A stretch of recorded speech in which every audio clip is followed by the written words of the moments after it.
Hey there, hi there, Twitch chat. How y'all doing on this cozy Thursday?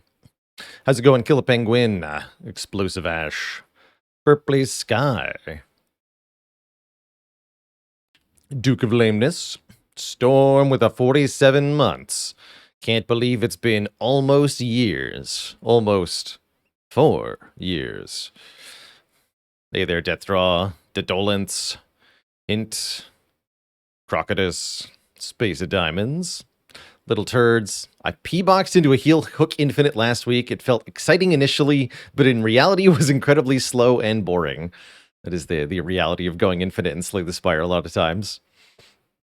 Terrainco, thanks for 33 months of support. Skeptic.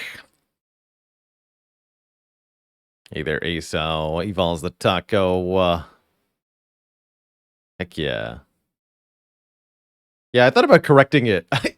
Sometimes when I see spelling errors in messages, I just correct it like as I read it for the viewer. But that was a good one to just read out as it was. Hey there, Fornin. Hey Lee and everybody else. Hello. Only 5 cards left in our Spire Mastery Challenge. Still chasing down that Clumsy as the top priority, I think.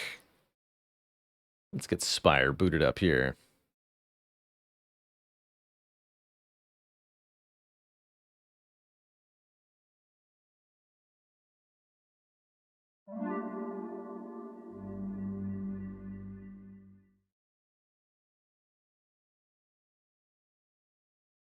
Firebird Lover calling Heel Hook will be the last mastery. That certainly could be the case. I would also put solid money on Enlightenment. At this point, pretty easy to guess the correct one. There's only 5 options, so you've got a 20% chance, theoretically, of guessing correctly if you make any predictions at this stage. So we're missing Heel Hook on Silent. Wait. Oh, this is not Modded Spire. Hold on. I knew something was wrong. We're going to be playing Watcher to begin our stream today. I think Watcher's one of the better candidates for mastering Clumsy, so happy to give her a chance here. Enlightenment also, I think, is probably a Watcher territory card.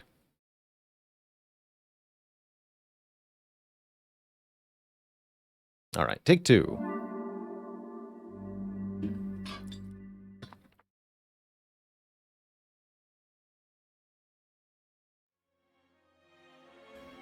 Hey there, Nick. Not sure how cozy of a day you will have out delivering packages, but you do thoroughly enjoy listening to the runs through your speakers while at work. That's awesome. Thank you for doing what you do, by the way. I certainly know it's not the most enjoyable job, but people like you are what's keeping the system at large running currently, so thank you. What does an Enlightenment Mastery deck look like? Probably a lot of 2 or 3 cost cards. For a Watcher, I'd want to have Omniscience and Wallop and Wheel Kick and Protect or Spirit Shield. Vigilance, stuff like that.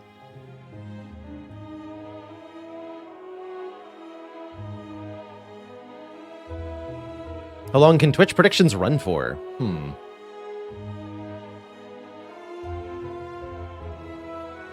Wouldn't imagine longer than a stream, but maybe. Maybe they can. Spire, my favorite game ever. It's certainly my longest played game ever. Most hours I've put into any video game at this point. Clocking at over 7,000 hours. Would definitely list it amongst my favorite video games of all time.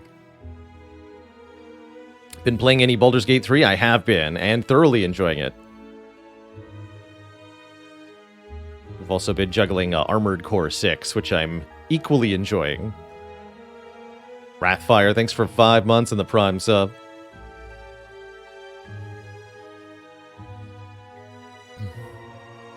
Well, that's the Themo says the double energy run from yesterday was a great example of how Spire's success is the sum of many decisions rather than individual elements of good or bad luck. And that's ultimately why player skill prevails over randomness in this game. It's not about did you get the good thing or the bad thing that makes you win or lose. It's what choices did you make to navigate what was presented, and how did you assemble that into a winning condition. Other reasons I don't stream bigger games like BG3 or AC6? There's a couple reasons, yes. One is that, I guess I'm almost up there in terms of channel size where I can reasonably compete, but hyper-popular games like that, especially close to release, have a lot of absolutely enormous channels on Twitch streaming them. And that makes it, even as a large stream, that means I get sort of crowded out of the recommended channels list. There's also a group of a small viewer base that will seek to avoid spoilers on games like these as they go close to release. So you'll see some people actively avoiding any streams of that game.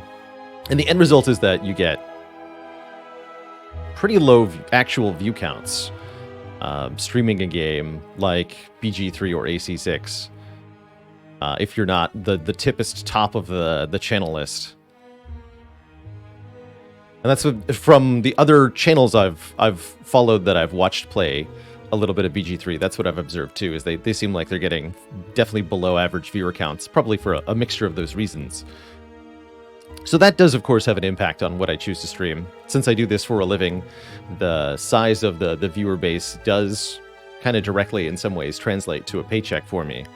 And so I do make decisions about which non-Spire games I play, in part based on that. If I anticipate failure preemptively, I usually shy away. The other reason is that, at least at current, I don't feel like my PC hardware is up to spec in order to bring a seamless visual experience for these sorts of games where it really matters. In Spire, nobody notices if the frame rate dips to 55 or something occasionally. But in a game like Baldur's Gate 3 or Armored Core 6, it's going to be a lot worse. But I do plan on changing that very soon. I'm currently running on, I think this is a 5 or 6 year old PC. We're going to be celebrating 5 years of partnership, actually, next week. And I'm still running the exact same PC. I think I upgraded the graphics card one time. But I'm still running the exact same PC now that I had then, in terms of the base hardware.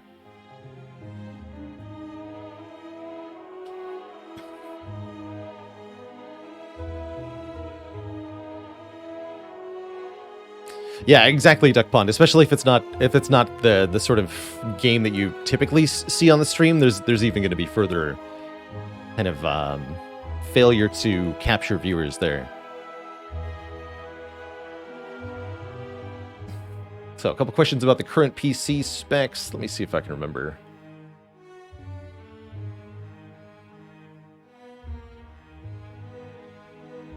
What I'm running here.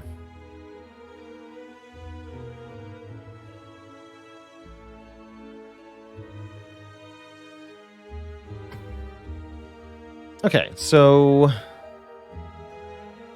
that's right. I replaced the processor and the graphics card, but I'm running on some pieces of old hardware.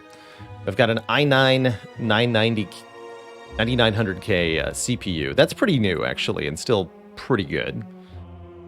16 gigs of RAM, though, is no longer adequate in the modern day and age. That's our graphics card. I've got a GTX 1080 graphics card, which is pretty good, but no longer top of the line by any means.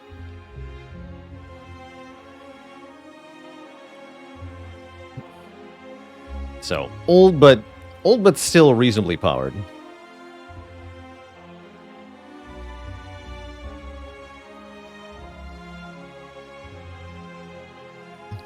Jazz Diaz says, I've been playing BG3 on a 6-year-old PC with a GTX 1080, and honestly, the experience is questionable at some points. Yeah, exactly. Also, BG3 does still have some optimization issues. That's actually one of the things the devs mentioned. I don't know if they address these in patch 2 or if it's still in an upcoming patch, but struggling performance, especially in the very crowded late acts, is a common issue that they're looking to optimize. So planned upgrade components are moved to a 2-PC streaming setup. I'm thinking of using this current PC as the sort of stream PC, just have it run OBS, and then acquire an entirely new PC from the ground up as the new acquisition.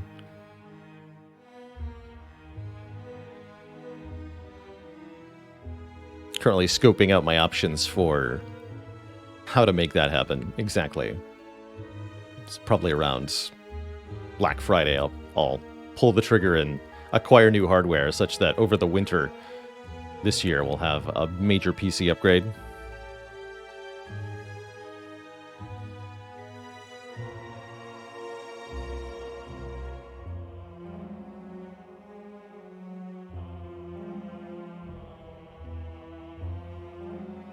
I did actually have a pre-built PC company reach out to me about a sponsorship, I want to say a year ago.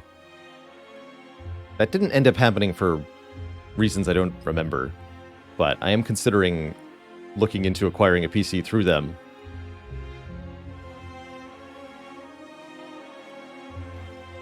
Is it safe to assume I've abandoned D4 for now? Yeah, it seems like I'm far from the only one.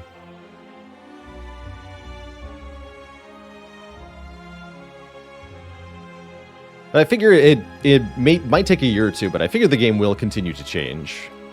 Such is the Blizzard way. I'm curious what it'll look like in a while.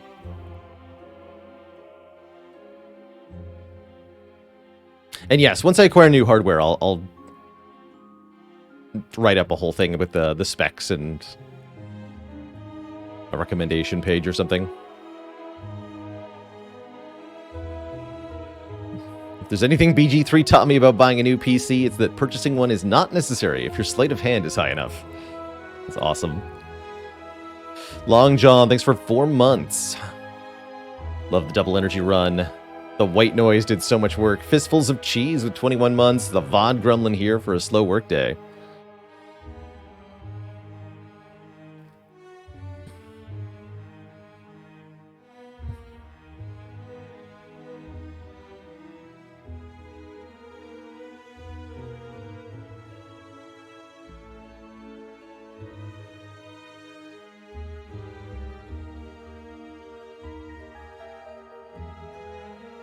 It's hard to point to exactly one reason for D4 kind of floundering. It does seem like a game that almost got the fun balanced out of it. The loot set that says... let me try to rephrase that. It's got all of the hallmarks of a successful ARPG. There's really cool set-piece boss battles and a pretty well-done campaign mode under it, but this passive tree that you're allocating points to and the skills that you're unlocking and all the loot that you find just kind of fails to be fundamentally satisfying in some way. I see this a lot in video games, and I guess I'll say it aloud for all of us. Stacking 3% bonuses to things isn't very fun. It doesn't add up to enough to really feel like anything is happening. It doesn't give satisfying.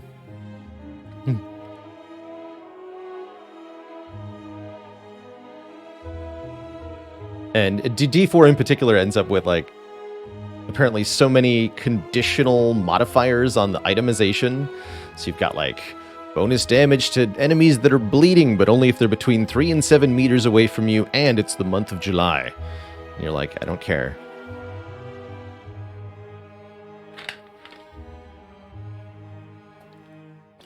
And then it's only 3% if it even is July.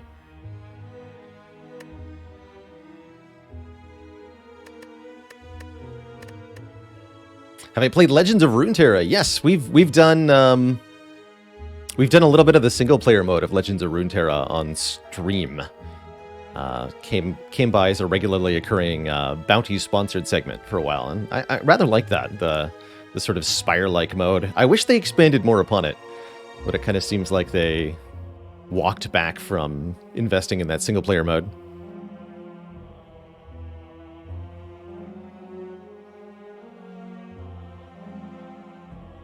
Futures Meow says that's what Barbarous King was saying about Darkest Dungeon 2 earlier while playing Spire. Yes, the trinkets in Darkest Dungeon 2 have the same problem, and I'd actually say Darkest Dungeon 2 conceptually has the same issue that D4 is, which is they kind of got the challenging fighting of an enemy part done pretty well, which is the thing the player's supposed to overcome, but at no point does the player feel like they get rewarded for overcoming the challenge in either Darkest Dungeon 2 or Diablo 4. The only reward is more suffering with the next slightly bigger monster that's around the corner.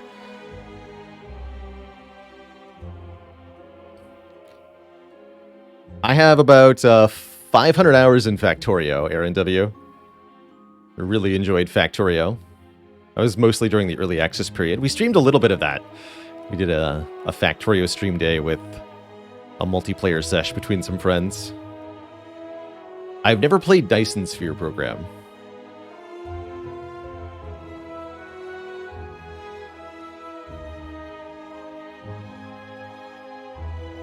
For Will says, have I played any competitive PvP in the past? As a much younger version, I was a lot more inclined to seek out PvP interactions with other players. Usually my interests didn't align with games that had what you'd call competitive PvP with a ranked mode. I've played a couple such games. I really enjoyed PvP in, actually get this, Neverwinter Nights, the first. 3rd edition Dungeons and Dragons based old online game. Definitely was not intended to be a PvP experience, but there was a few servers that were PvP oriented, and I really enjoyed doing like D&D PvP. That was fun. Not the AOL one, no, the 2001, 2002 BioWare RPG, which was almost a precursor to some of the first MMOs, I guess. Yes, I'm Brandon with 32 months of support.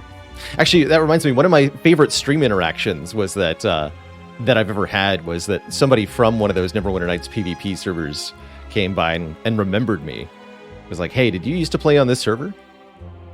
I think I remember your username. And yes, that I did do that 20 years ago. Thanks for making me feel old and awesome.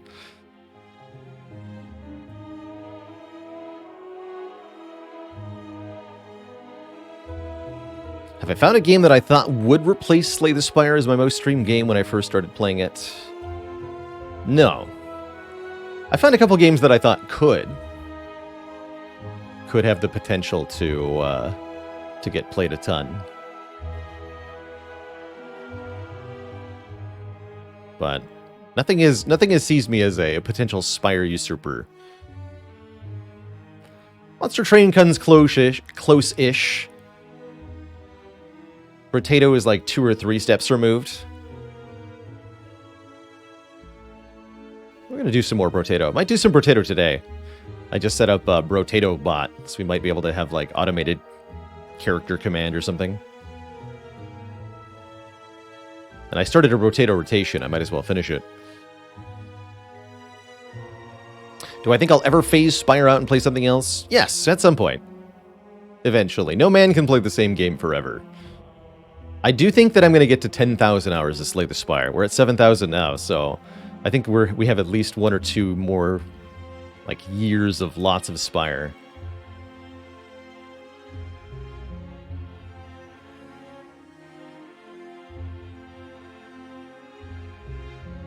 What is my favorite board game? Asks Tria P. Hard to pick just one, but one of my all-time favorites is Terra Mystica. it's called a 2 to 5 or 6 player sort of 4X. Actually, I think it's 4 with the base game, and you can add a 5th or 6th with the expansions.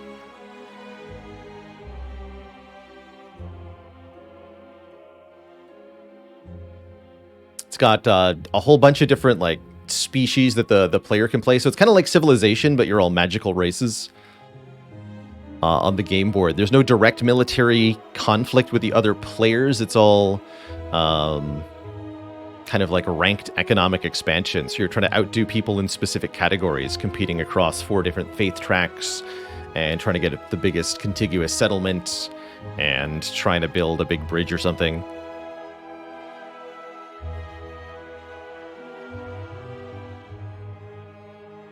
4X seems very generous for Terra Mystica. It might only have 3 of the 4Xs. Maybe it's a 3X.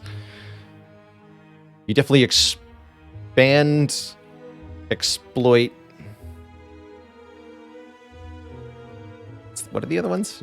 There's no exploring. There's terraforming, though. That's kind of like exploring. Expunge.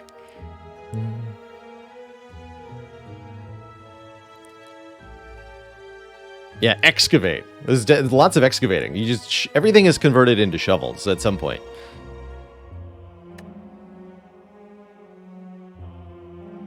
Oh, I didn't realize Age of Innovation was from the Terra Mystica developers. Basically the exact same game as Terra Mystica, but with good mechanical changes. I'm sold. I'll have to look into that. I think I'd heard of Age of Innovation, but did not realize it was a Terra Mystica-like. Hot new genre just dropped.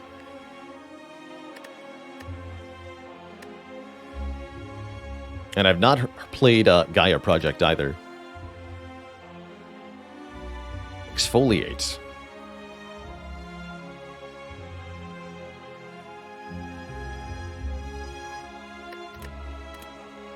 So, 5 cards remain. Heel Hook. Okay, where the cards could... That's right. This all started with me trying to look up Heel Hook and realize we weren't playing modded. Now we're here.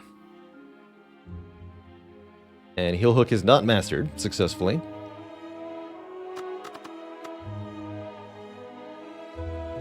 Double Energy crossed off the list. Hello World crossed off the list. Overclock crossed off the list. It's all down to Reboot. This is the only remaining defect card. Everything else has been done. Is that right?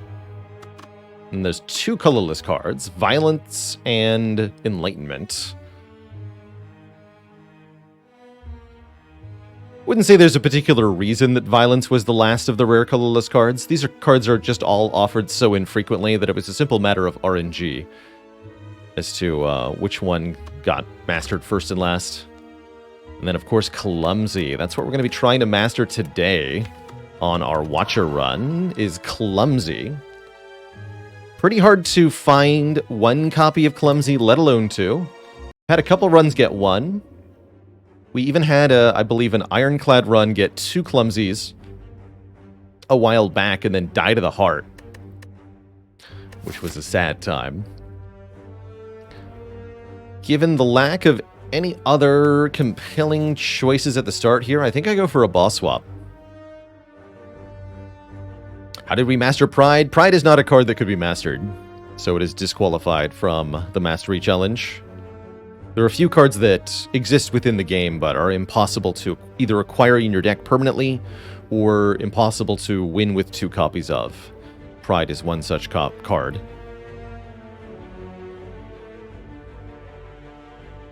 What do we get? Cursed Key every time. The game knows. Alright. That's 1 step towards getting the Clumsy we want. It is fated. But how fated? I'm gonna YOLO.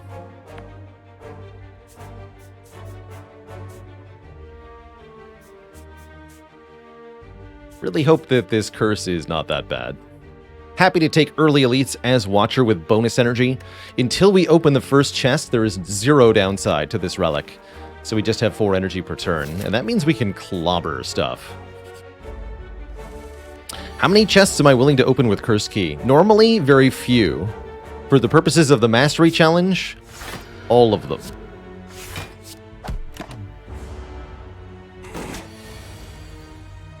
Every last one of them.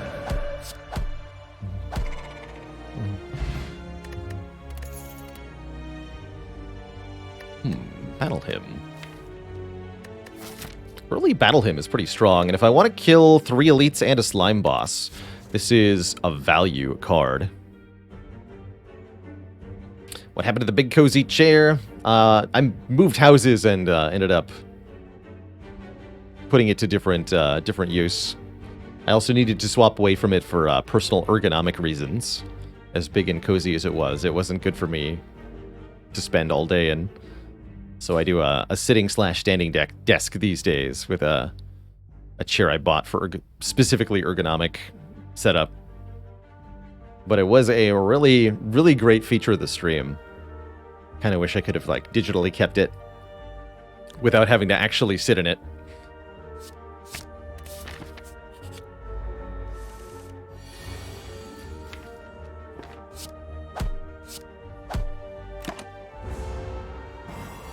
The chair I use now is called a swivel by Steelcase.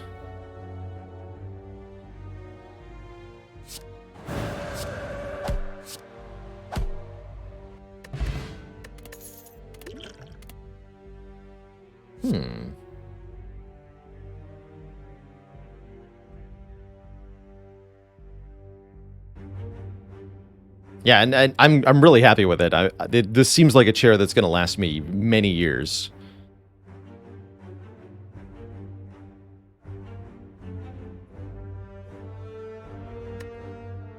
Both Crush Joints and Indignation slap pretty hard here. I haven't had a good Indignation run in a while. Let's take an Indignation. This can either be a Wrath entry, or it could apply vulnerable to all enemies. Both are good. Vault.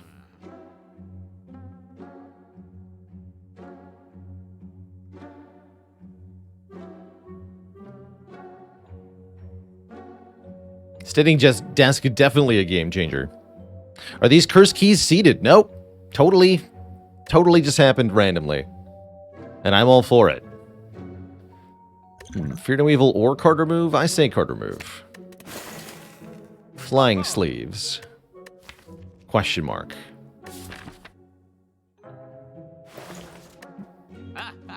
Nah.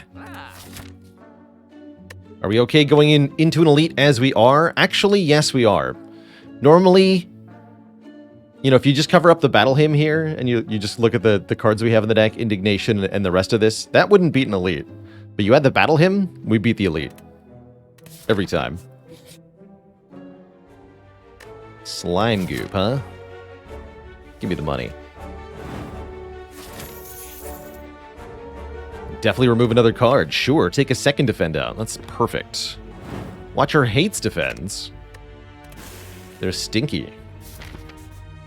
Okay. Hopefully this is Lagavulin, Gremlin Knob, and we got Battle Hymn turn 1. I'll take it. Do I feel the need to Colorless Potion? I don't think so. I think we're clobbering this fool. Is there a minimum gold amount needed to spawn the slime goop? I don't believe so. If you don't have very much money, then you get less of a penalty for ignoring it, which is kind of cool. We're 9 damage short. I can try to use the Colorless Potion to kill, or I can play Vigilance here. That's what I think I will do. And then we can use the Colorless Potion next turn, potentially. I have 2 Wrath entries. And we get a Smite. And there's really not that many cards, so I think this is pretty safe. Take 3. Yeah, we're fine. Bonk. Very clean Gremlin Knob fight. We score ourselves a Lantern, and our choice of Cut Through Fate or Fear No Evil. Both are very good. think I would prefer the Cut-Through Fate, because it draws 1, and we have 4 base energy, sometimes 5. I'll take the cut. As for our first upgrade, it's probably still Eruption. Almost always is. But there are arguments here for upgrading Vigilance, upgrading Cut-Through Fate, or maybe even upgrading Battle Hymn. Although I think just having the deck be 12 cards is about as good as upgrading Battle Hymn. I actually really like the Cut-Through Fate upgrade. This is going to be either the 3 Sentries or Lagavulin. Oh, I can't play Cut-Through Fate on Sleeping Lagavulin if I upgrade it. I would say, no, I wouldn't ever advocate for a Strike upgrade over Eruption upgrade. The way you can look at this is that upgrading Eruption allows you to play 1 more Strike a lot of the time. So that'd be as good as a 6 damage upgrade. Strike is only a 3 damage upgrade.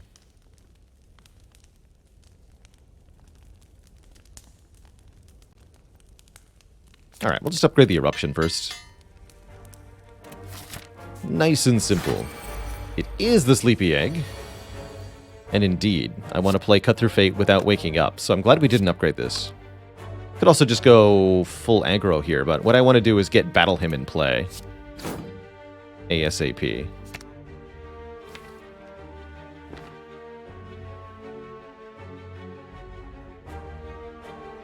Discard this, draw Indignation. That means guaranteed Battle Hymn next turn. Okay, so here's what I'm going to do. We're going to enter Wrath. And wait. Then play Battle Hymn. And then wait. Draw Indignation. Dang it. It's so close.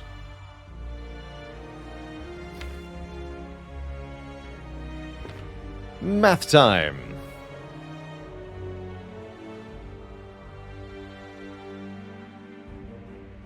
Is this lethal?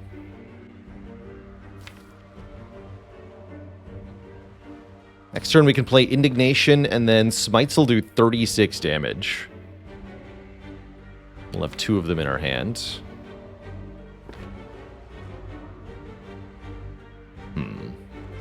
So we can do 30 damage this turn. So 113 minus 30. But then against 11.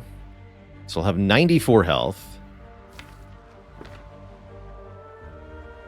Next turn, we make it vulnerable. We deal 36, 36, 21.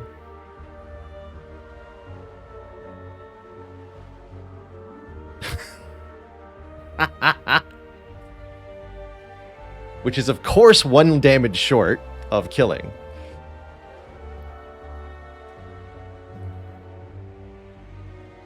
Oh, obviously. Okay, what if I go Eruption, Strike, Smite? Next turn, Indignation, Smite, Cut-Through Fate, Strike. That was accounting for the regen as well, by the way. So that'd be 94 minus another 24. The next turn, minus 36, minus 21, minus 18. Yes, that line is more damage, and that does kill. Okay, so there's the kill. We go Eruption, Strike, Smite. Indignation, Smite, Cut-Through Fate, Strike. Found it. Always look for a lethal. Verf Jig, thanks for 38 months of support. Let's grab that potion belt. Ooh, Devotion. Devotion plus Battle Hymn is kind of cool, actually. Really dig that. Sands of Time could be very strong as well. We have enough energy to play it outright. I want the Devotion. Give me Mantra every turn, please. Alright, we've got our green key already. That's nice, because it's actually going to get a bit harder from here with curses being added to the deck periodically. First curse is Doubt. We're also offered a Bottled Flame. Bottled Sands of Time could have been nice, but instead we'll take the Sapphire Key. We also get another upgrade here. Let's upgrade Devotion. Make it 3 mantra per turn. And our next elite is Gremlin Knob, but this time there's a curse. So that's fun.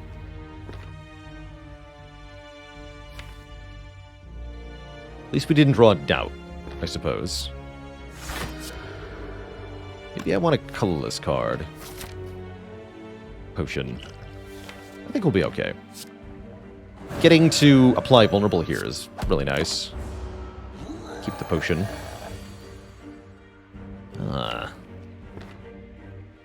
It shreds, you say? No, I think taking 18 and winning the fight is... Or taking 16 and winning the fight is easily done here, right? This is just a kill.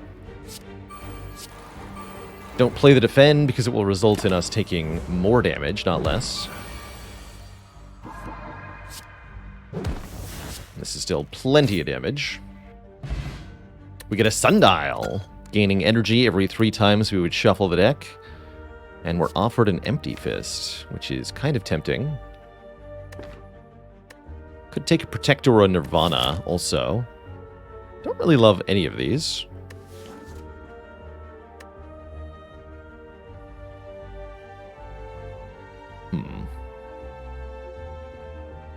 Yeah, who needs Empty Fist when you can just leave Wrath by entering Divinity? My thoughts exactly. How do I feel about events here? Getting a remove would be really nice, because I'd love to get rid of Doubt here. Sure. Hey, look at that. Purple Fire Spirits. Could gain 10 max health by giving up Devotion, but I went ahead and upgraded it. Instead, we'll give up the Doubt and get the Spirit Poo. It's unpleasant. Sure is. Why did I want this exactly? It's not clear.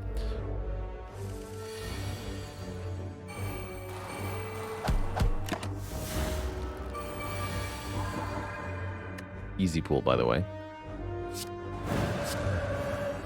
Bonk. Gambler's Brew, good potion. We might want some Scry. It's nice to have some block, right? I'll take a 3rd eye. Would I keep curses so that I can transform them for a chance at Clumsy? It's pretty unlikely that we get to transform a curse, and even more unlikely that we successfully transform something into a Clumsy. I'm not going to try to hold on to curses specifically to try to do that, because I think it's just too unlikely that it ever works out. But if the chance arises naturally, I'll take it, of course. It's also mostly a waste of a transform, in my opinion. Mostly.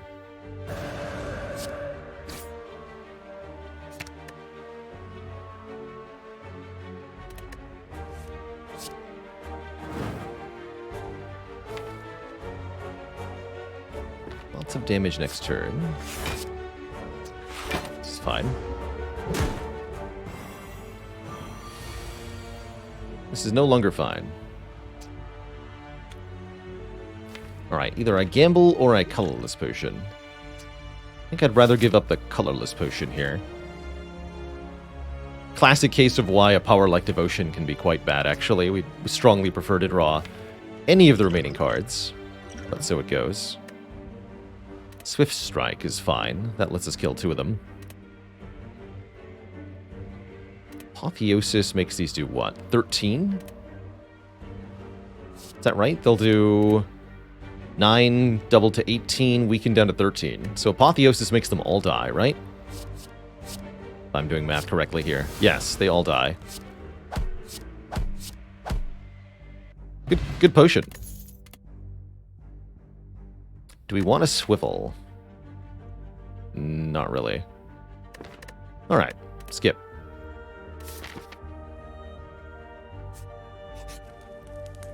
It's the old chair.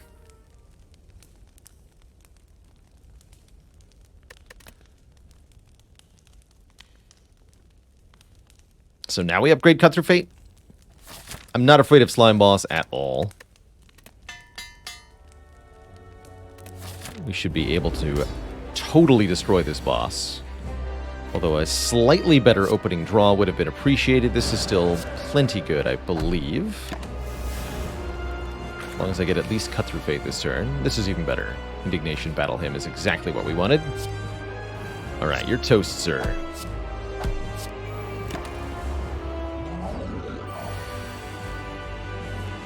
Absolutely annihilated. GG.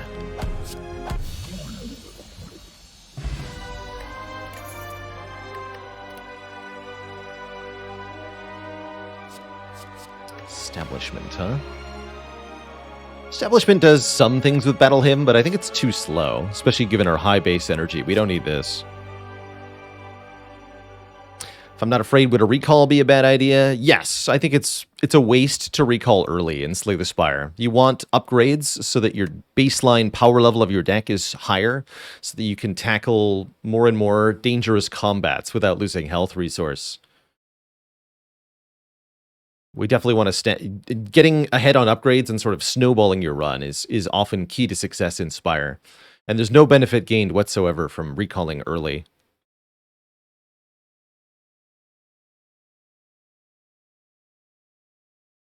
I'd say it's only correct to recall in Act 1 if you truly have no good upgrades. For example, all the important upgrades in the deck have already happened for some reason. Or if you started with the Fusion Hammer from a Niao swap, then it can be correct to recall. Otherwise, you should be finding a good upgrade and taking that instead. Oops, don't click the skip chest button. Or maybe do. I guess there's no harm in a Slaver's Collar. This is bonus energy during boss and elite fights for no additional downside. The others offer additional energy in all fights, but have big additional downside, either more strength on enemies, notably the heart, or less card rewards. Gross. This deck is nowhere near completion. If we want Devotion to work well, we're going to need another Mantra card. And we're going to need a block engine as well. We don't have that at all, so don't take the Busted Crown here.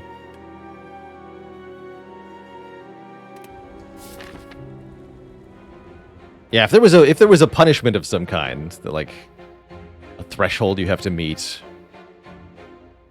then of course it would be different. If it was different, you know?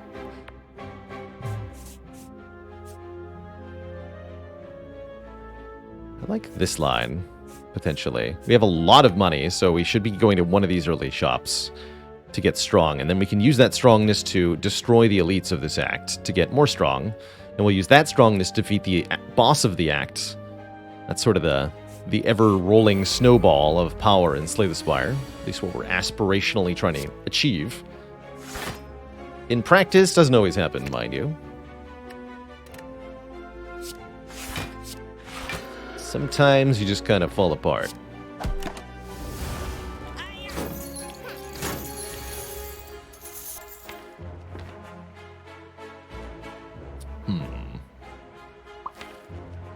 22, you say?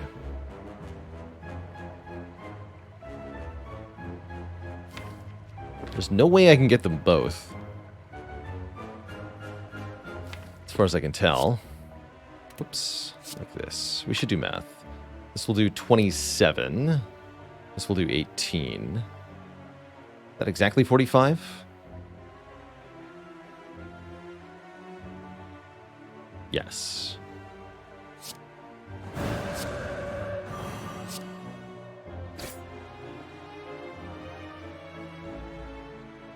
2 18s won't kill you. So we should discard both of these, I guess. Draw something else. And then I maybe gamble? Question mark? Or I can just eat 22 to the face. Sure seems like gambling has a chance to save us here. I'll do it. You can always buy more potions. Saved us 5. Bummer. That was just a pretty nasty fight. The 2 thieves can definitely be rude when you first encounter them here in Act 2. We've also got a couple of powers that slow us down a bit. Really see how in fights where we're immediately pressured, these 2 things are huge liabilities. And that will cost us health. But it will also give us a way to get through certain combats, so there's some upside and some downside.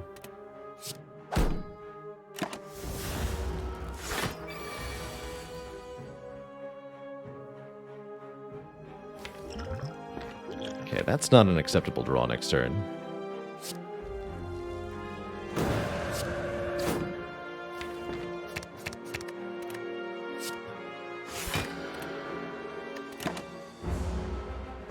Sundial, save me!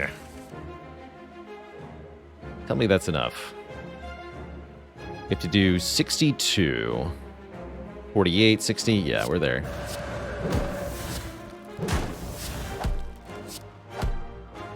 That wasn't too bad.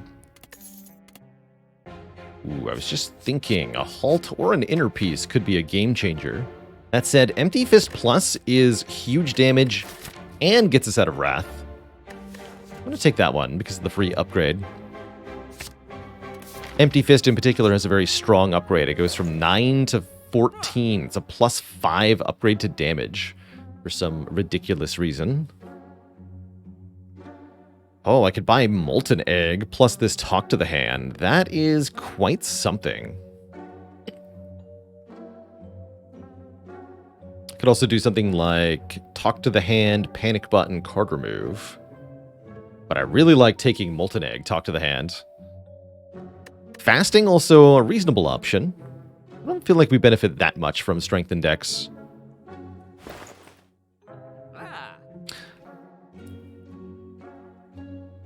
If I could buff a card, nerf a card, and one that I would remove from the game entirely.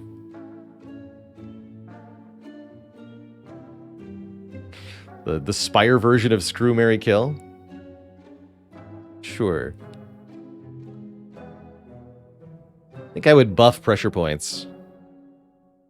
I would delete Wild Strike. And I would nerf Alchemize. Actually, here's my nerf to Alchemize that would ban the plan forever. Alchemize creates a random common potion.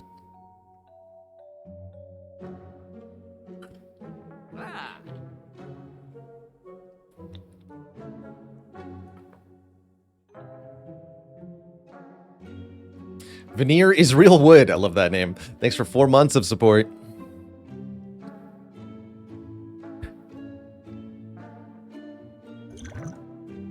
I didn't even know potions had rarity. You know what? I am going to go Molten Egg, Talk to the Hand. Sounds fun. But I can buy the on-sale pressure points. We should probably buy a potion. Let's buy a fire potion.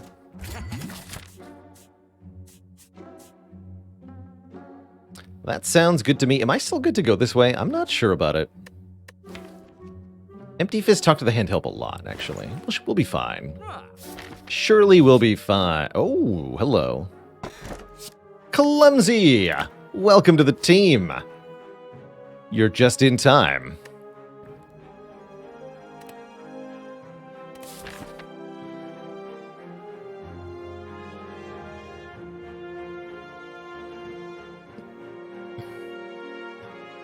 The DMD, what did the Watcher say after she tripped over her own foot?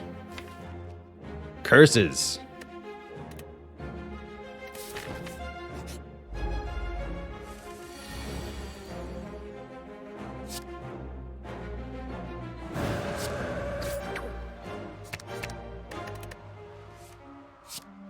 Bippity.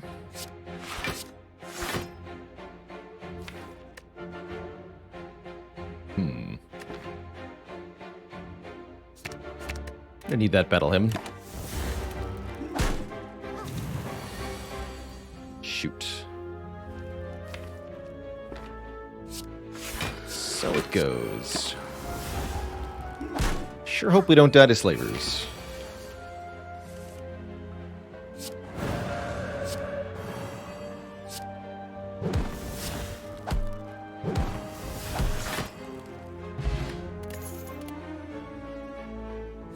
That's right, all of our attacks are upgraded. That is pretty badass. That makes Flying Sleeve pretty good now because of Talk to the Hand. Follow-up's not bad either. I'm actually going to take a Flying Sleeves. Normally a card I don't like that much, but with a free upgrade and the Talk to the Hand, it's pretty good. I'm also very happy we drew Talk to the Hand turn 1 against the Book of Stabbing, but otherwise not happy with this draw order. I'm going to have to cycle back to the Wrath cards. I can't enter Wrath turn 1 here. It's not safe. Maybe we Fear Potion? I don't think we do this turn. I think we do probably next turn. And I hate that I have to play this Flying Sleeves for block this turn, but we're toast if we don't.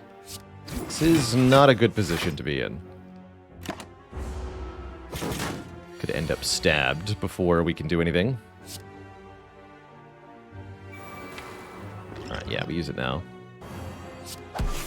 Help! Could end up 14. No, 15. Just need to block for a bit here. It's not that bad.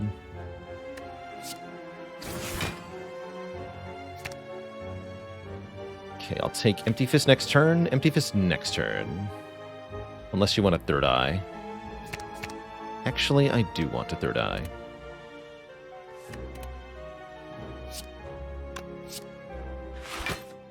Perfect.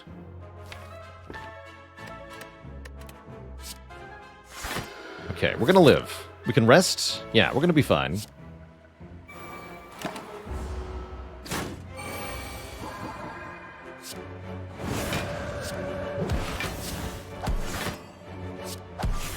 Look at that damage. Bronze Scales from the Book of Stabbing. Classic. We're offered a second Empty Fist. I don't think I want that. I'll pass on that. Ace Cav with 29 months of support. How do I prioritize the Battle Hymn upgrade here in terms of needing more damage earlier versus a guaranteed turn 1 do nothing card? As you point out, it's kind of questionable, right? Like whether it's useful or not, and given that we could upgrade something that's unquestionably useful, I usually choose not to upgrade Battle Hymn or similar innate cards, especially if my deck is not that large.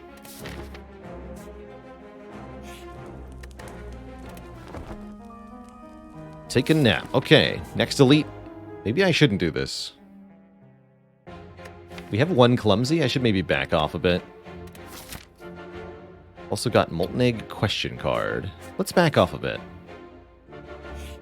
Go this way.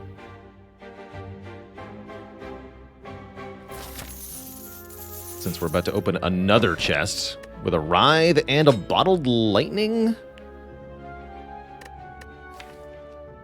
I guess Bottled Vigilance is nice. I don't love that.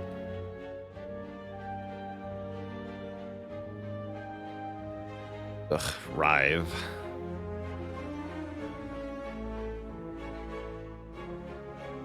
Really want to get here. Alright, let's see if we die. We might be dying.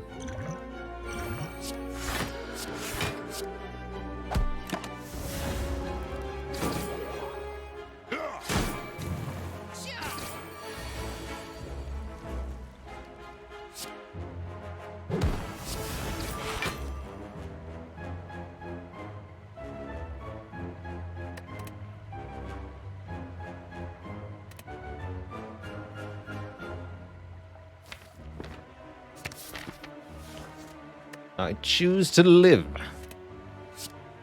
I think. Just barely.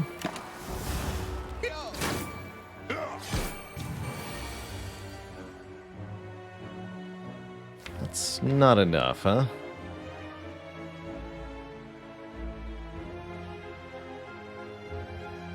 Now we're toast.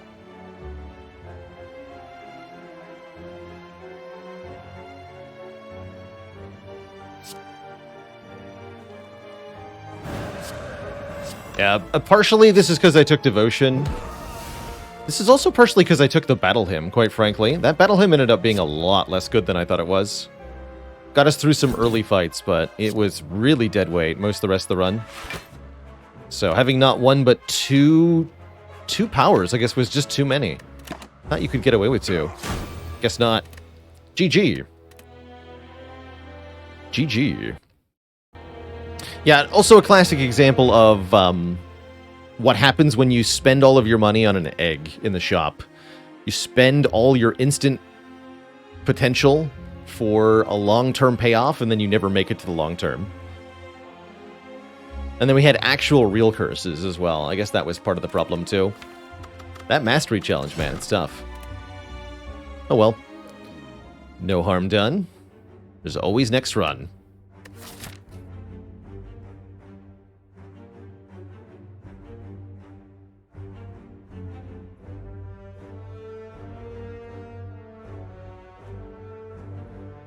Perhaps the Ironclad can be clumsy. Definitely should have donated our devotion to the bonfire spirits.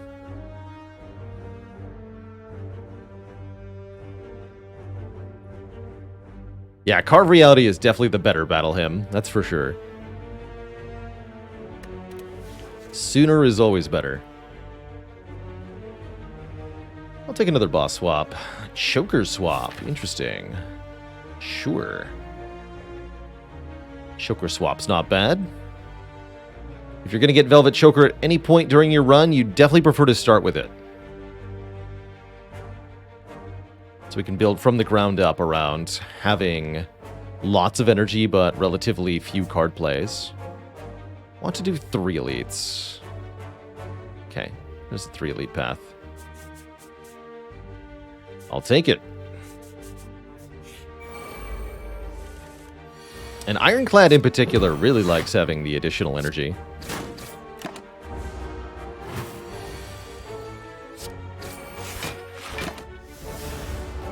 That said, we don't have our starter relics, so there's no healing between fights, which can be rather tough. Oh, there's an efficient card. Power Through. 15 block for 1 energy. This can be a very important combo piece for Clad as well.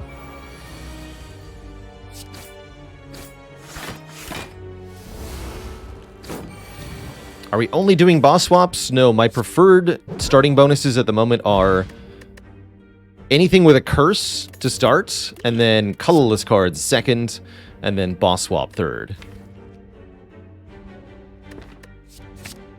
Take a Feel No Pain. No questions asked. Easy Feel No Pain.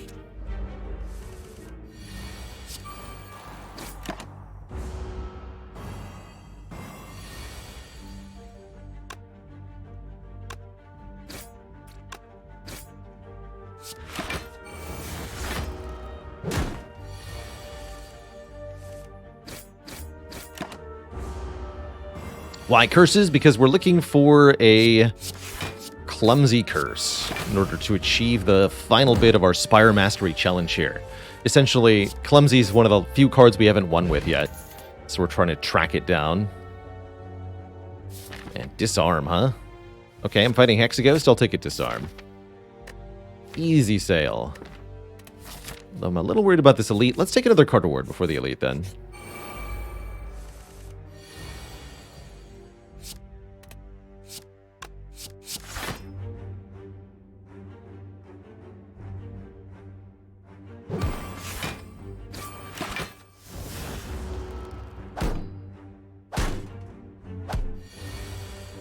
Yeah, I figured they might do this. Thus, we had to prepare for turn 2.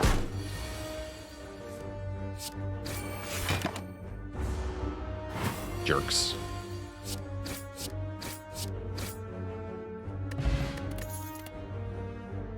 Now I can take Clothesline. I like it. 12 damage for 2 energy applies to weaken as well, lowering the enemy's damage output for a while. That can be quite useful. Good. Do we need any other help here? Not really. Could use some assistance turn 2. Maybe use the block potion then. Keep this power potion. That's fine by me.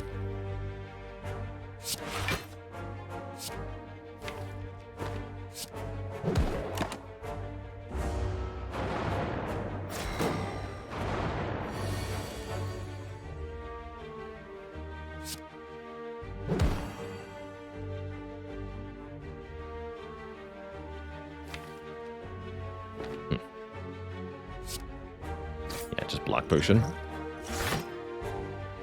Seems fine.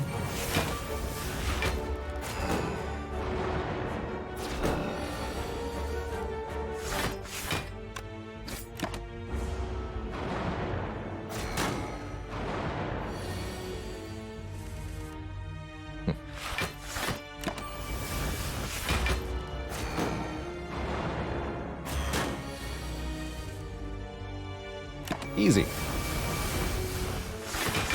Boop.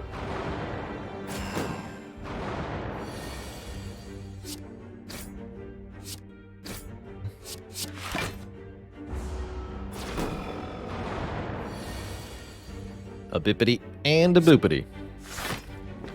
Your next kid.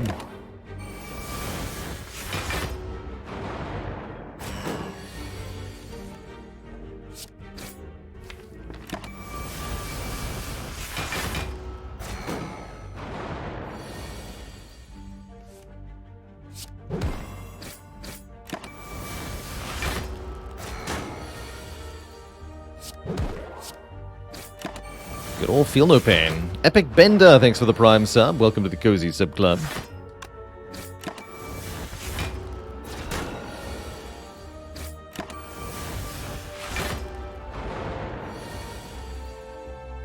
It's the second time we've been completely saved by Feel No Pain.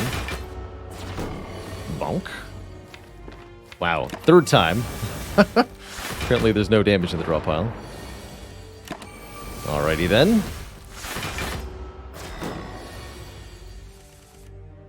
Good talk.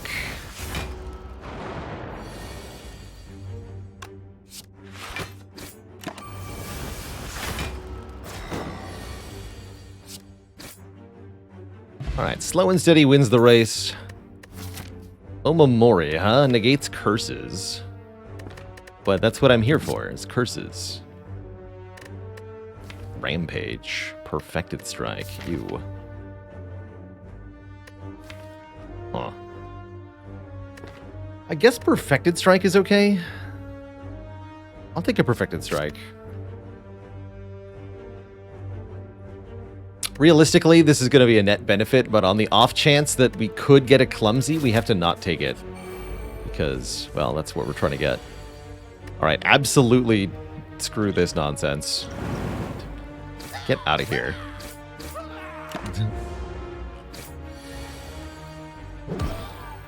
Bad gremlins.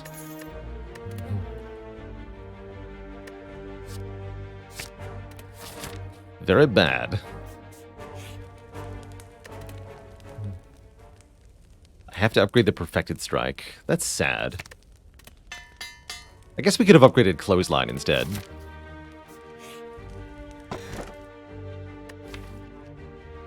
Yeah, actually. Bottled Feel No Pain's pretty exciting.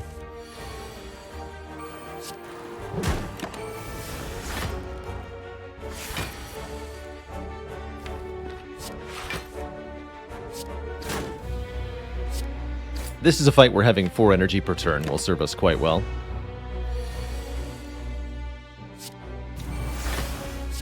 Bonk.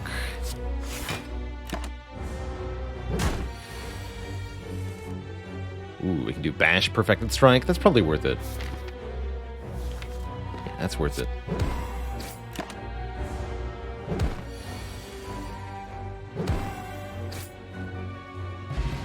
Art of War. If we play no attacks during our turn, gain additional energy. Sure. Second Perfected Strike. Here we go. Actually, wait. No, I should probably take Second Wind, right? Second Wind, Power Through with Feel No Pain? Yeah, no, Second Wind. Definitely. Even more perfect.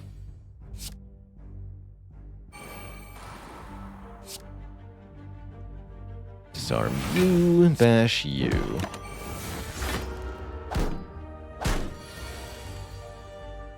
Leaves us a bit short on damage, but when you can do this, what does it even matter? 47 block. Not even the right move on this turn. Doesn't matter.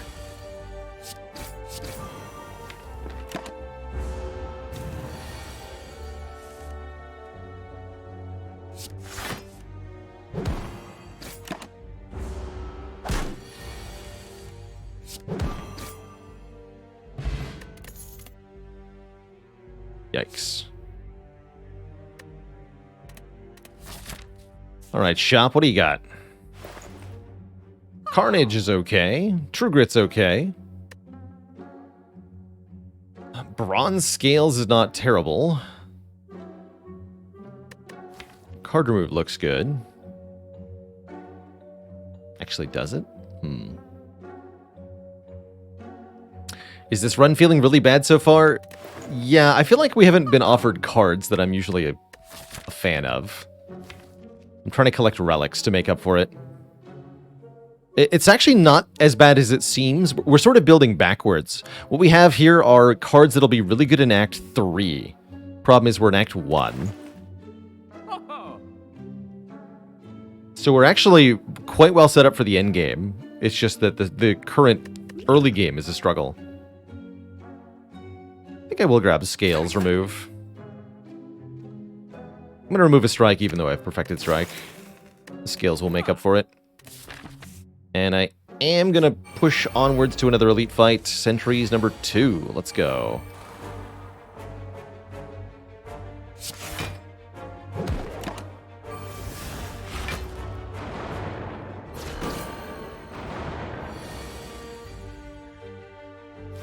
Taking 5 is entirely reasonable.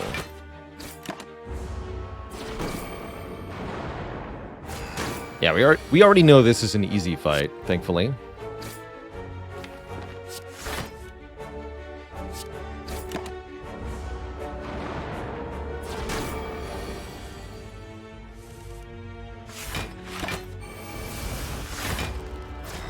The Scales will speed it up a little bit.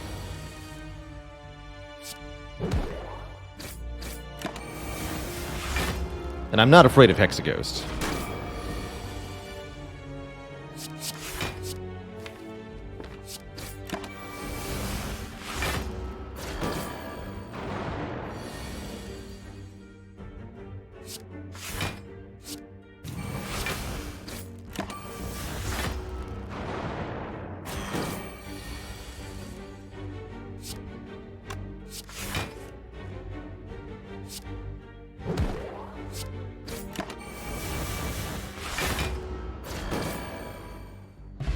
We get meat on the bone.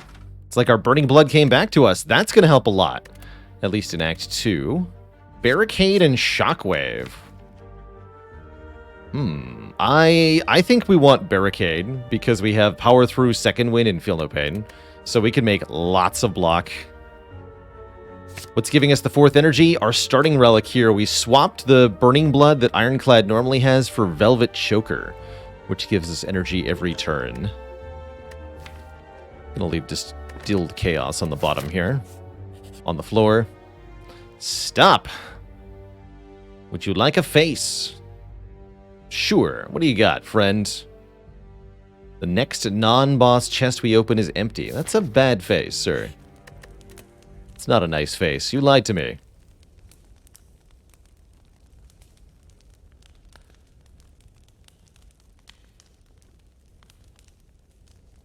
Hello and welcome to Idi Nazimi. Welcome from the YouTube.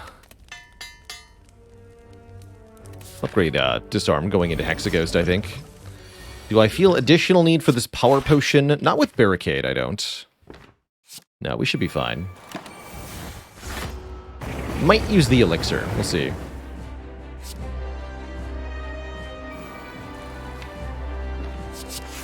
But I don't anticipate much of a need.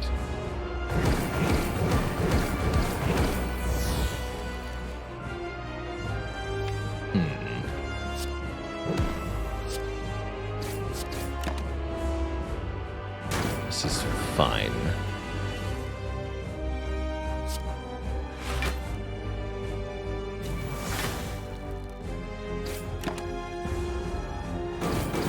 Yeah, this is fine. Here we go.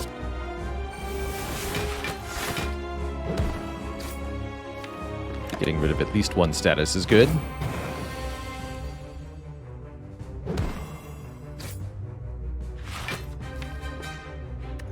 Could purge these two. I don't think I'm going to.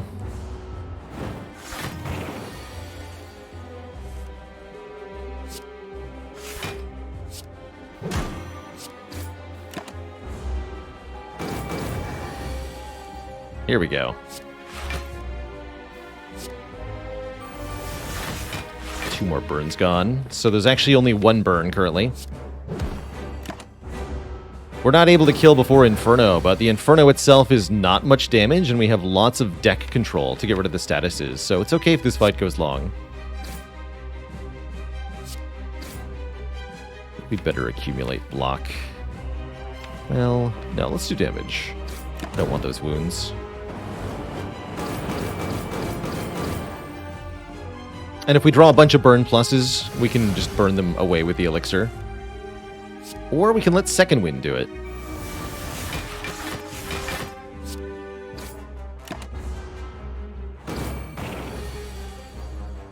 Easy peasy.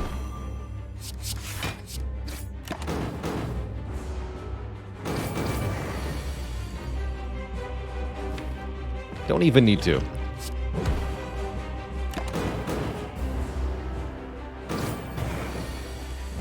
GG.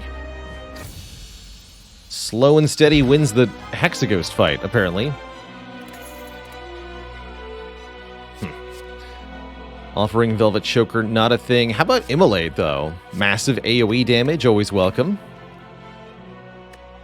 Gives us cards to burn with the Second Wind. The deck maybe wants an Evolve now. Very good for defeating the Elites of Act 2. We'll snag it. As for the chest, it contains Pandora's Box. Bit iffy with Velvet Choker, but maybe takeable. Other options are Runic Dome or Busted Crown. I don't want those, so I guess we will transform a bunch of cards.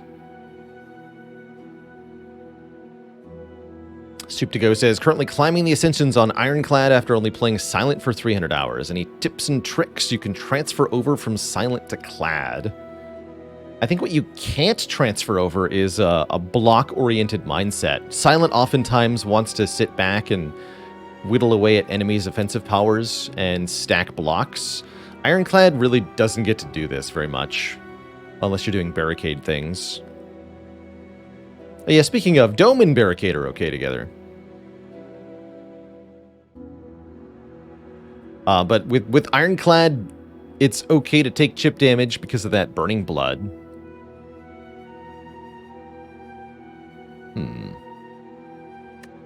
If we can get an initial strength gain card, this could do something. I don't hate that overall.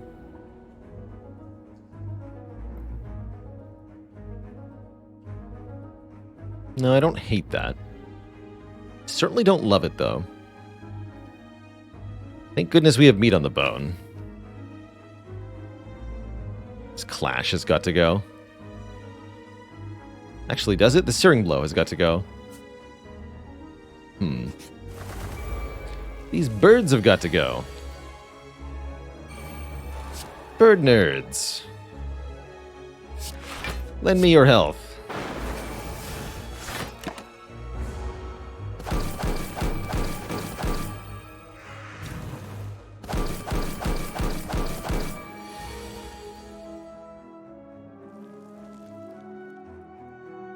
The power. Question mark. If it was bashable enough, that'd be 4 plus 15. It's not quite enough. Otherwise, it's Limit Break, Bash, Clash. Get 3 block. That's not worth it.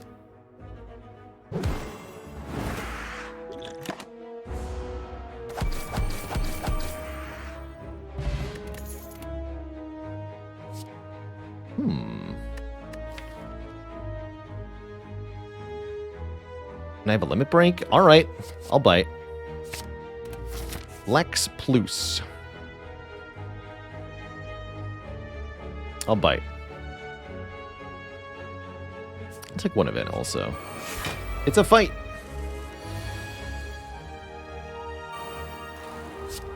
This does 9 damage? Oh dear. What a card.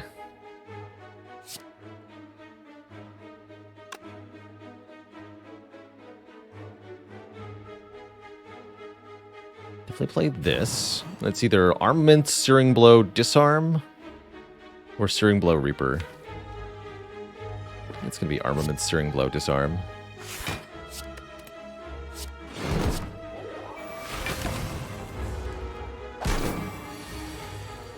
Hey, look at that. Except I can't play the Barricade, too.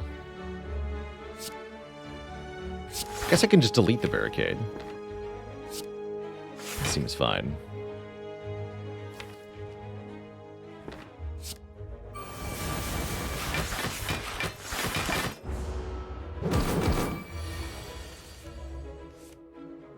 The Clash.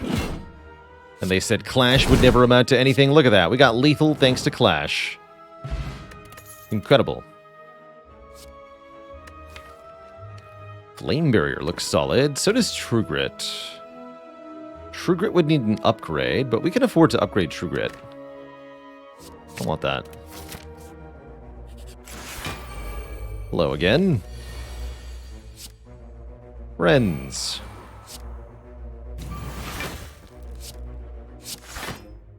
You are my friends, aren't you?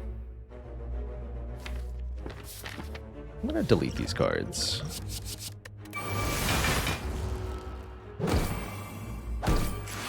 We're at 60% chance for another potion. Figure now's the time.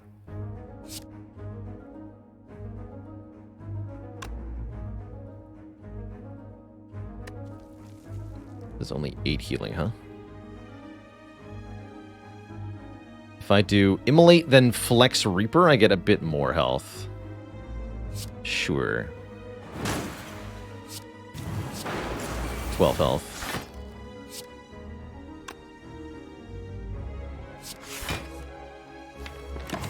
Only I'd shrugged first.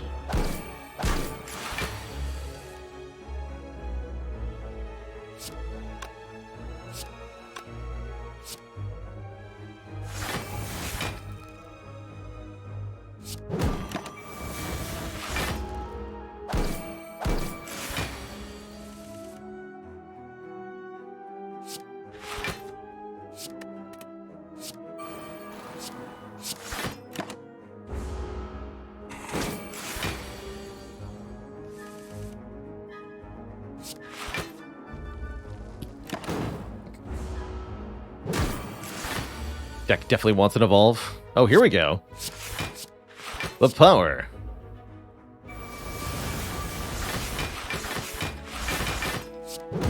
Now I'm untouchable.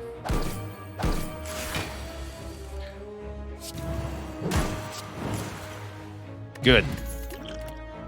Second, Feel No Pain. With a Barricade, there's no such thing as too much block. So I'm definitely clicking on that. Oh, these two are toast. They don't know it, but they're toast.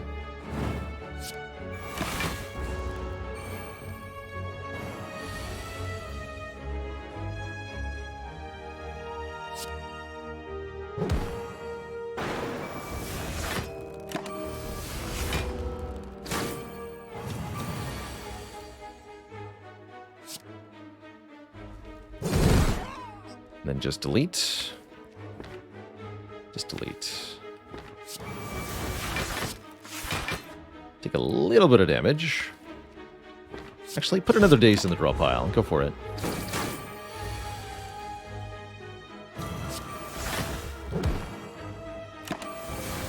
No Barricade, though. For shame.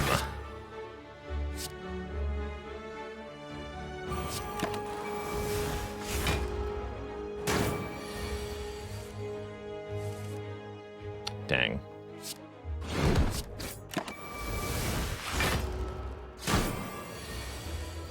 Kind of backfired a bit. Only a bit, though.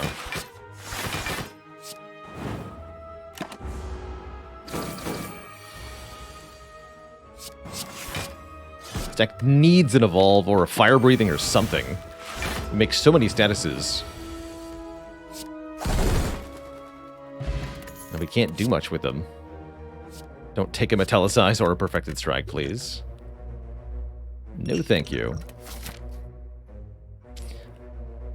Alright, I think I will go to this shop. It's enough to at least remove Searing Blow.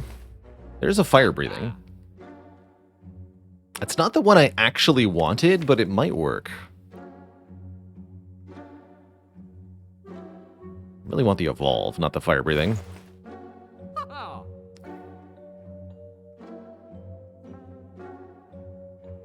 Is a perfected strike a better remove than searing blow? Actually, yes it is, embarrassingly. Another true grit here too. I'm not going to take that fire breathing. Oops, I think I accidentally closed Spire. I totally did. One moment, Twitch chat. Haven't done that in a while.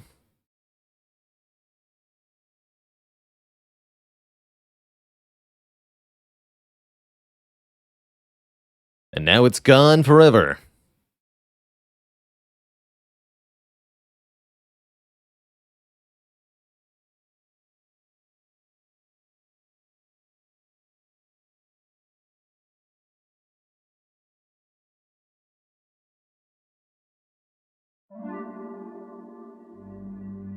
Really didn't want that fire breathing, that's right.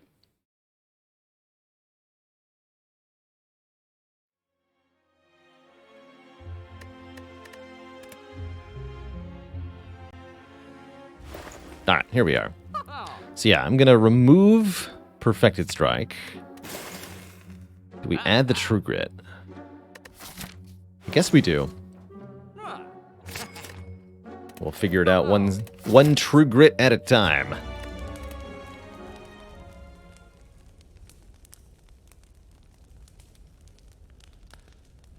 Varenzi, what does the Ironclad eat for breakfast? True Grits. Let's upgrade one of those. Would also like to upgrade the bottled Feel No Pain.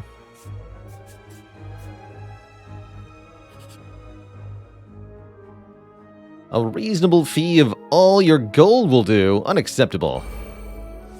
I will fight you nerds.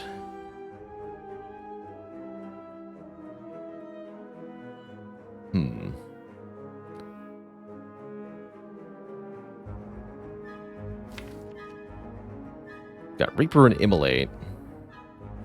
I think we want to go Barricade Power Through. No Feel No Pain's awkward, though. But this way we at least get to keep 3 block. Oh, perfect. We got Flex, Reaper, Immolate. Easy. Reaper first. Boom. Look at that. No prob. Very yes.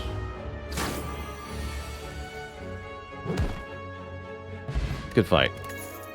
Score a red mask, applying weak to all enemies at the start of combat.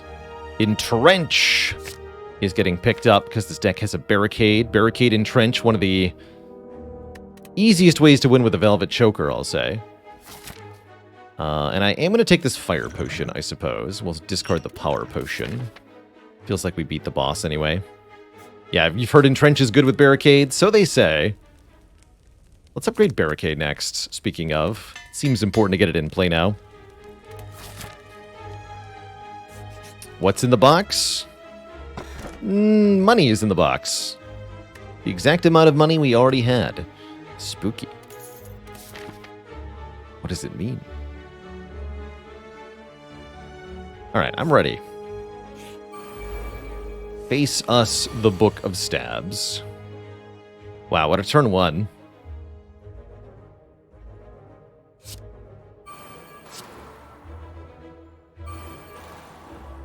Double Feel No Pain, or do I second wind? I think I double Feel No Pain. We take the 10 on turn 1, and that should be basically it for this fight. Might have to Swift Potion, though. Nope. Definitely don't. Don't even need to limit break here. Let's just go Bash Clothesline.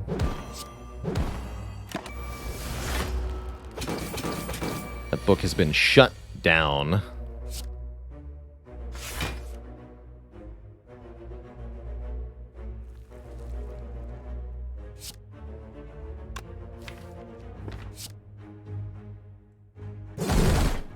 Should have flexed, actually. Not sure why I didn't there. Brain said no.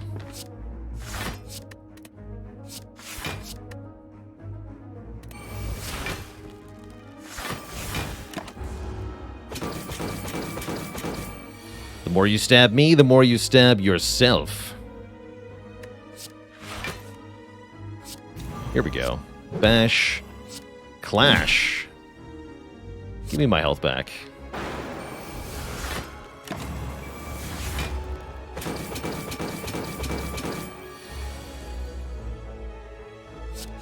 The entrenching. 100 block.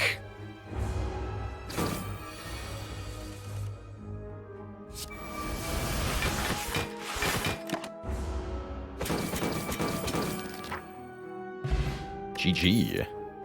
Kunai. If we manage to play 3 attacks in one turn, we can gain dexterity.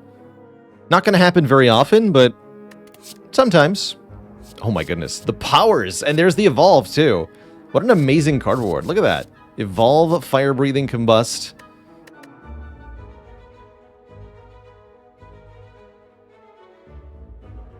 Should be in alphabetical order, though. Combust, evolve, fire breathing. Get in here, evolve.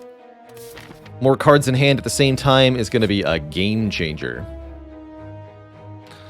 An odd creature with a hunched back sprouting several tentacles is scrounging through a pile of trash and debris in front of you. Inloth hungry. Feed Inloth. Would you like this old box? Give up the Pandora's box. Pandora's box only has an effect when you pick it up, so losing it at this point won't change anything. A box for a box. A fair trade. Thank you, friend. Can Inloth... Yes, Inloth can ask for his own face. It's actually a shame we didn't see that happen here. But it is totally possible to get him to eat his own face. If you're lucky enough. If only.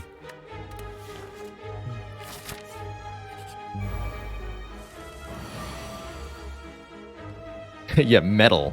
That's the most metal thing I've ever heard.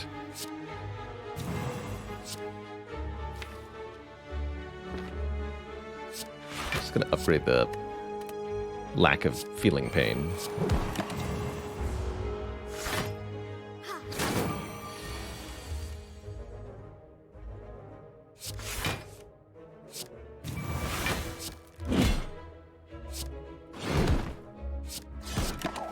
Kunai. Incredible.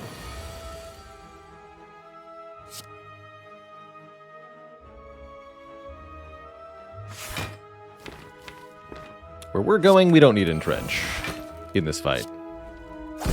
That is.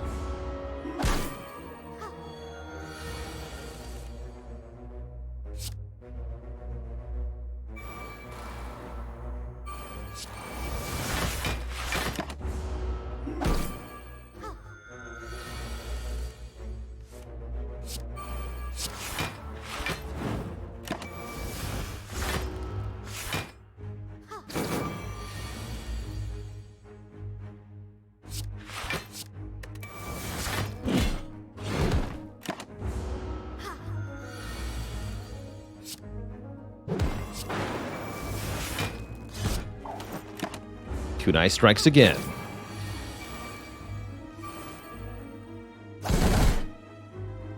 Alright, we have full health. A third power through or a second wind. I'll take the second wind.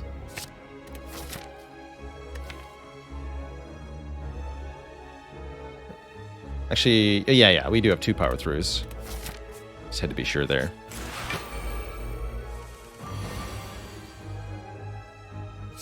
The secondest of wins. This fight is fine. I'm not afraid. Do I want to kill you now? That's only 26 damage, so never mind.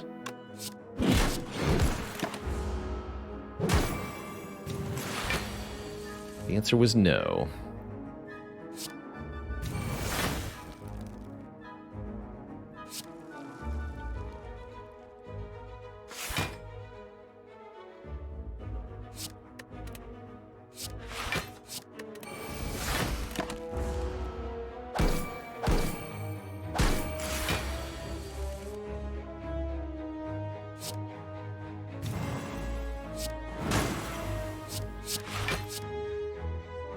The blockening.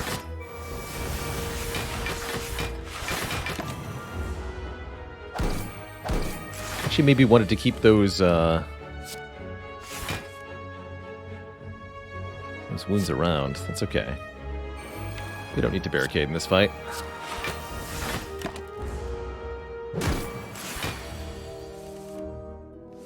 At least not yet.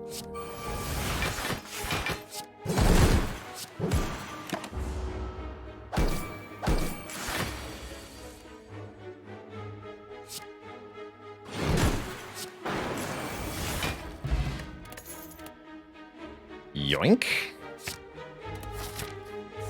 30 block. Don't mind if I do.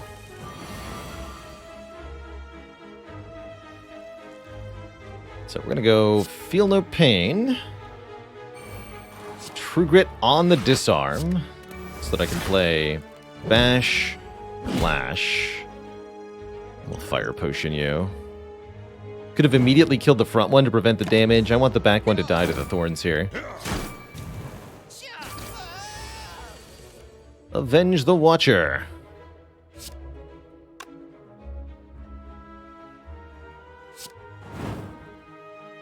A little bit shy here also.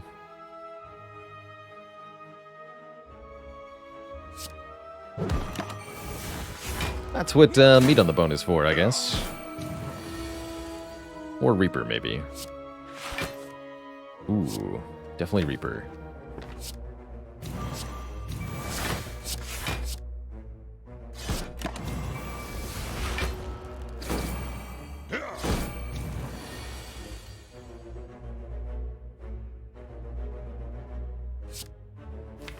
Come on.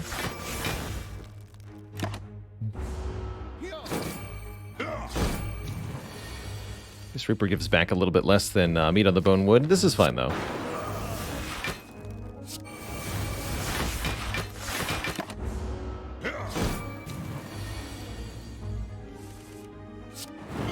$50 health will be plenty for the boss. I don't expect to have any trouble whatsoever. Headbutt's a nice card for a deck with Barricade and Trench shenaniganry. Deck's getting a bit thick, but I still think that's a worthy addition. And we're finally going to upgrade our Bottled Feel No Pain, I think. Strike Dummy to the rescue.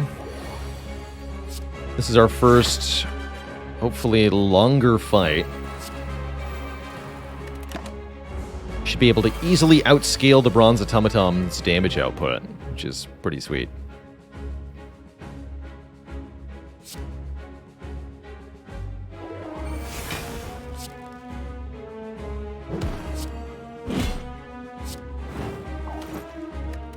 Kunai.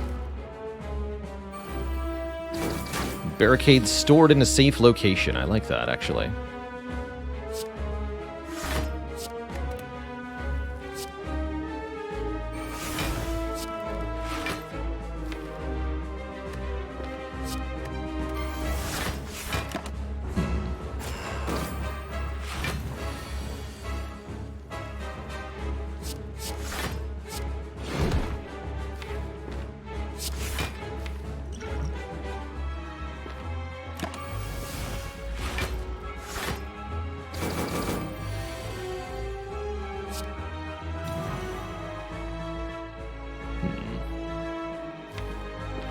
In that case, Headbutt Impervious, I suppose.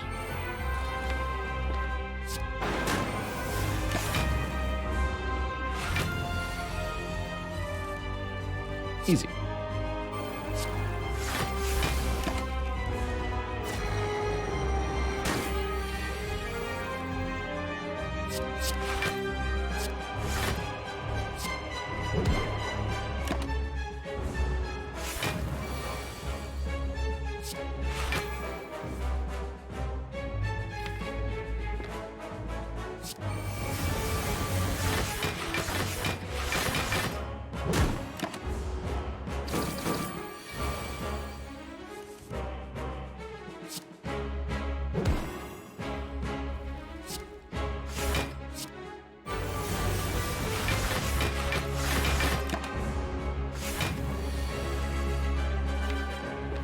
We have no True Grit anymore. That's fine. Just want to headbutt entrench for the most part.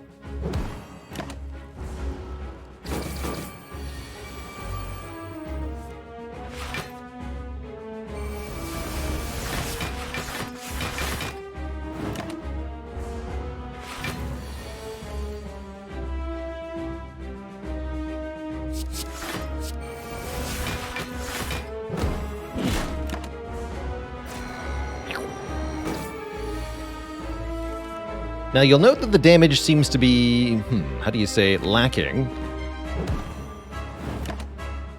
But when you have this much block, it barely matters.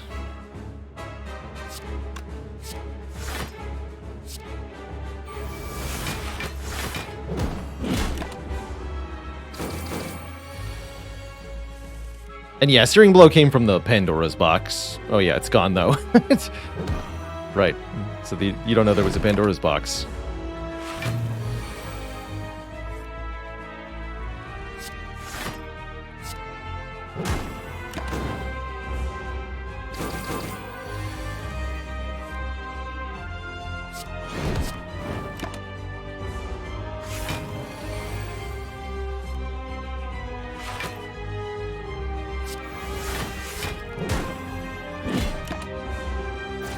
Hyper Beam number 3. Trying to remember the last time I saw the third Hyper Beam. I've seen second Hyper Beam a bunch of times, but third Hyper Beam, that's a rarity. That's a rarity. Exhume. Get back an exhausted card, notably Disarm. Maybe Limit Break or Reaper or Impervious. Sure. Don't trust Offering in this sort of deck, nor Brutality.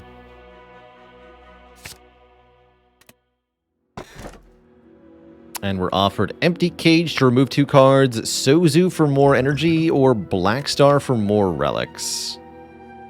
I don't totally dislike Empty Cage. Definitely a bunch of extraneous stuff here. We could lose the Searing Blow. And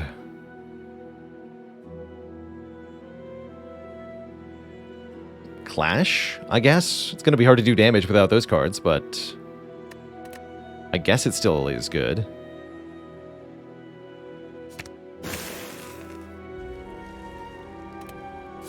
Wouldn't Offering get the block engine running faster? Probably.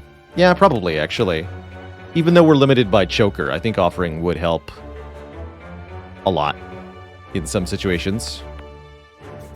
The Velvet Choker is mostly what prevents me from taking the Offering, though.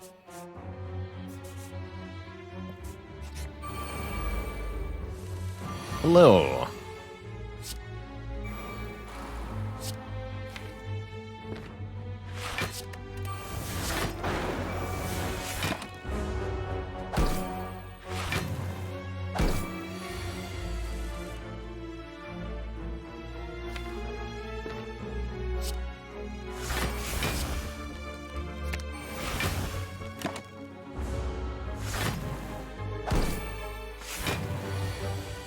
Definitely struggle before drawing Barricade, though.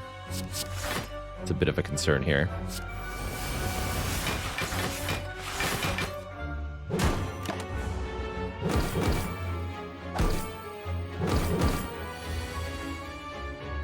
Hello?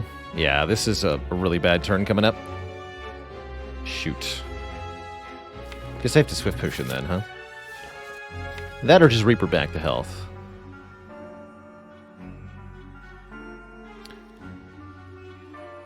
That or just Reaper back the health.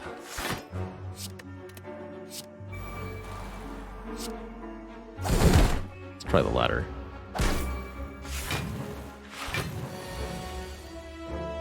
That's not too bad, actually. Okay, we can set this up pretty well.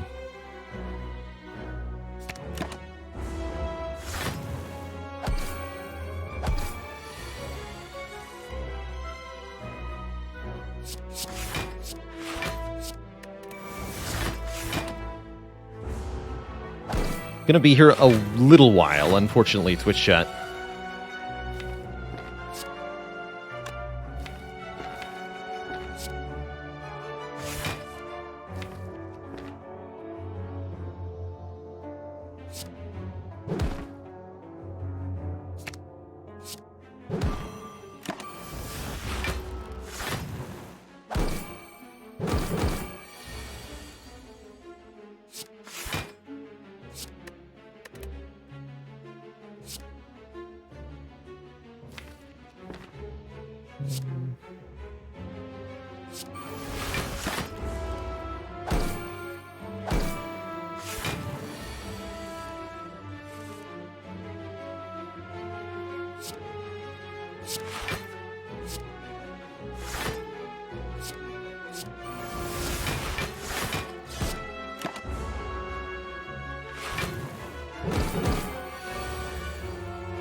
The less cards, the better.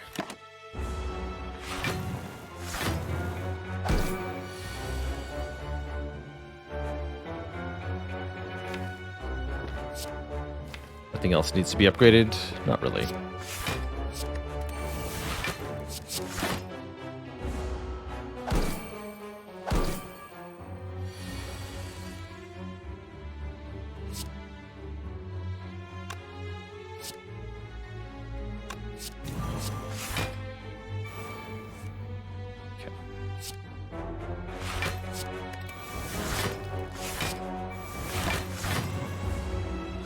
Lots of block now. Finally, we draw those together. Good.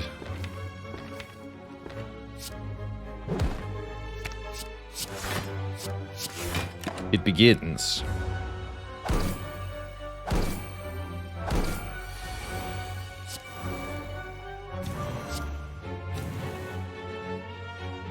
This is 13 by 3. 39 healing. That's to full health, right? Good enough.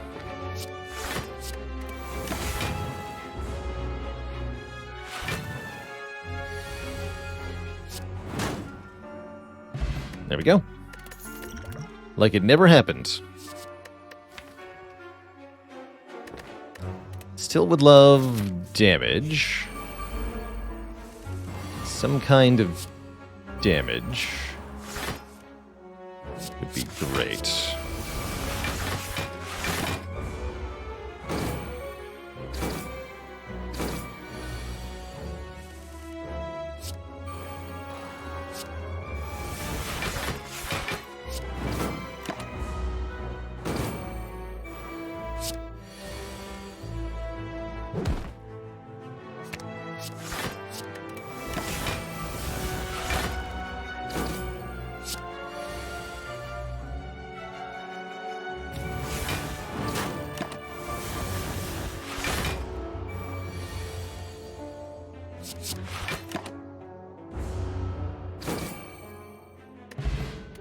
Get a rare card. Bludgeon. Is that damage? Is this damage? Not sure that's damage. Not the kind of damage we need, anyway. You begin to fall. Lose clothesline, feel no pain, or impervious. See you later, attack card. Who needs them? Alright, we have Bash, we have Immolate, we have Reaper, we have Reckless Charge, we have Headbutt. That's it. This is fine. And we can take Warped Tongs. Get a random card in our hand every turn for the entirety of combat. It's kind of cool, actually.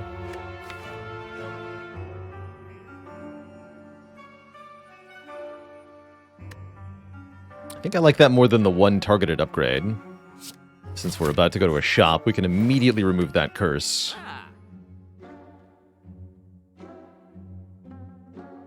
Double Tap is here. Impervious is here.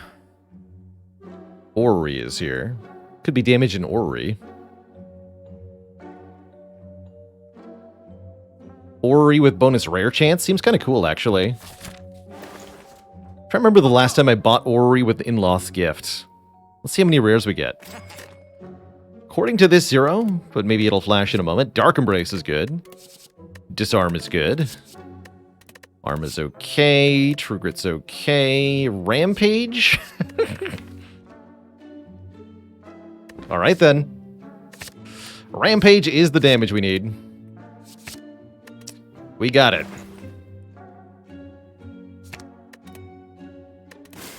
Never have I ever taken a late game Rampage. Let's see how it does. Here's a giant head to try out against. Here goes.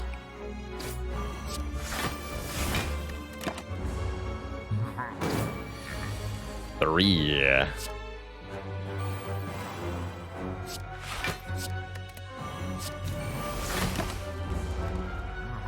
Two.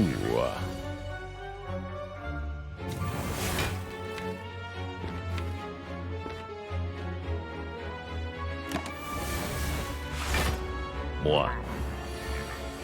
Already out of time, and yet.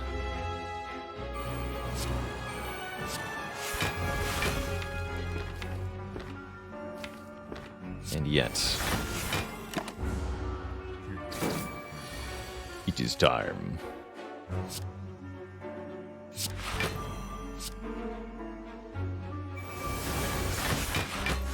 This bash is going to do nothing. Just having the energy from the Art of War is more important now. I actually really like leading into Art of War and just ignoring attacks entirely. Seems quite good, in fact.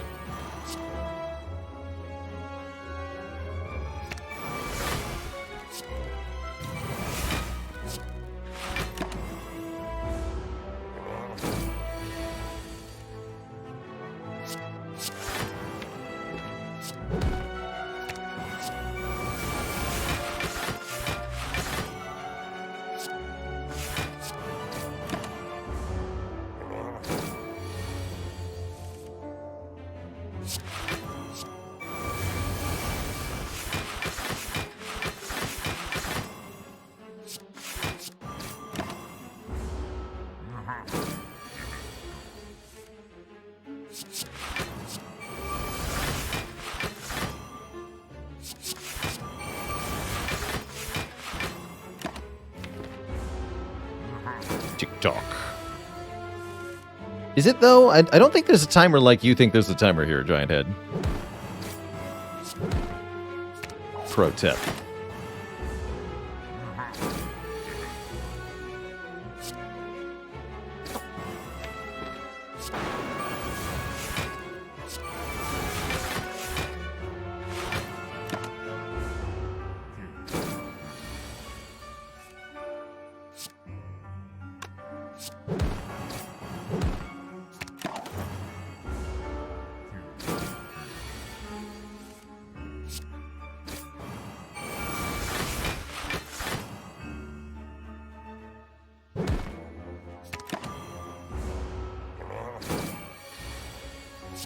$96 damage.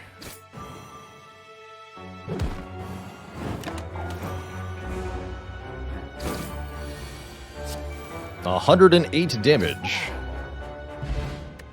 Cool. There's a fire breathing plus. That'll also help a lot if we were looking for damage, or we could take a third feel no pain. Let's do ourselves the honor of having a fire breathing as an actually good card. That seems kind of neat. We have Ritual Dagger at home. Did we, though? Crunch.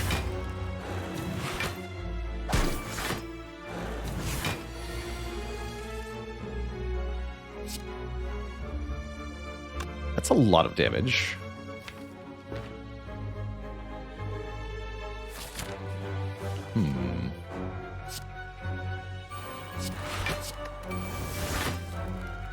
Okay. Guess we'll be alright here.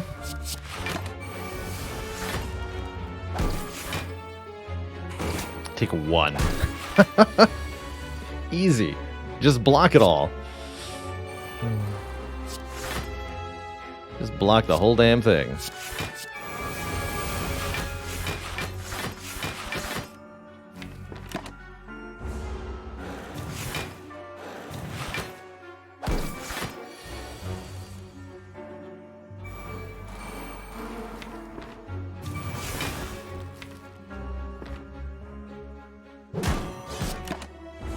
Get him, fire breathing.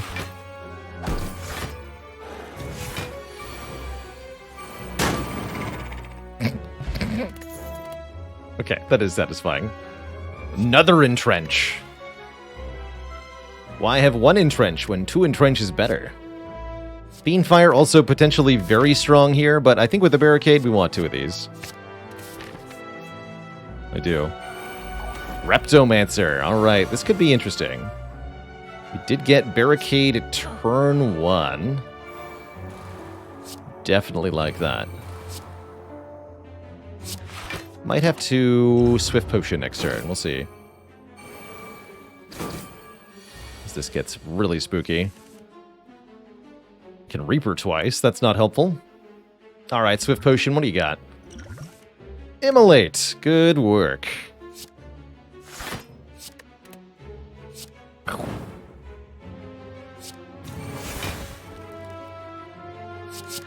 Very good work.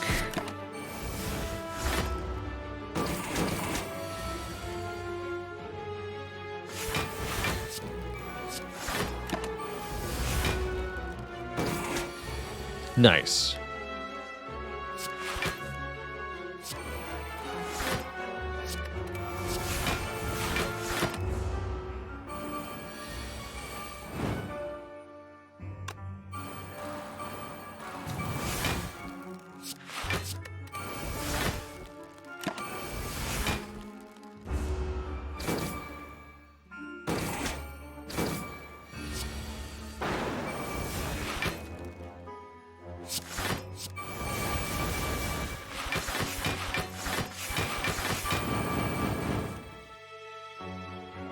Too good. It's too good.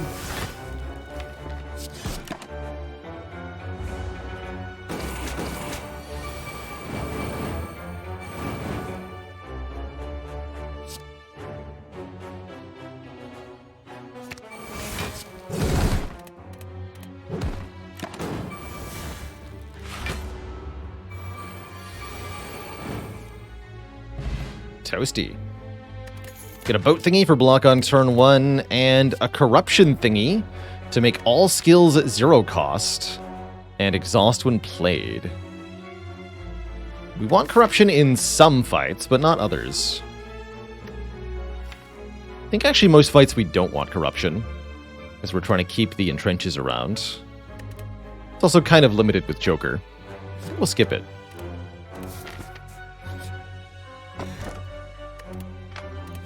Too late, Darkstone Periapt. Too late. Alright, Giant Head rematch. Let's go.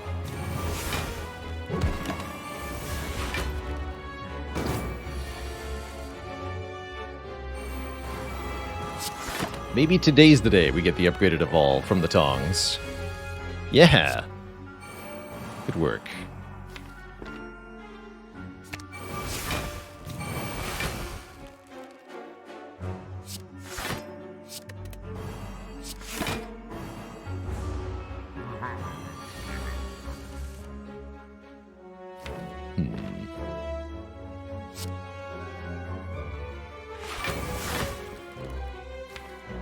Please draw into barricade. Dang.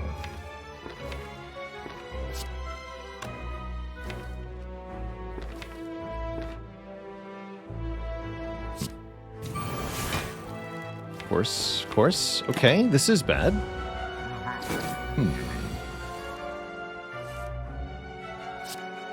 It's better.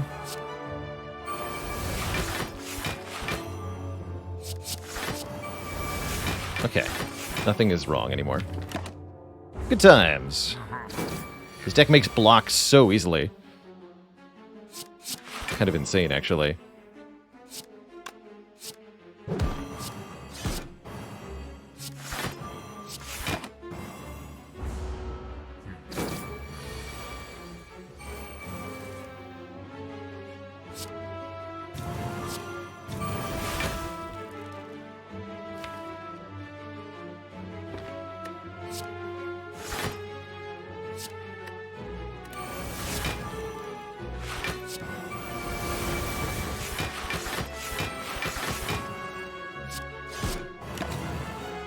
I think that might have been the first time I've actually played 6 cards.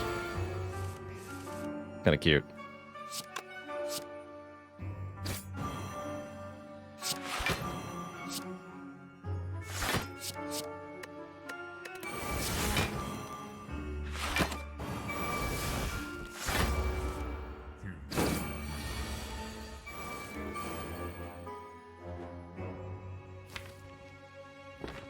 else can I be rid of? We don't need Headbutt anymore.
Goodbye.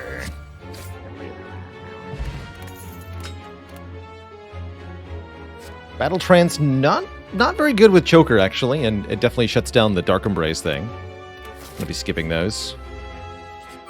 Is this that Rampage deck everybody talks about?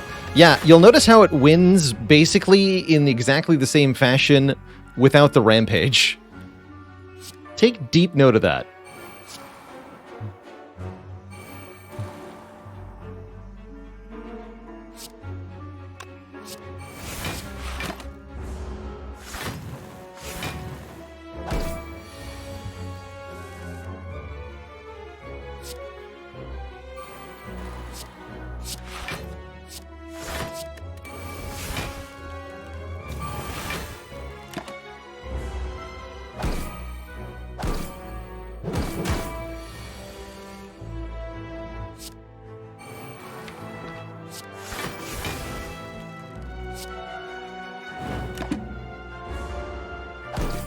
When is Rampage actually good? In the exhaust pile. Yeah, that's pretty close to true. Uh-oh, we have to do this again, except I already got rid of my Limit Break. I can exhume it, though. Good talk.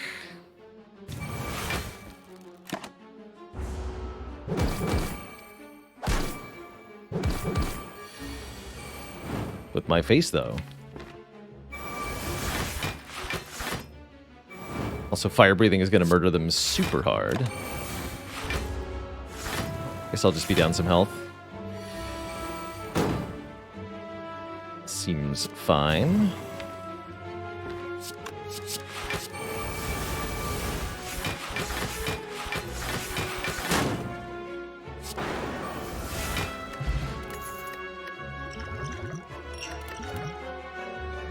Meh.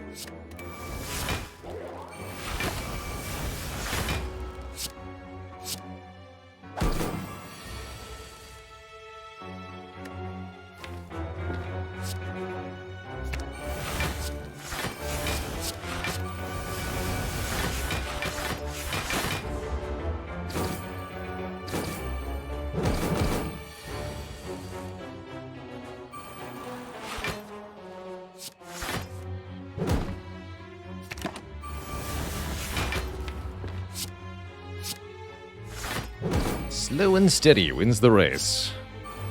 Could kill them with Fire Breathing. I won't get Reaper health. I'll wait patiently. This won't take long with Dark Embrace.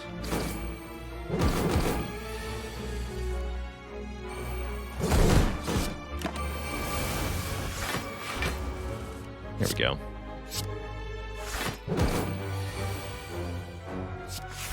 Take 10 hit points. Seems fine.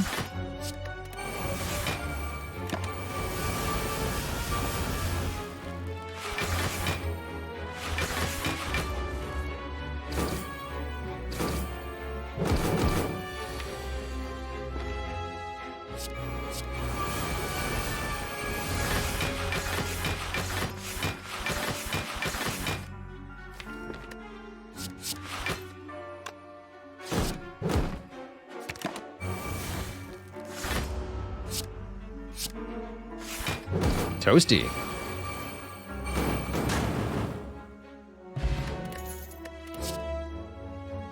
Body Slam is here. I don't really need it now. I mean, it would be convenient in some ways, but it's not actually going to really decide whether we win or lose fights. It's just kind of fun. I guess I'll showcase how we win without it. I don't think it helps. Check the Rampage beta art. It's a ram and a page. Great visual pun. Yeah, I'm not going to take that body slam. I'll fight a boss, though. This is not an upgrade all, right? I don't think so. Content extended.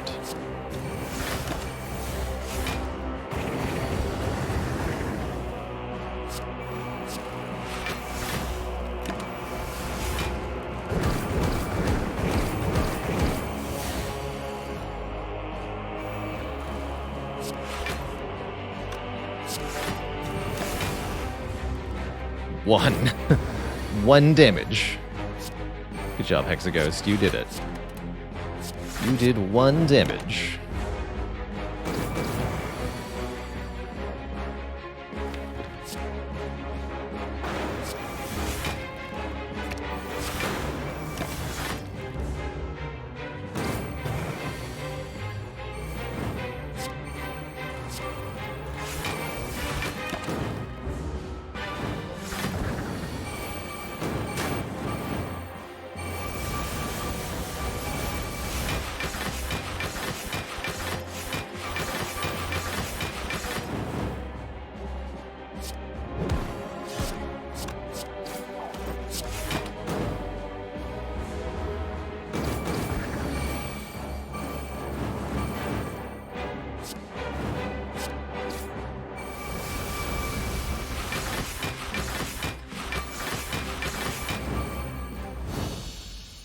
GG, Hexaghost.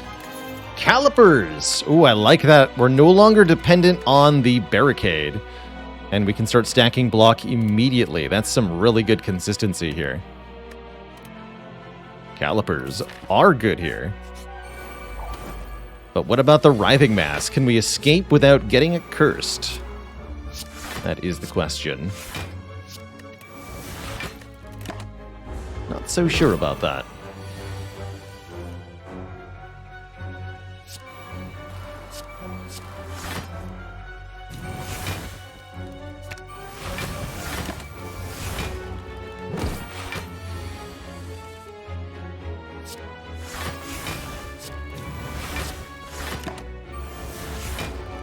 Notably, 2 entrenches are very strong now, as we can just double the block immediately. That's too good. It's just too good.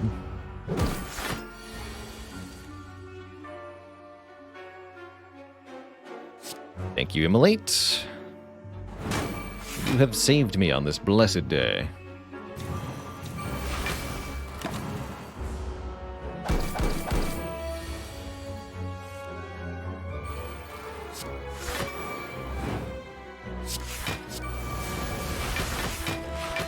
Can you get multiple curses from this encounter? Only 1 curse can be added to your deck by the Writhing Mass each time you fight it. And if you block it with Omamori, it won't try again in the same fight. So the only way to get multiple curses from Writhing Mass is to fight Writhing Mass multiple times.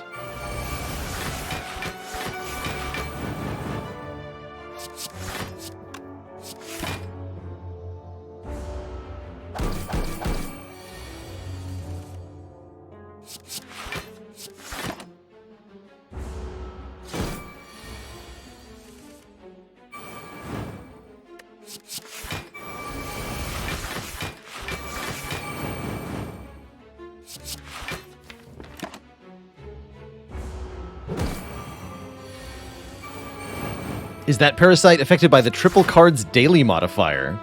What a question. I think yes. But it's been a long time.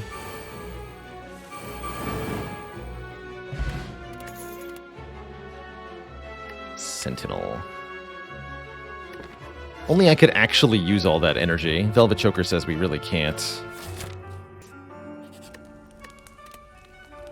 Alright, we're on to the end game. We have a block-centric deck that I think is going to crush everything. Should be quite fun. Time Eater gets double disarmed immediately. It's a tough way to go. Add all the slimes you want to my deck. You're not going to stop me, Slug Boy.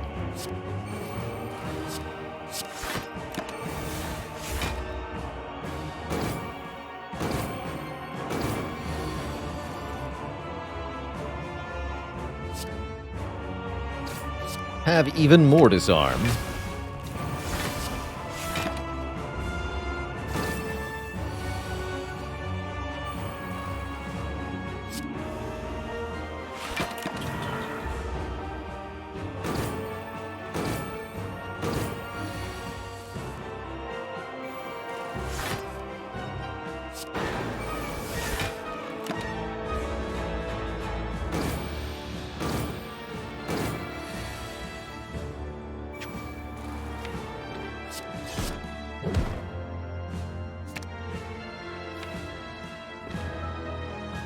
This is fine, actually.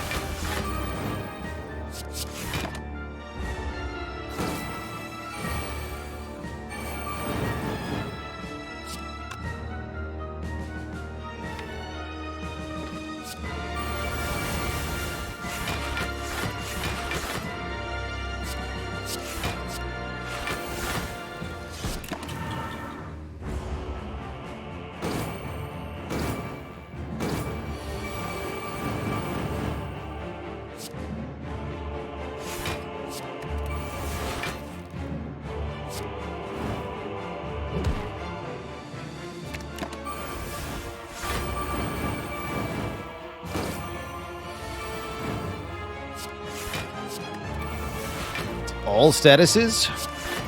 Always has been.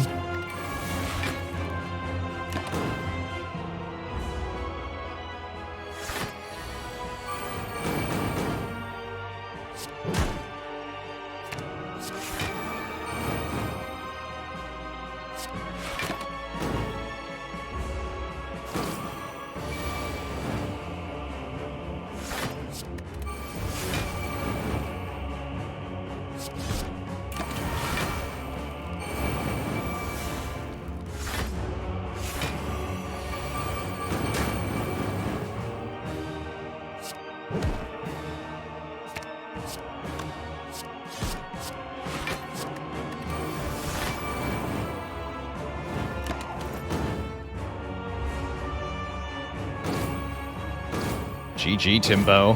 What a fate. Hoisted by your own slime. GG. What about the Awakened one? How do we do in this fight? I imagine pretty similarly. We've got some powers to play, but not that many powers.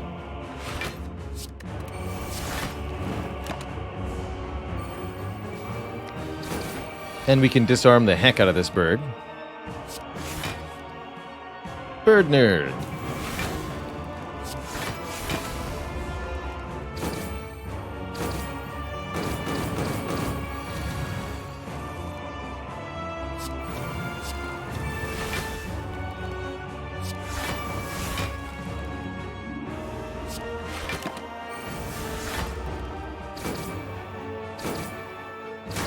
No.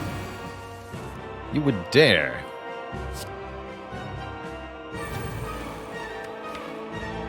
Yes, they would dare.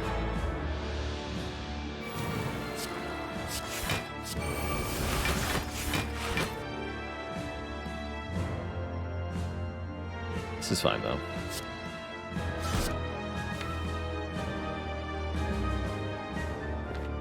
Should be, anyway.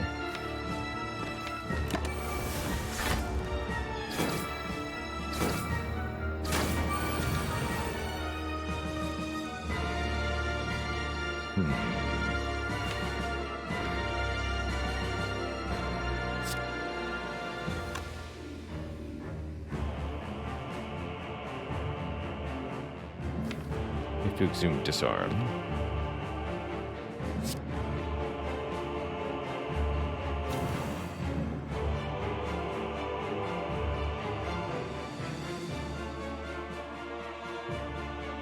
Pain, Exhume, Disarm. That's not that good. Maybe you need to Energy Potion here? That might be the case. Forge Pot achieves similar ends, actually. It would be better in this situation.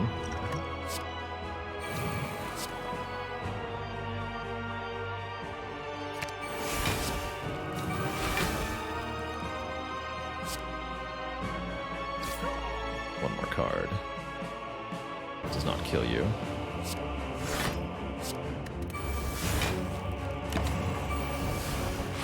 Okay, that's fine. Meat on the Bone is now active.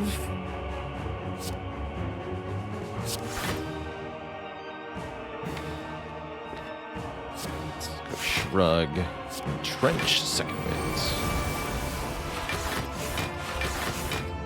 Okay, maybe needed to be a bit more aggro with the damage on the birds, but we're through the tough part now. Definitely through the tough part.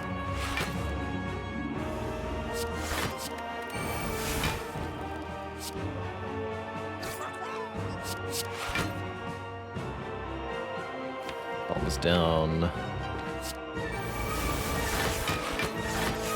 Alright. Seed is fine. Reaper, Flex, and Limit Break are all here. No, Flex is gone. Okay.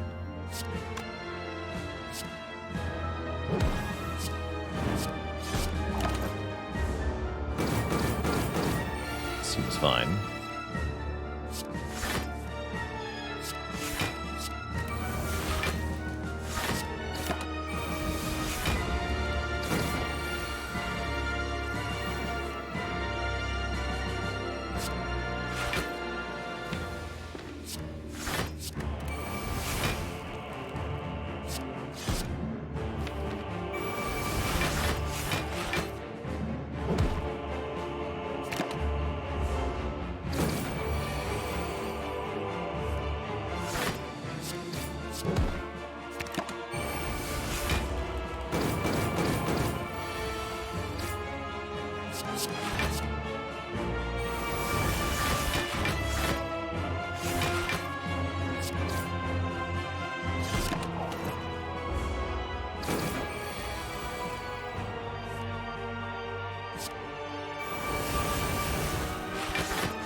Oh.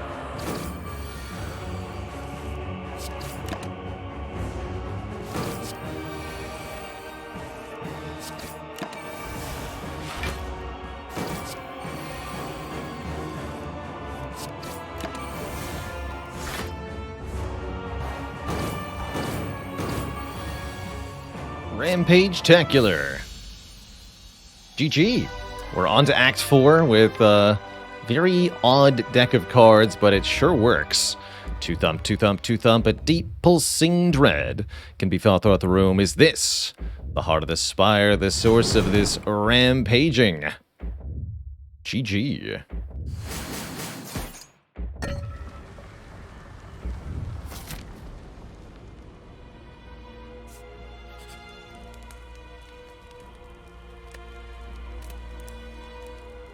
When did I know this deck could win with D-tier cards as damage sources? Probably around the time that we just casually ignored Hexaghost using Inferno on us.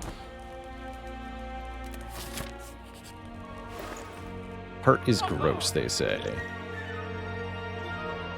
Too late for violence, but not too late for the Abacus.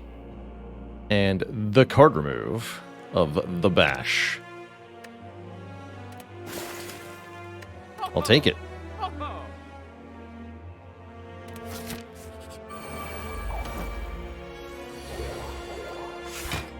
The Abacus.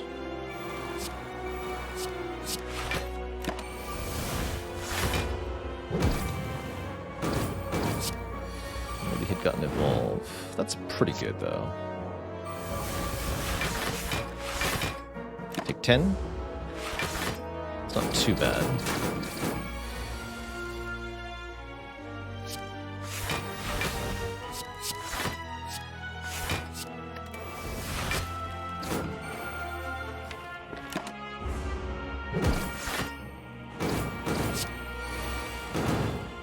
there's Evolve.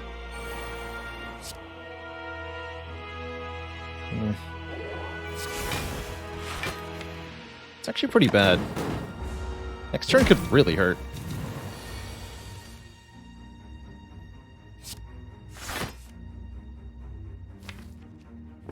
Zoom being here is very good, though.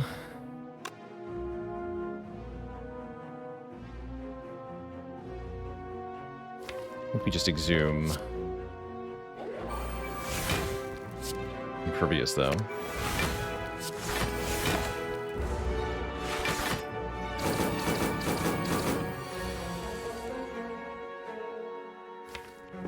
Alright, we have to do this without Barricade. Terrifying.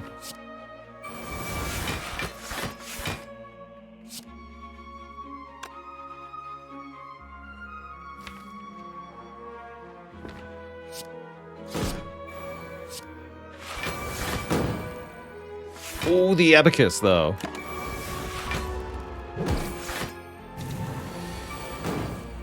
Here we go.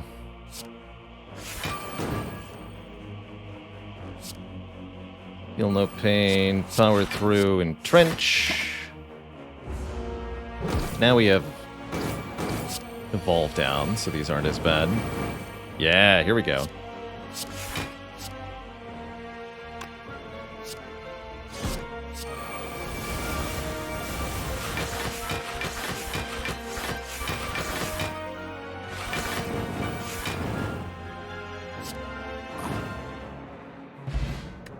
Good. Okay, 60 health should be enough for Heart, although the order of drawing could be important here.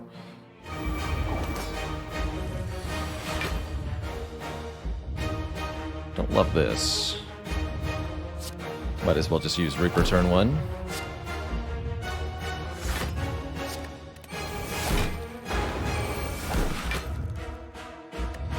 Not a huge fan.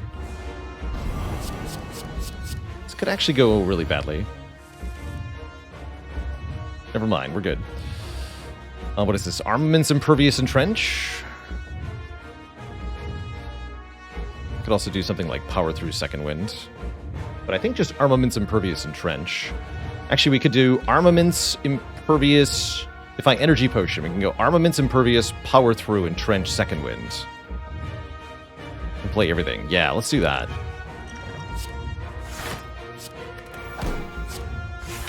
That's a ton of block.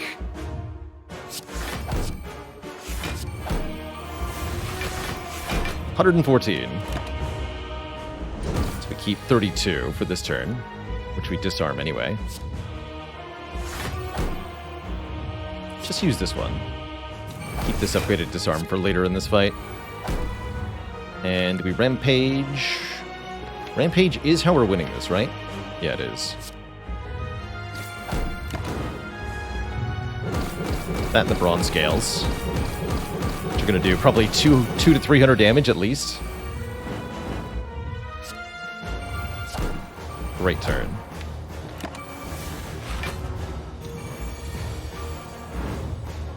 Not so great turn. It's okay. Still didn't get Evolve down. It's kind of spooky.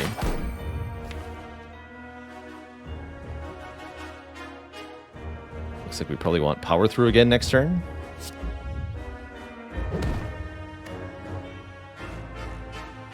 Can't disarm yet.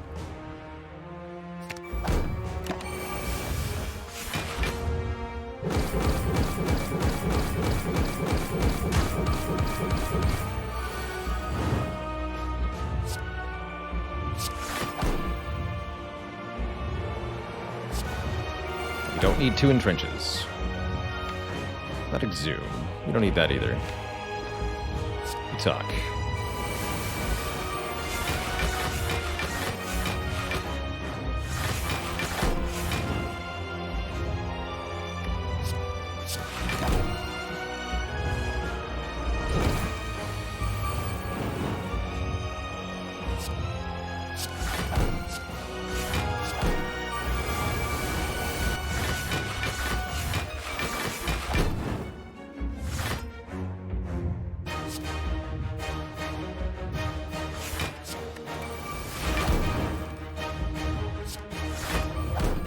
go.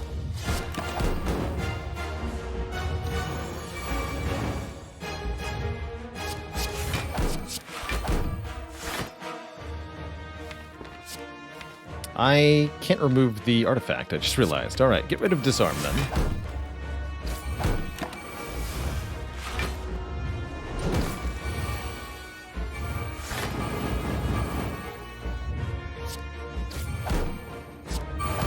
Use that card.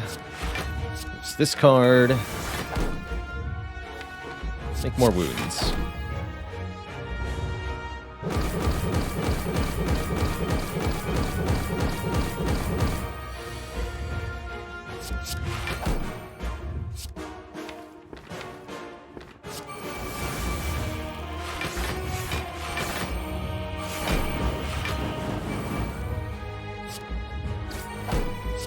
Maximum block.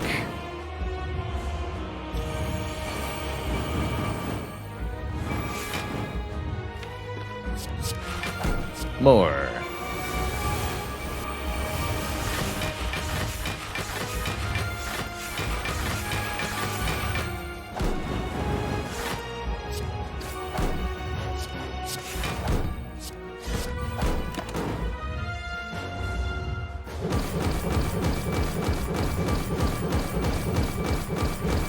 $1,124 is the score on bronze scales here.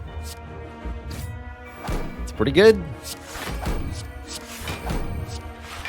There you go. Didn't need no body slam at all. GG. Good times. GG, Twitch chat.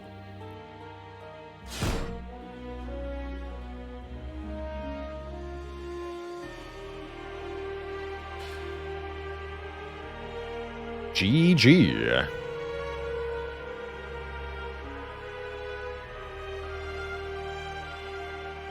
GG.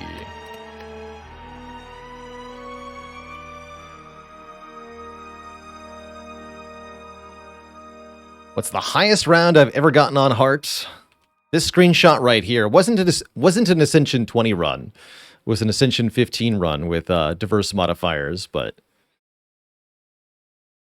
unlimited timer is the answer. We stalled the heart out completely. A severe case of heartburn.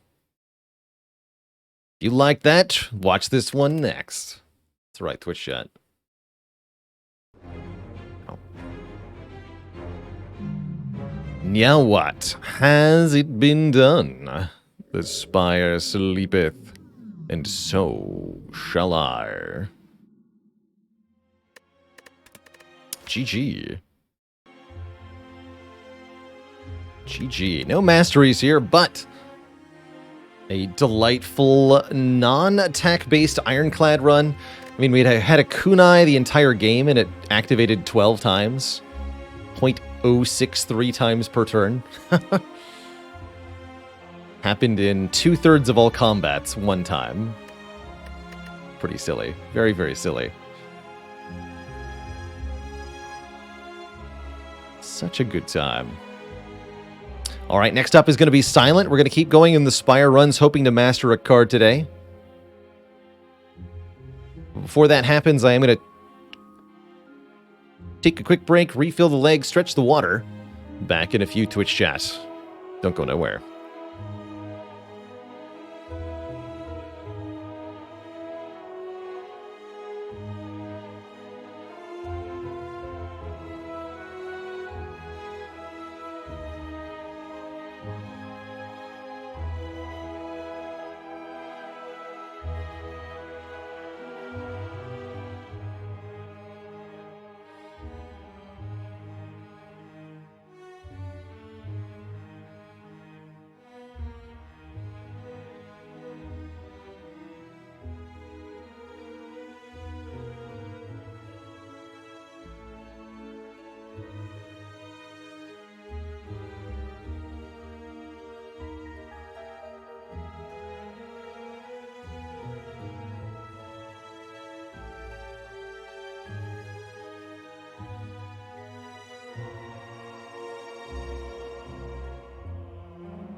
Alrighty, Twitch chat, your wait is over. Will Silent be able to master Heel Hook on this run? And therefore stop being played? Question mark? Exclamation point. Guess we'll find out.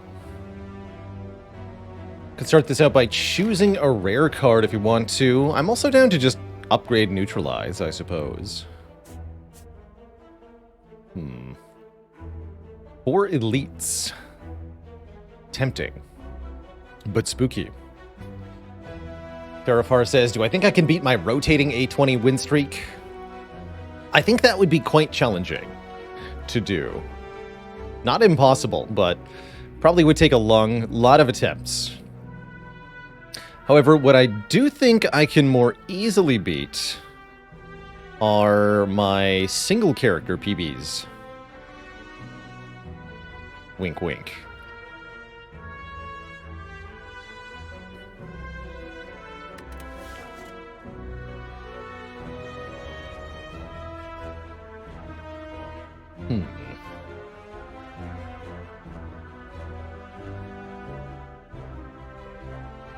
Bricksmeyer says, I'm rewatching the streak on YouTube currently. So much amazing content. It was an insane streak.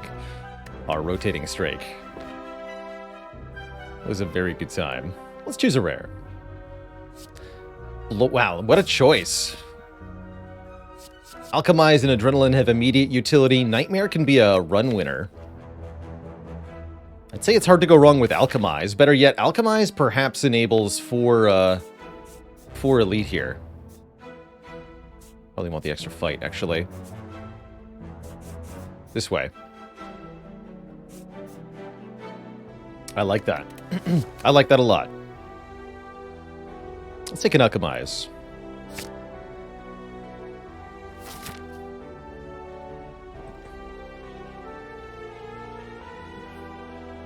Splattered A Saint. Currently stuck at A7 with 150 hours played.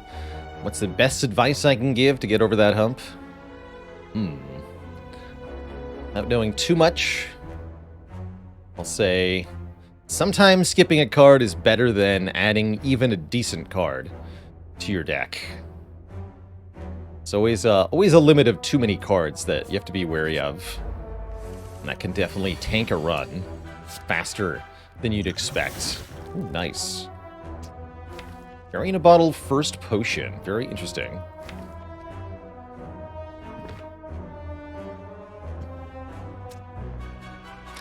Actually, I think an important question I often ask myself when I'm looking at a card is not is this card better than the worst card in your deck, but rather, is this card better than the average card in your deck?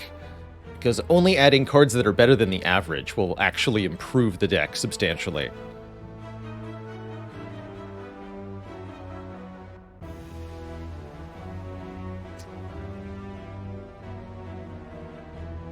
Are the odds of all this potions the same when alchemizing? I think it still follows potion rarity. So there's a 60% chance of a common, 30% uncommon, 10% rare, I want to say. And then within a rarity, it should be equal chance of all of them.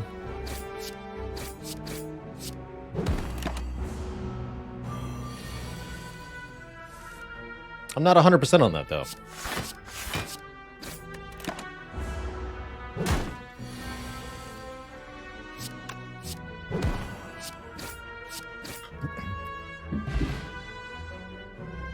Yes, Krokon, that's also a really good advice for Ascension climbing. Don't think of your deck as any particular archetype. So don't go out in the beginning of Act 1 thinking to yourself, I'm building a poison deck, when you've got 1 deadly poison as your first card pick. Because that will cause you to start to ignore other potentially useful possibilities. Instead, focus on picking cards that let you get past immediate obstacles. Thinking about which Act 1 boss you're fighting as you pick the cards of Act 1, and just building solutions to fights rather than trying to create some kind of idealized deck. I think we are going Poison Stab first, by the way.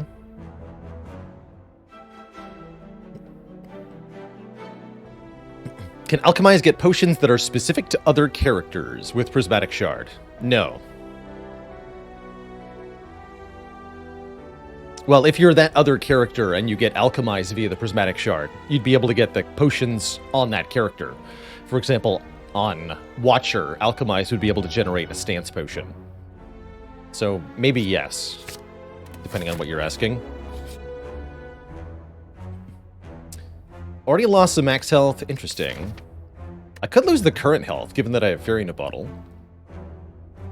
Or we could just lose more max health. Just lose more max health. It's fine.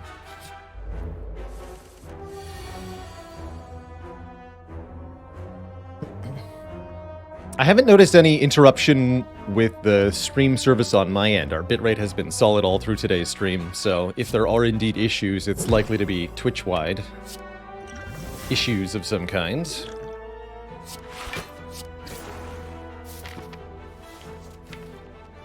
I'll use this here.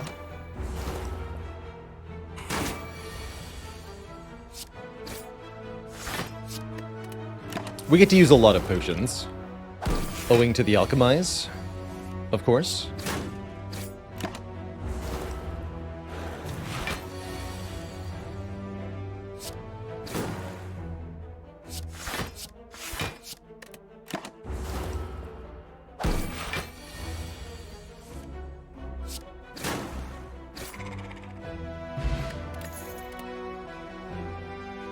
Piercing Whale or nothing, I guess. I'll take a Piercing Whale.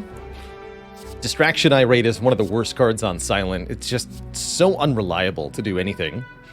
Expertise can be an incredibly powerful card draw card, but requires that you have either some discard or some energy gain for it to actually work. You can't just put it in the starting deck.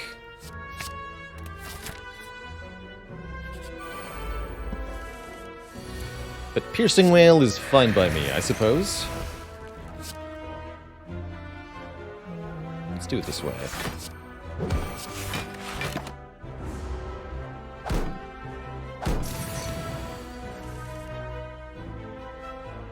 Just don't refresh, they advise.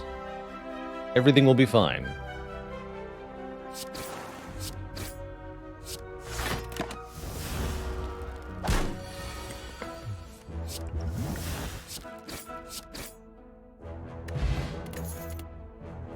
Ooh. Crippling Cloud goes with the Poison Stab, but I might prefer the broad general damage of either Predator or Blade Dance here. Going into early elites, I quite like Predator, actually. Very valuable against specifically Lagavulin, because it retains most of its damage after being debuffed, whereas Blade Dance after one debuff does half damage. Mutator, thanks for the Prime sub. Heck yeah. Would Distraction be better if unplayable cards weren't considered skills? Yes, it would be a lot better if it couldn't give you Tactician or Reflex.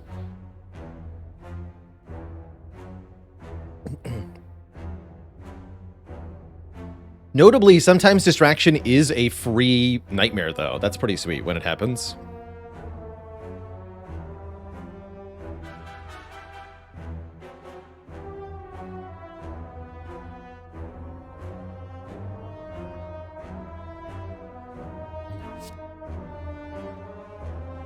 Let's grab a Predator here.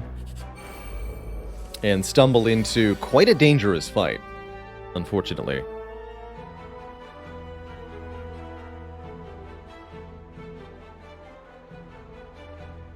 Blessing of the Forge looks good here. At minimum. That's for sure.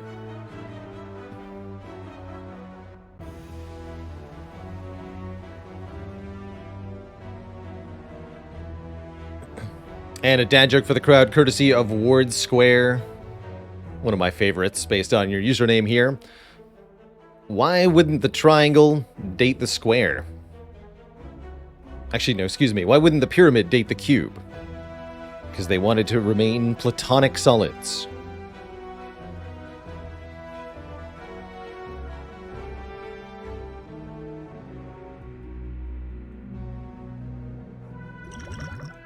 Got him.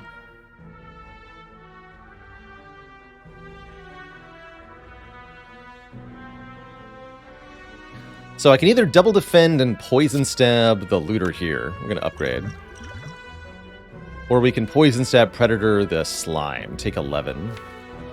Might be hard to kill the looter then, in time.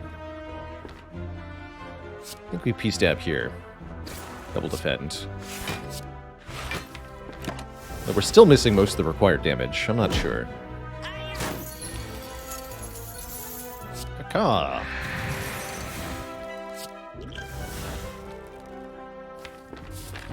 Let me use that now.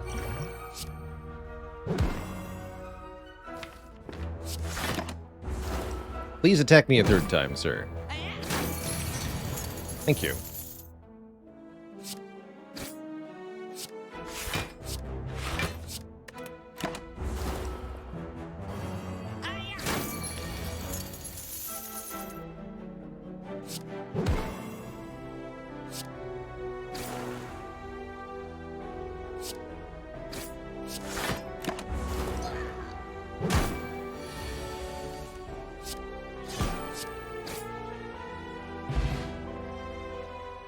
Well, that certainly could have been worse. Pretty happy with that outcome. Dagger Throw is an acceptable damage addition. Note that we never found a regular potion. 80% potion chance, but fortunately Alchemize is carrying the day. Angry Bavarian with 10 months of support. Thank you. Sucker Punch is also takeable here. I would not advise Dodge a Roll in this position. Not a card that helps in Act 1 Elite fights on High Ascension. Click a Dagger Throw. Alright, Fairy in a Bottle. You got work to do. Use this to do... Yeah, just do 12 right now with this.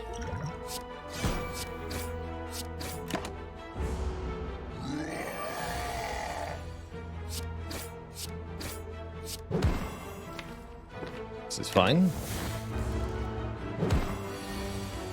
I think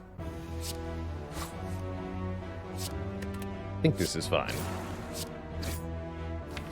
Ideally, Gremlin Knob dies next turn to Predator and Strike, but worst case scenario, there is the Fairy here. That's why we have it. Hey, we get to keep it. Good times. We get Paper Crane. Enemies that are weak deal way less damage. And if we want poison, there's Bouncing Flask to apply a lot of poison to one target. Backflip's also pretty good here. This is the heel hook run. Maybe it is, maybe it is. Let's see. We're good in the next elite fight with this Cultist Potion.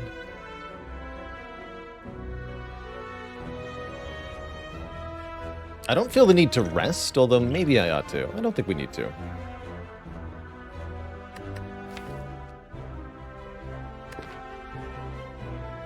I want the poison.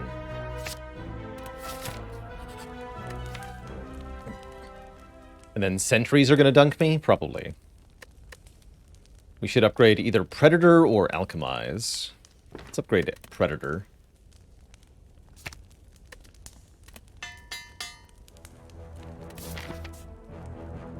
Alright, here goes. It is sentries. We do draw a Predator, though. And we'll definitely use this.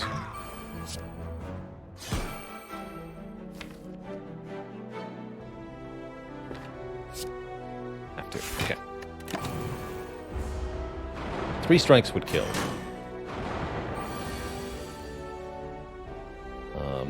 Any other option?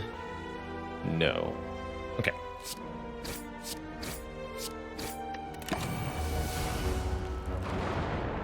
Blech. Seems fine. Alchemize, what do you have? Dex Potion.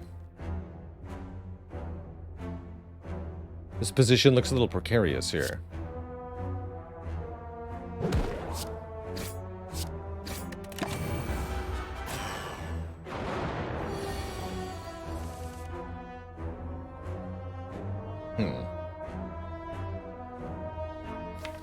Very precarious.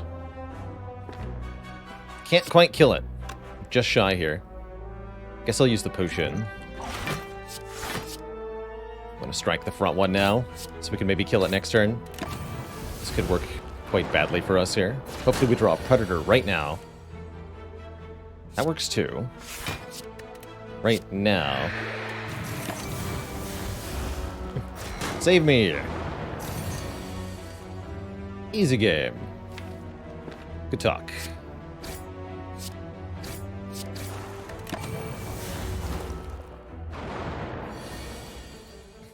Exactly dead.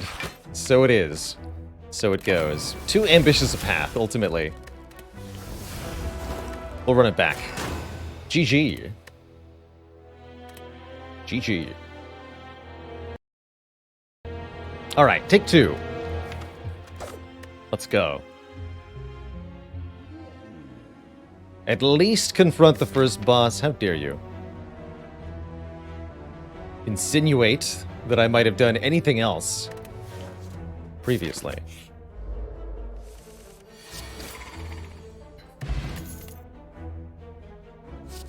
Not heel hook? Ridiculous. Heel hook.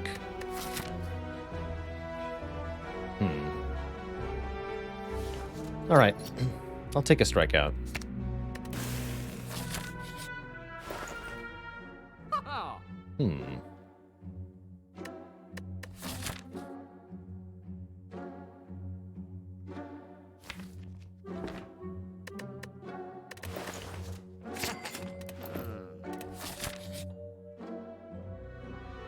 Someone was asking earlier if there's a minimum amount of gold required for this event to show up.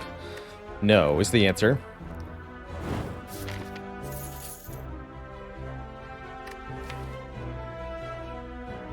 This is a good transform. Skewer, I like that.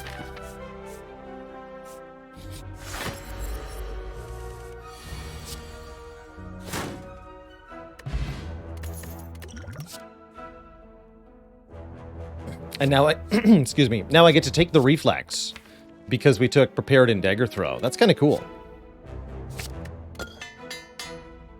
I like where this is headed.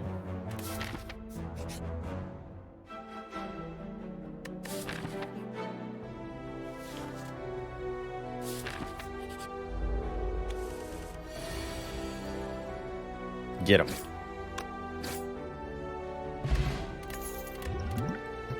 Oh my goodness. Wow.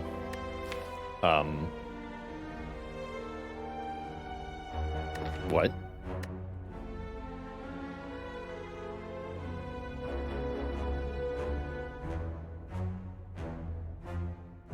Gotta discard cards to draw cards, as they say.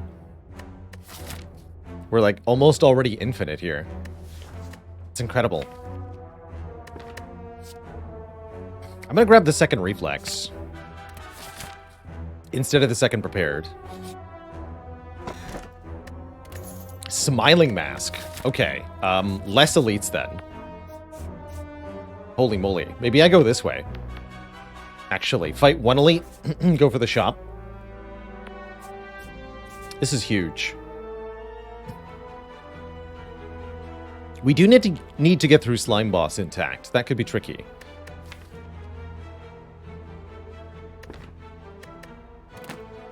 This is the heel hook infinite run.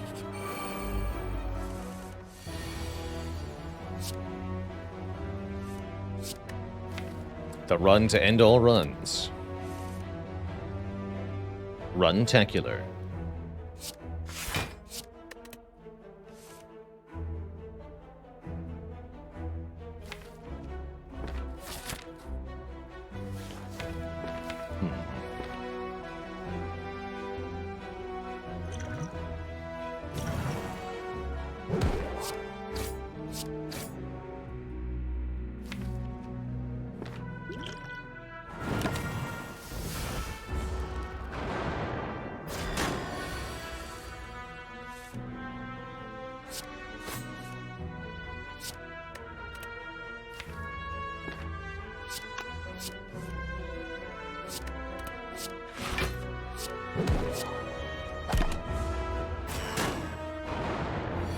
No mercy. I've learned my lesson.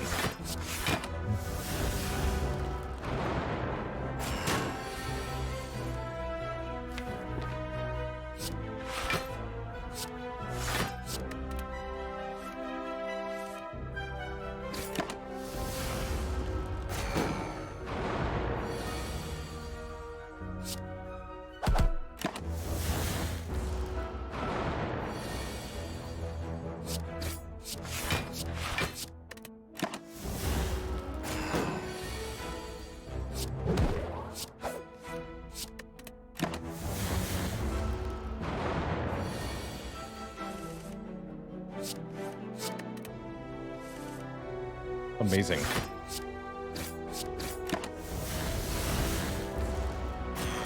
To see reflex working in the sentry's fight, that's crazy. Boat thingy, always welcome, especially on this character. With double reflex, you better believe I'm taking another dagger throw, too.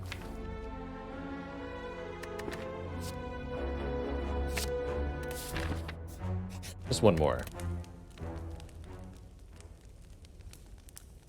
And we should upgrade prepared as well.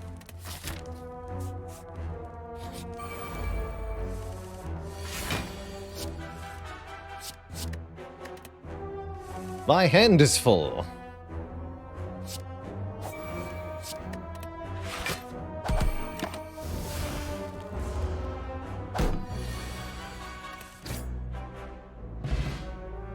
Okay, a potion.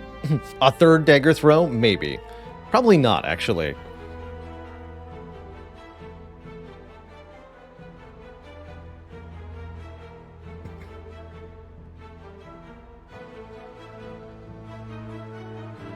Don't think we take distraction. Yeah, I don't think we need number 3.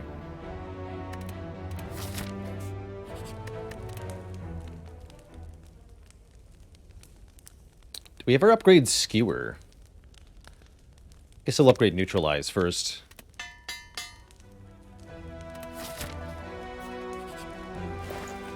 Hit. Oh, tacticians here. Okay. This just got interesting. Definitely take that tactician. That gets us mighty close to serious shenanigans. We're also going to remove a strike. Potion Belt with the Alchemize, also really strong. But I'm focusing right now on our discard engine, which just became seriously powerful. I don't think we need this all-out attack, not even for Slime Boss. We're not infinite yet, though, notably. We won't be for a while. I think I'll take a colorless potion, just for safety here. Oh, we don't have Alchemize, that's right. Even better. That was not a thing.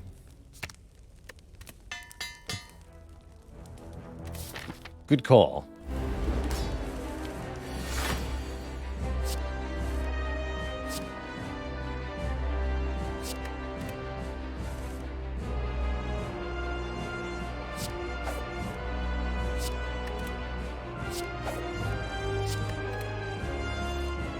So I could draw almost every card on turn 1. You can see how good Grand Finale would be here.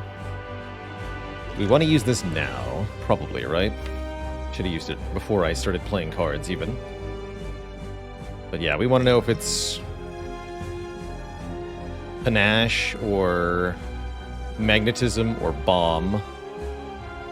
We have 9 spots. We have room in hand. Sadistic nature. Take a Swift Strike. Oh, I should have maybe taken Purity. Didn't even look at Purity. Could have deleted a couple of our defends. I don't know if that's actually good. For a fight where we're going to get a bunch of slimes. Purity was not an option. I didn't think so. That was Enlightenment. Right. Purity merely a hypothetical option.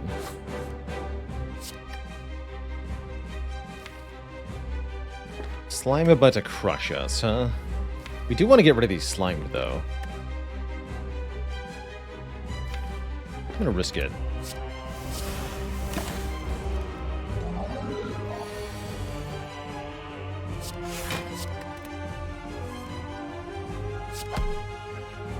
Okay, this would bring to 70. Or I can tank the hit.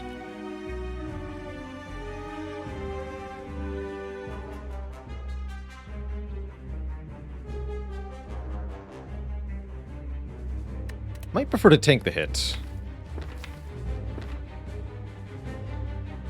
Block 22, take 16. I'll do that. And our hope is that we can clean up the slimes a bit more quickly than Slime Boss adds them. Oh wait, that's 75, huh? Yeah, that's good actually. We only have one slime now. That's a really, really high health split, but I like it. It's because of the deck state.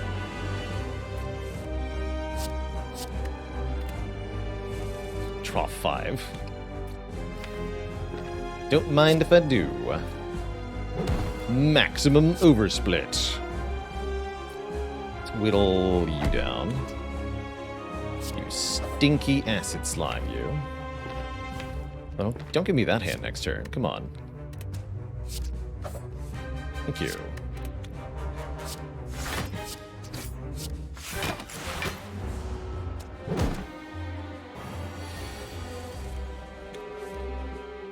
Dang it. It did. It did. I don't know if we're going to make it out of this fight, unfortunately. Might have needed that all-out attack after all.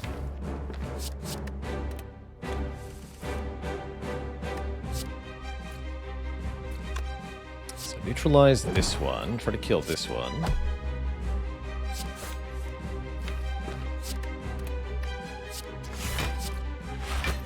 Next turn, I think we die.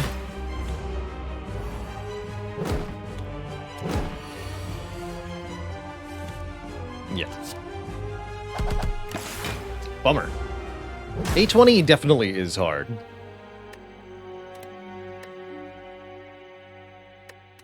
Sure is.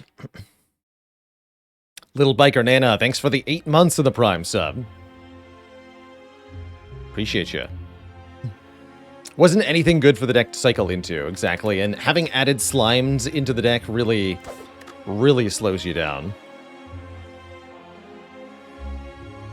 Ultimately, that was partially a victim of not going into enough combats in Act 1. Too many events, too many fires here. You'll note we only went to 5 combats, so we only saw 5 card rewards. So we had the beginning of something, but I got overly excited and we didn't end up...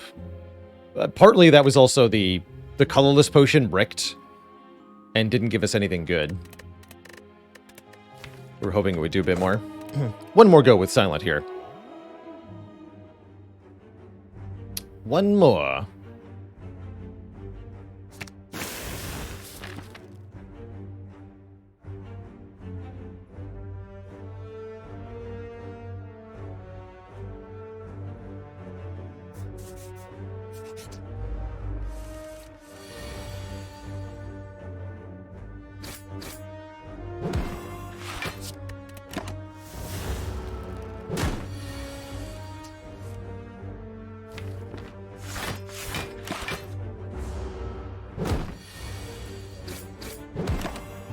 Heel hooked. On phonics.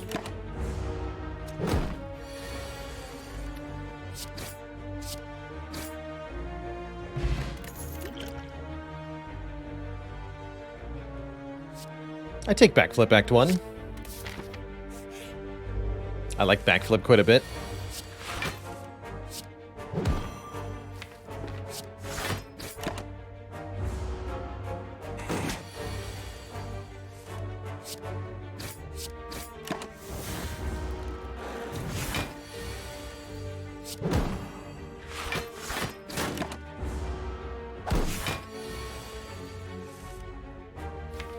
concerning.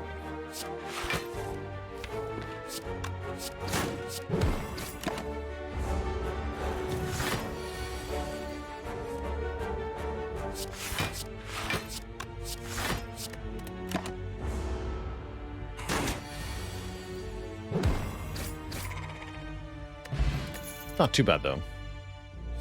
Oh, yeah. I love it when a silent run gets to do this nonsense. Perfect. Simply perfect. Let's see. We can also path into this shop. Shoptions.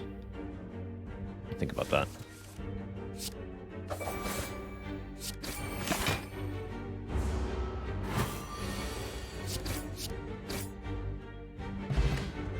Acrobatics. This also works. Not the world's worst outmaneuver either, potentially.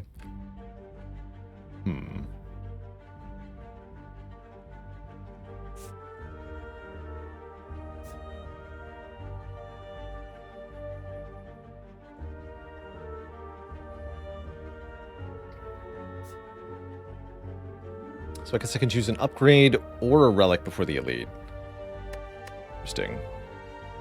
Also have more money at this shop. Guess we'll do upgrade.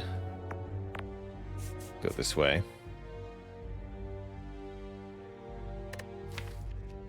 Looks good to me.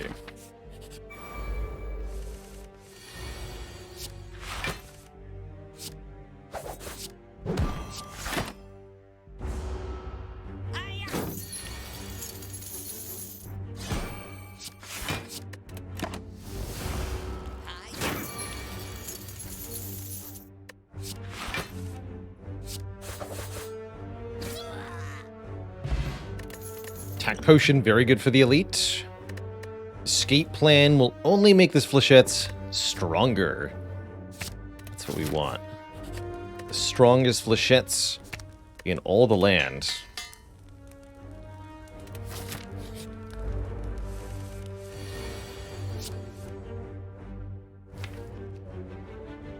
Okay, not bad.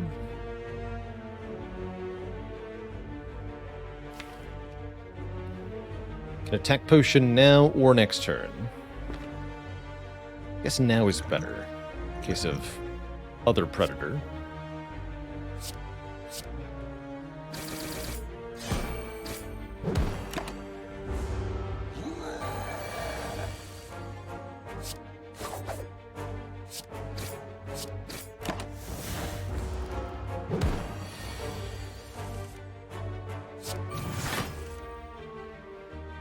Easy every time.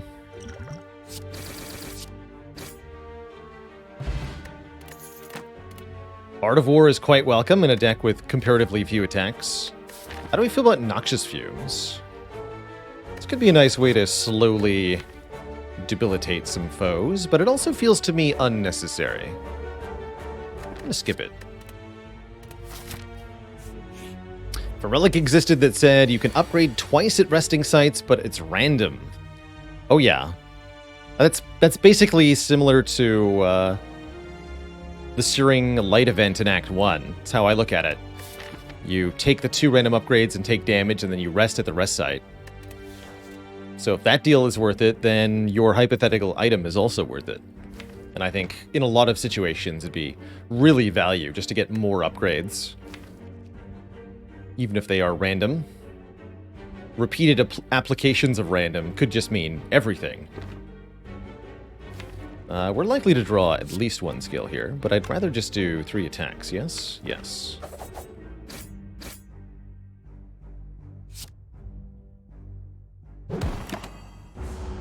Just had to make sure I wasn't splitting there by accident.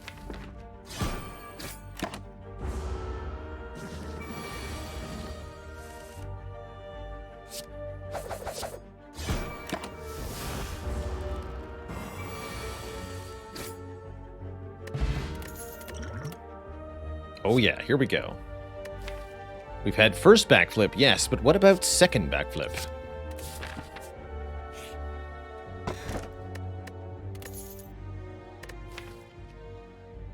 think this is going to be the run for 2 clumsies. I'm going to grab this. I guess I could take the sapphire key, huh?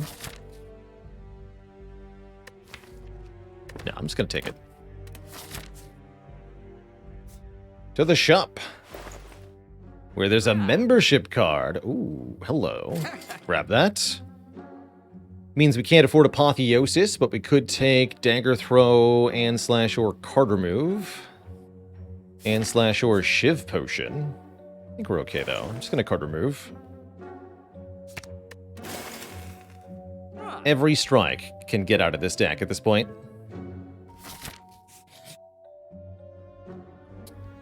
Big money. Definitely to make that trade. Definitely.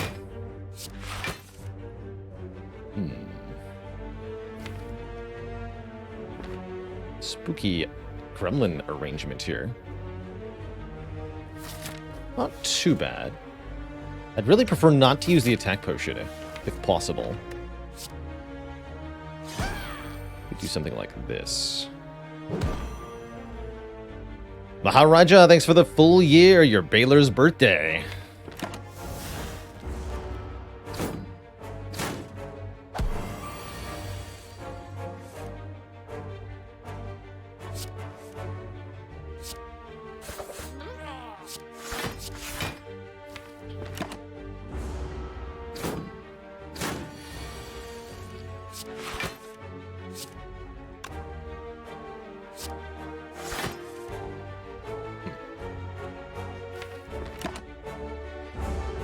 I'll be back for you too.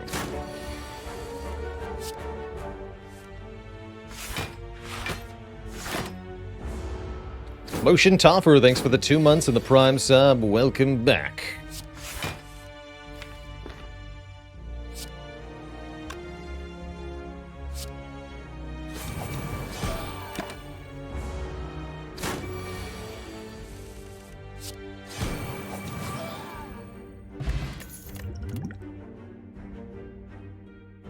Whole lot of nope. It's actually not much this deck does want. Believe it or not.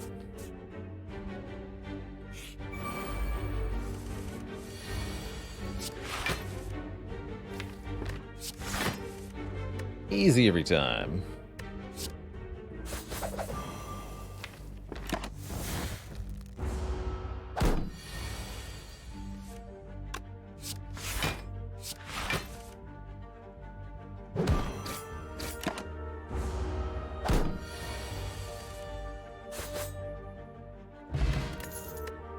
Just 2 heal hooks, of course. Poison. Don't need that. Don't need any of that.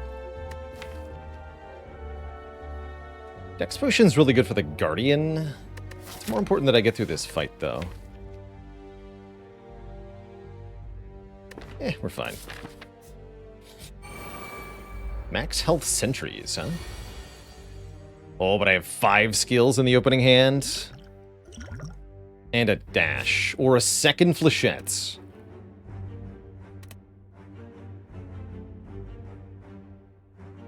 Wow, these are all good. Dash is so good in this fight in particular, though. Hard to say no here. Take the dash.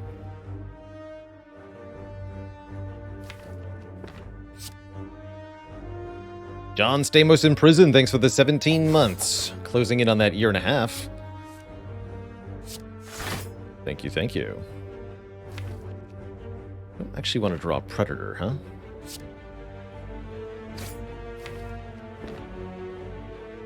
Guess that's fine then.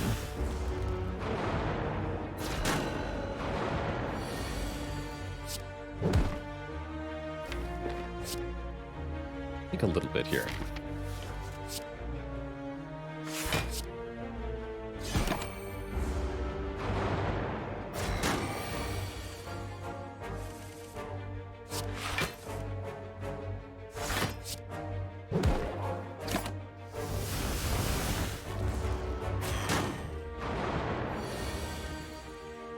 So close. Probably Survivor Predator. Take 2 more. It's gotta be worth it. The dash will kill it.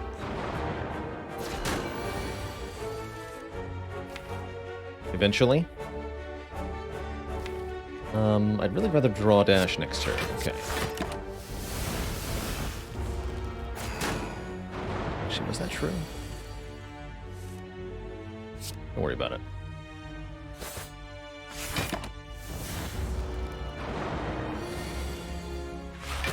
Okay. Ooh. Next turn draw is not that important, actually.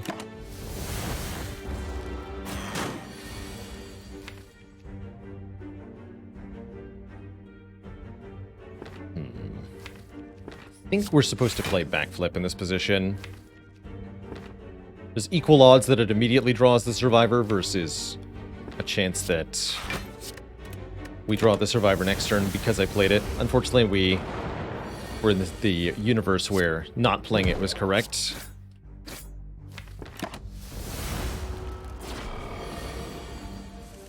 Ouch.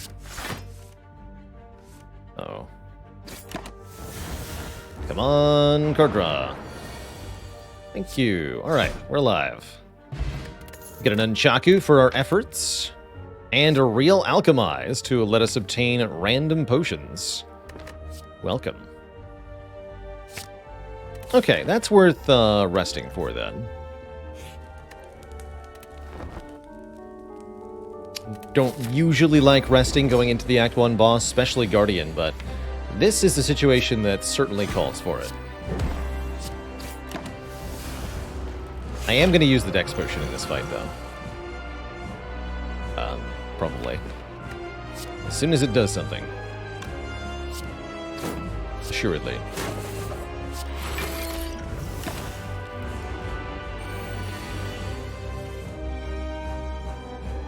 Forge Potion not too bad here in this hand either.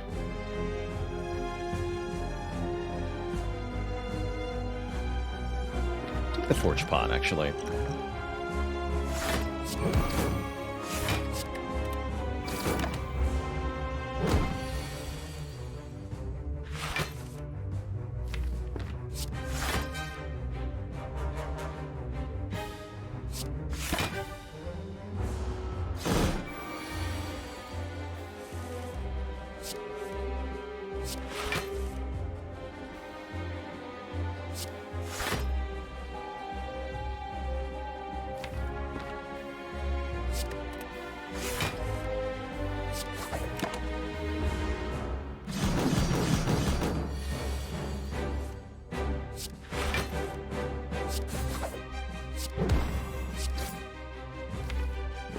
Should be able to do the required damage.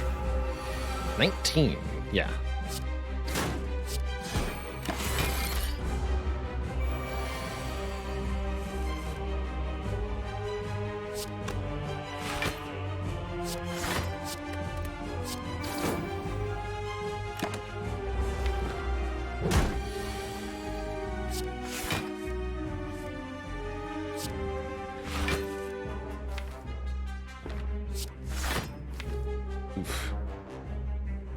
I don't love that.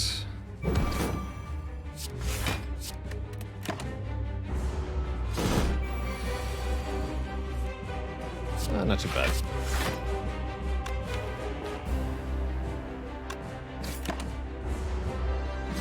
Might also have to block this hit next turn. Seems a bit awkward.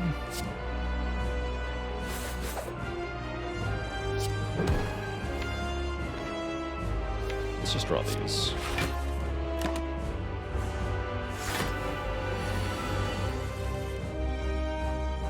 It's not enough damage.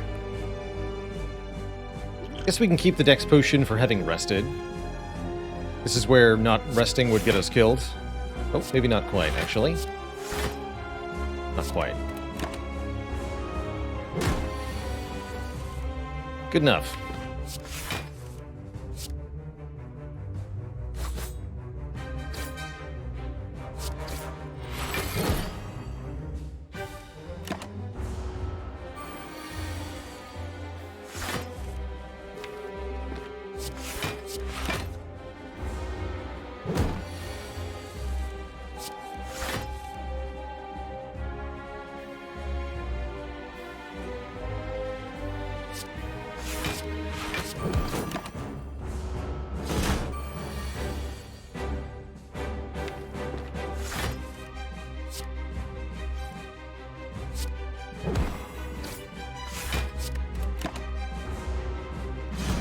should be able to kill before we have to deal with any further transformations.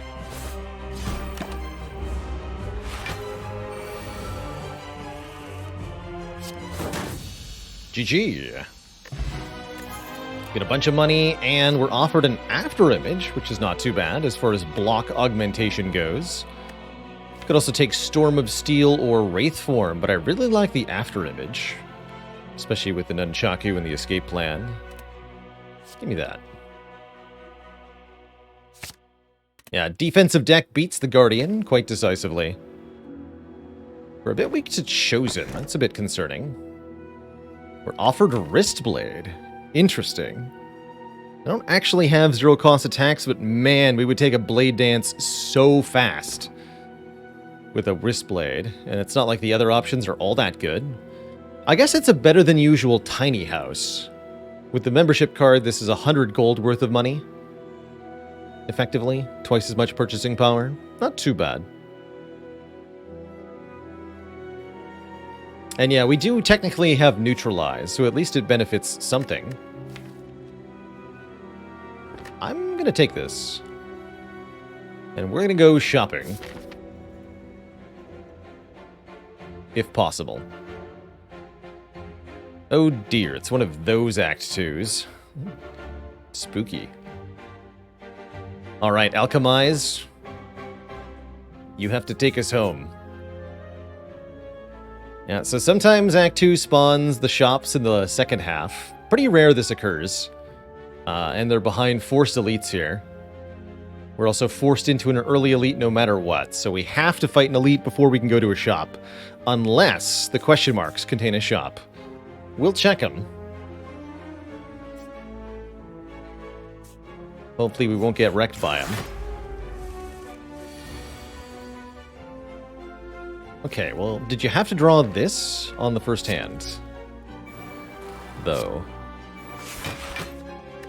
Wondering if we Dex Potion here. I think we should, actually. This would be a lot easier with Dex Potion. Should use that first. No, we can full block, right? Yeah, we're good, we're good.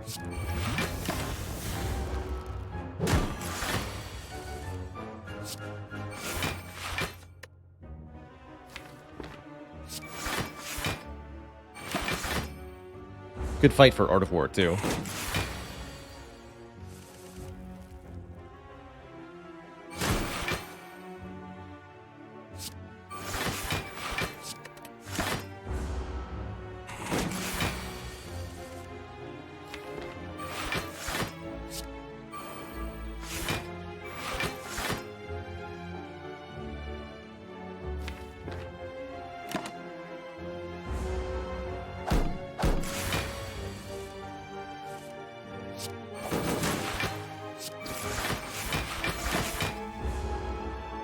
Again, slow and steady wins the race here.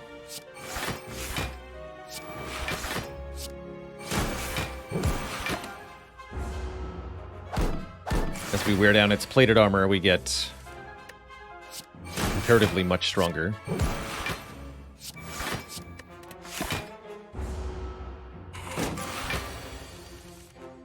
Flechettes of the Gods.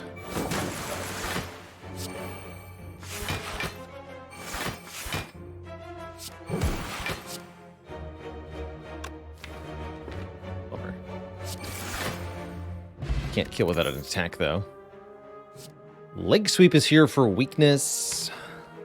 Kind of expensive, though. Just skip these. Twin Thieves. This might be a Forge Potion. Predator Survivor. Yeah, I like Forge Potioning here. We go for the back guy first, as usual. It's got higher threat on turn 3, otherwise they're identical.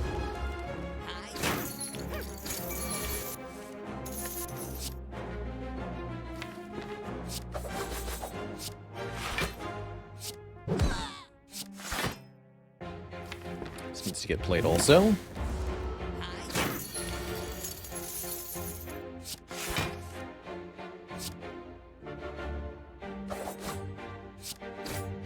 This fellow might get away. Which is a shame because of our bonus money. It does get away, unless I choose to Swift Potion. I think I'd rather have that potion to get to the shop in the first place. Alright, you can have it. You can have it.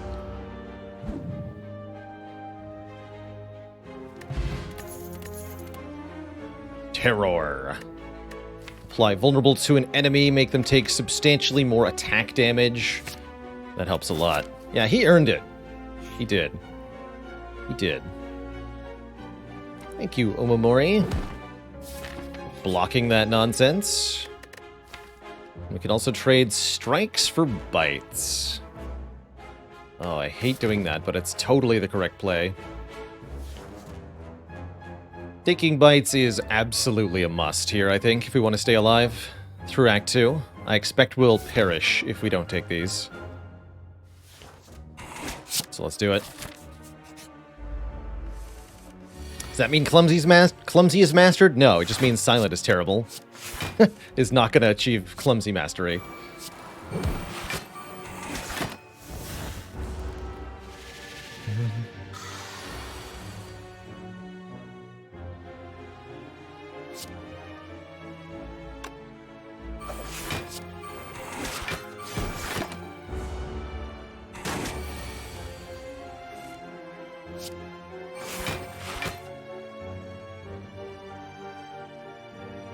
Do you mind, sir?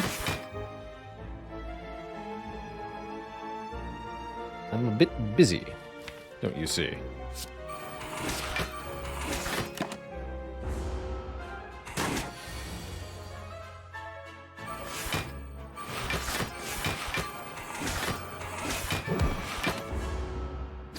Note that the Wristblade works differently with the confusion effect.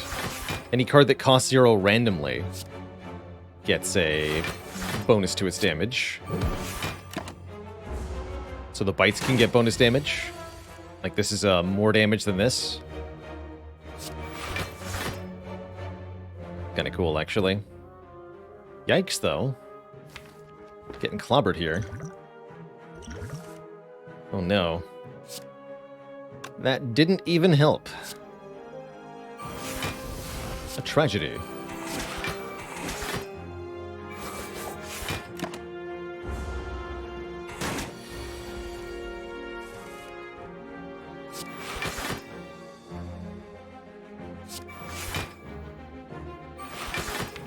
Want to play Alchemize.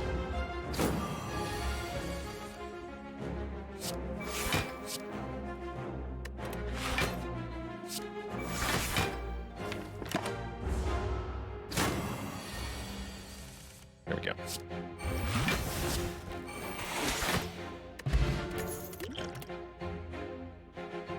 So yeah, without the bites, I think we're already dead, probably. Already dead. And I might need to sleep for 12 health. I'm not going to do that. It's stupid. Upgrade a terror.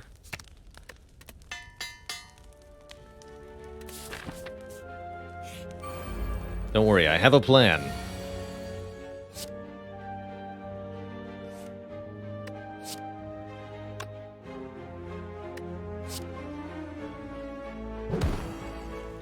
I have a plan. You're not Twishan.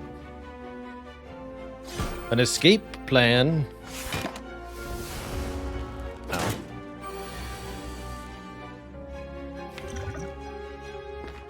Alright, I think my plan involves using the Distilled Chaos now. What do we get here? Optimized Terror Backflip. Cool.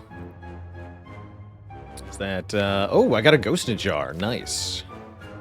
I was hoping I could get more skills than this in hand.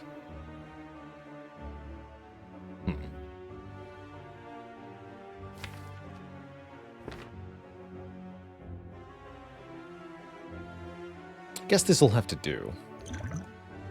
Good Memories, the Flechettes. It does 15 times 4. Because it gets boosted by Wristblade from Liquid Memories. And then there's still the rest of the fight, I guess. Terrifying.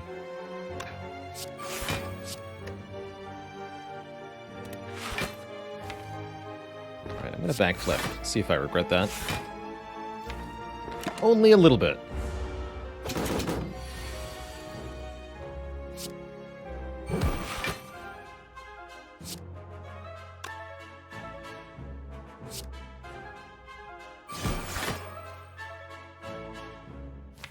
And we have to use this. Concerning.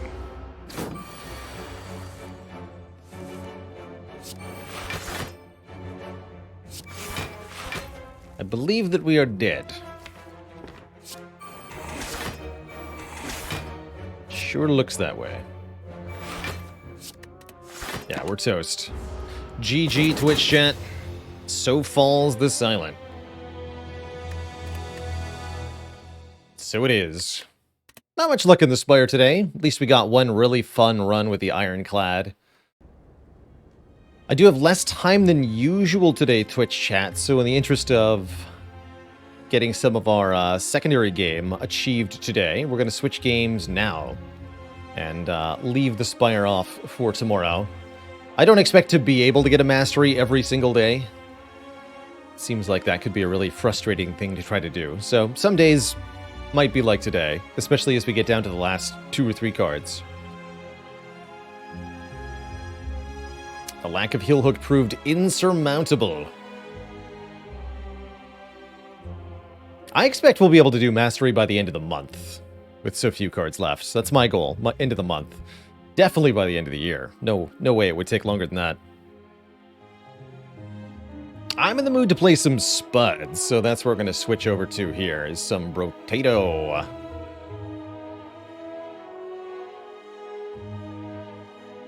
I'm also testing out, I think there's an extension for Brotato. Let me see if that worked correctly.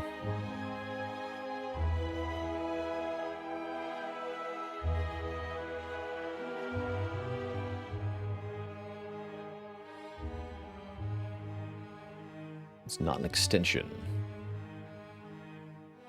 Let me just double check that.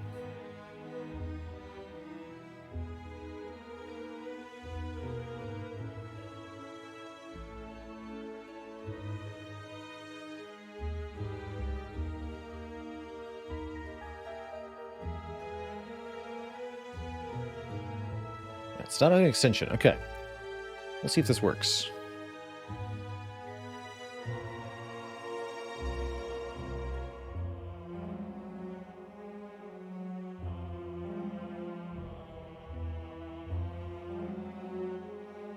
All you've got left is Clearwise is Streamer. Streamer I found really difficult, a very soft sheep. Look, there's 2 win, 2 loss so far. Exclam Gameboat. Okay.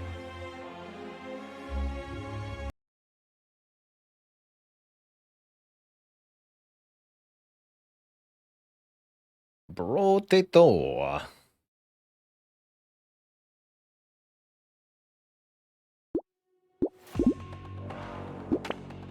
So yes, run uploader is running. Welcome one and all to Brotato. Been a little bit since we've been a potato. Let's get that captured here. Here we are. So allegedly, what I've installed should allow you to see information of some kind. I don't know if this appears on the stream or if it's just integrated into the Brotato chat bot.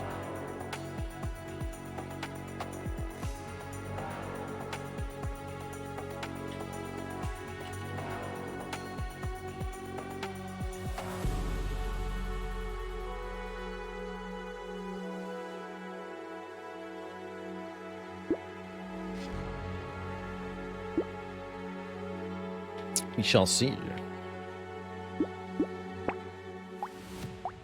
So I decided we were going to try rotating through all of the characters here, see if we can get an overall sort of win-loss ratio.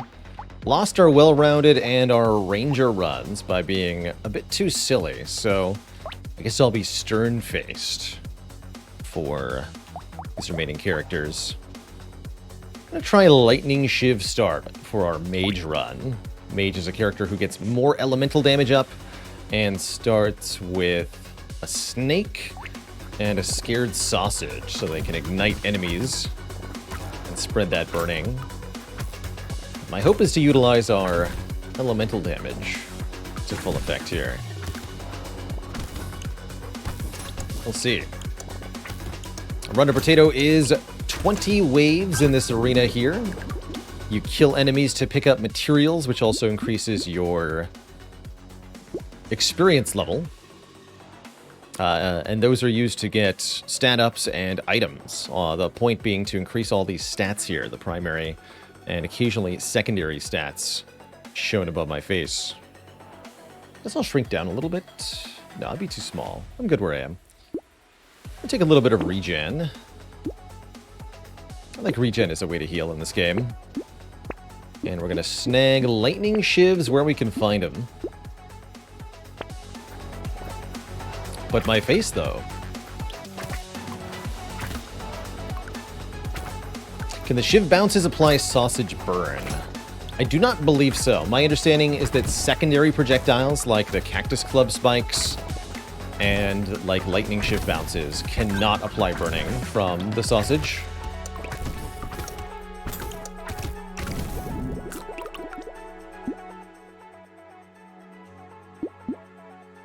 Do I want 5 crit? Not really. I'm going to reroll here.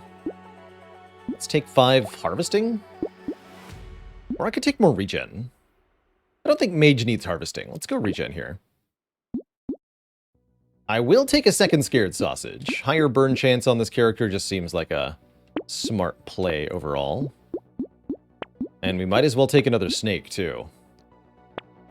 To spread that burning further when it happens.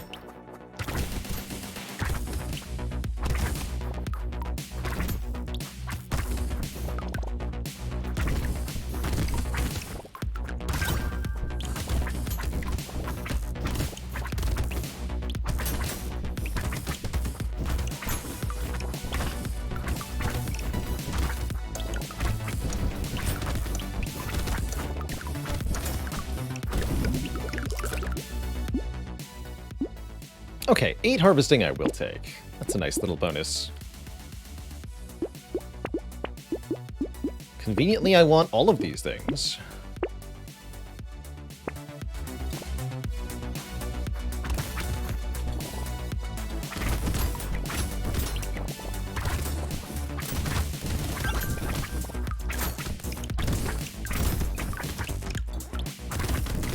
I want some more movement speed pretty soon.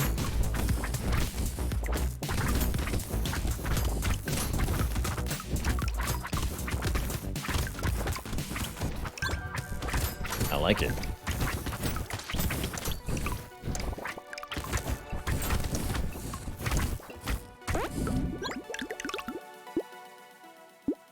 I don't value luck stat much on most characters.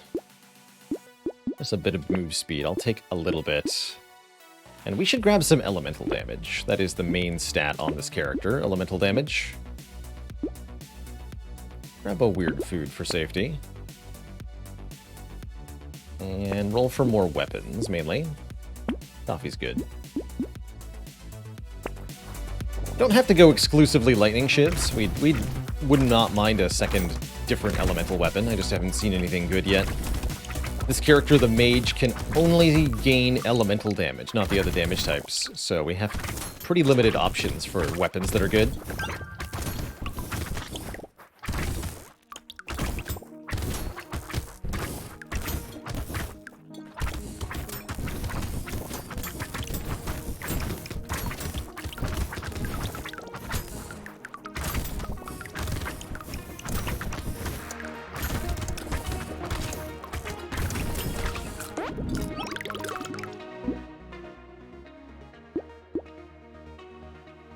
Take 5 more harvesting. Okay, a plank does scale with elemental. That's okay. I need something to keep these melee enemies off me, so I guess I'll take it. I'll definitely take toxic sludge. 2 more elemental damage. 1 more snake couldn't hurt. Sure.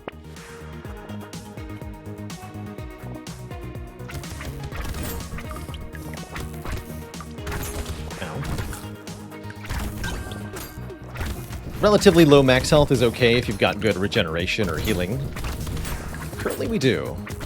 We're already up to 10 regen. Actually, that's a lot. It's 1 hit point per second. Still die if we get hit in quick succession, though. So, don't do that.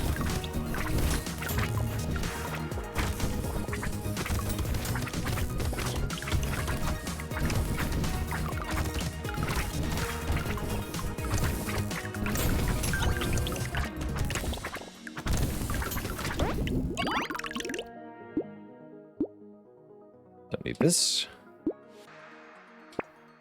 4 engineering? Can't even get that, can we? No, we can't. I'll roll one more time. 3 regen, sure. Would I rather take 8% damage or 3% speed? I think at this phase I'd rather take the speed up. We have an elite coming up on wave 11.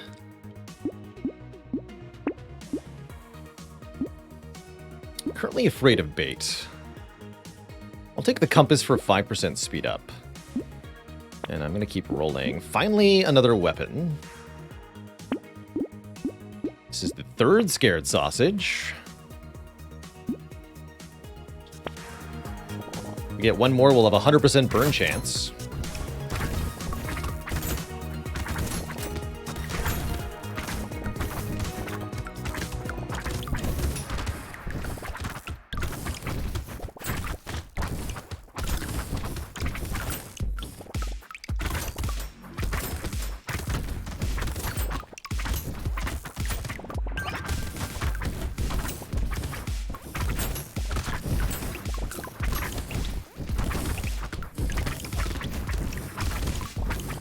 Some survivability. Yeah, case in point.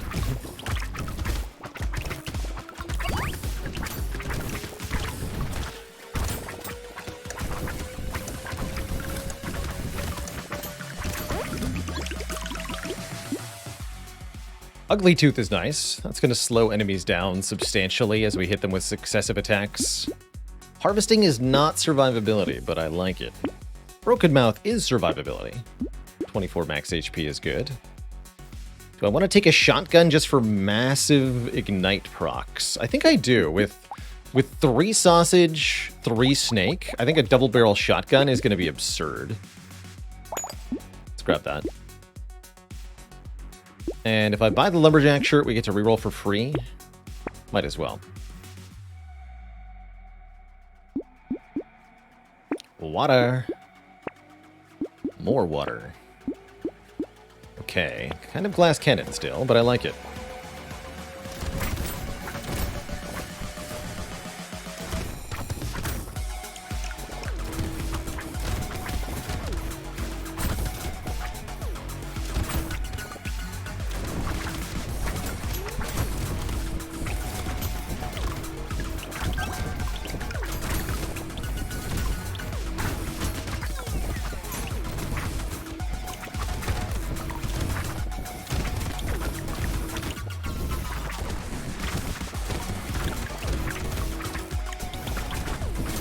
Fine, this is actually one of the better levels for burning, wave 8 here.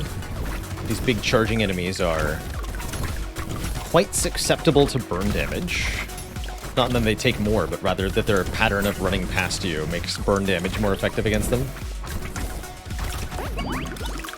And their high health means that they actually can die to burning. Alright, more regeneration. More regeneration.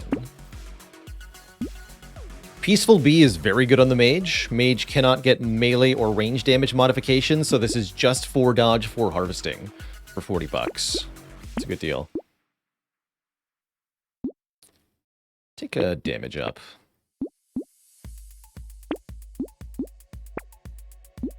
Coffee, always welcome. I do want more regen. How'd you know?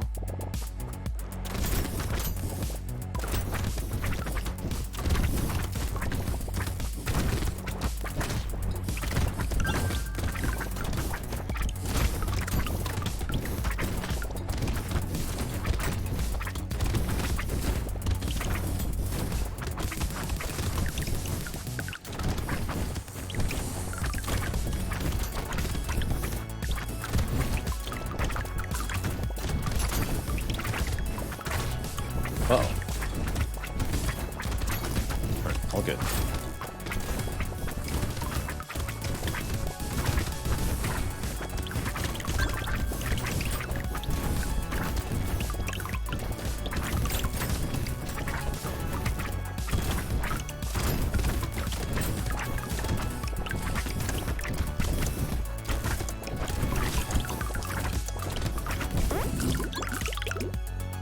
Pretty good wave. Finally, some armor is offered. Give me that. Armor and max health.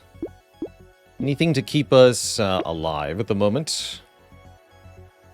2 elemental damage on energy bracelet. Guess we also get some crit. You know what? Sure. Don't want a sharp bullet. I'll take acid. And I will also take this random taser. Let's lose the plank. There we go. Better lightning shivs. About time. Any tips for winning on arms dealer? Elemental damage is going to be the worst. Melee damage is the best for arms dealer, because those items have a higher proportion of the weapon pool. It's also a good idea to float some money on the arms dealers so that you can afford to buy back up to 6 weapons each wave. Definitely want to spend the majority of your earned cash on just getting a new set of weapons each wave.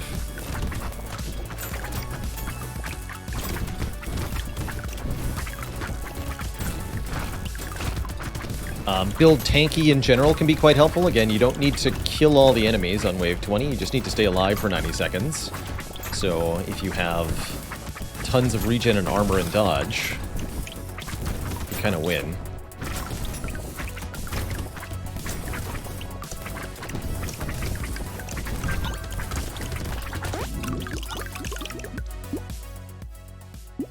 Wouldn't mind a range up. Let's grab a range up. Make our attacks go a bit further. Need to do more damage. We got purple lightning shiv. Excellent.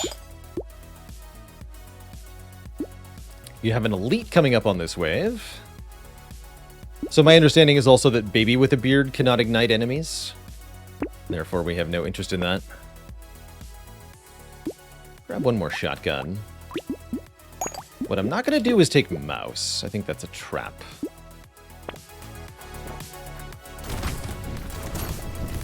The chef. No plan on killing this elite. Just want to stay alive here. Elemental damage is really bad at killing elites in general. Much better as an AoE effect.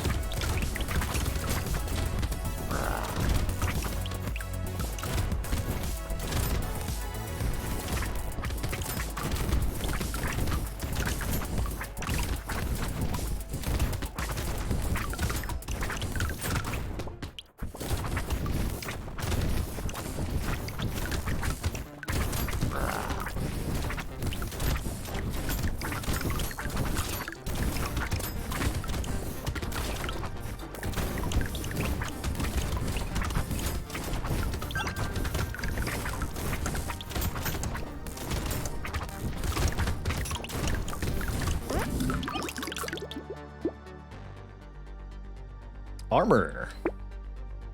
You can trade that armor for damage with the last cannon. Just turn it right back. How about...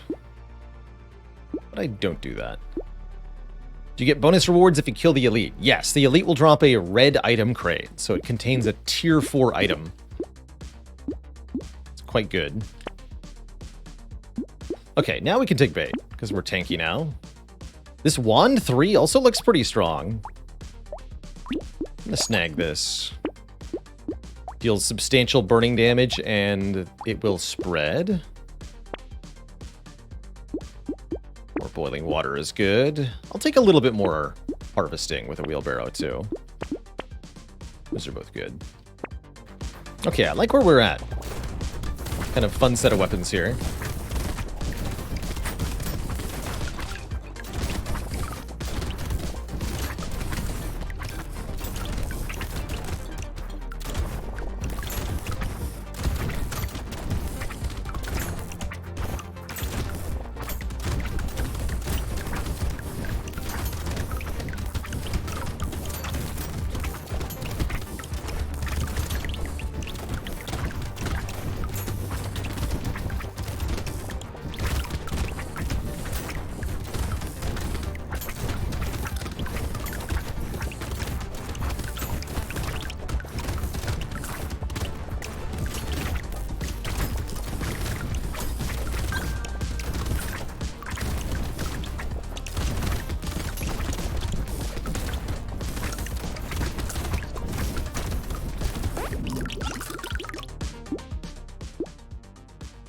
More armor.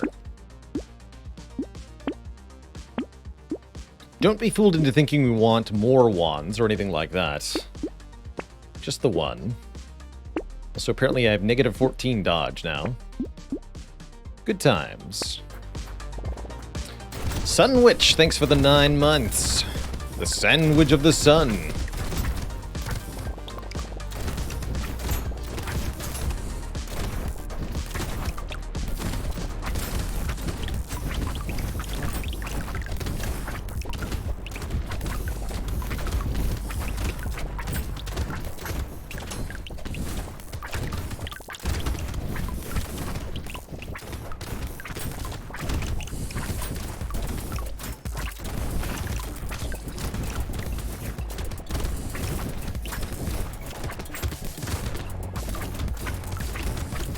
We only want 1/1 because burns can't stack. Only the strongest burn applies.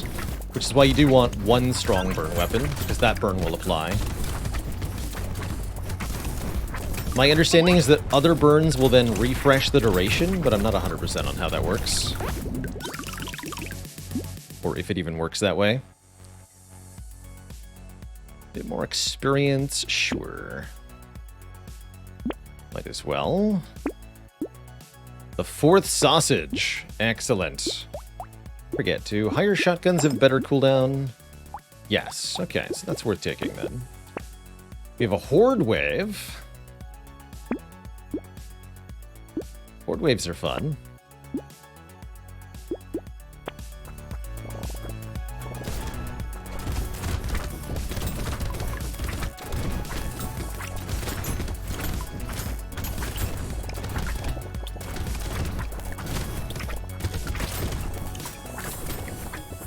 Switchback, thanks for the Prime sub and the 2 months of subbage. Appreciate the continued cositude. Dark Twin says, when a burn is applied to something that's already burning, it will take the higher duration and the higher damage of the 2 burns. Interesting.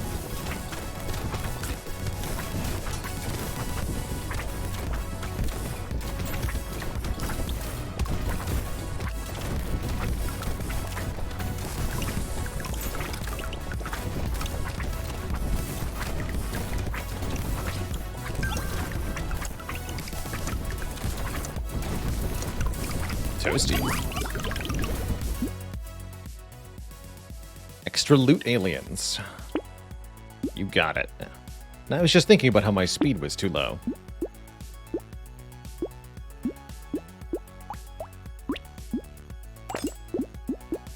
Give me a better shotgun, I guess? I guess. We have 2 tier 4 lightning shivs. They bounce 4 times and deal 55 damage. Pretty sweet.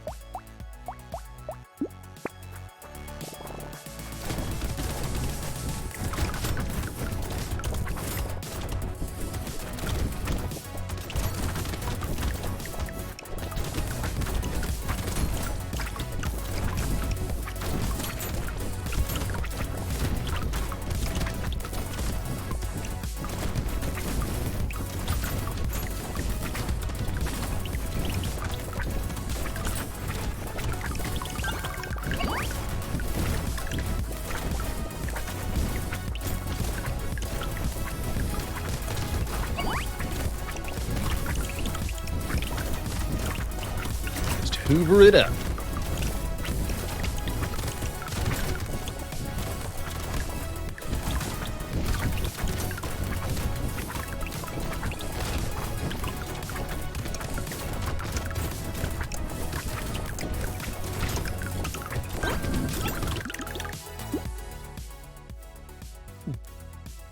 Might as well. I think turrets are allowed to ignite enemies.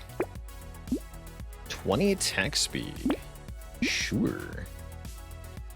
Seems like our damage is pretty good, so I think mostly we'll be prioritizing survivability where we see it. I don't want alien eyes. Obliterator. I do have another elite coming up. Obliterator would actually make it kind of reasonable to kill that elite. Let's do that. Even though we can't really scale the damage directly all that well. That's not gonna stop me.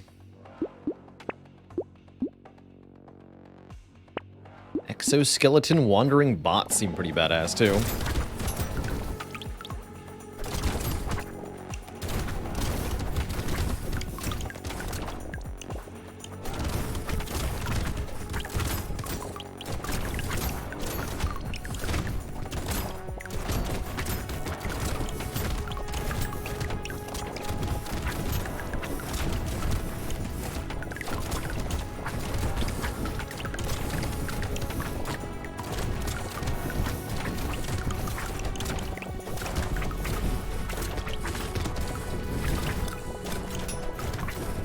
No nuke launcher, but it gets the job done.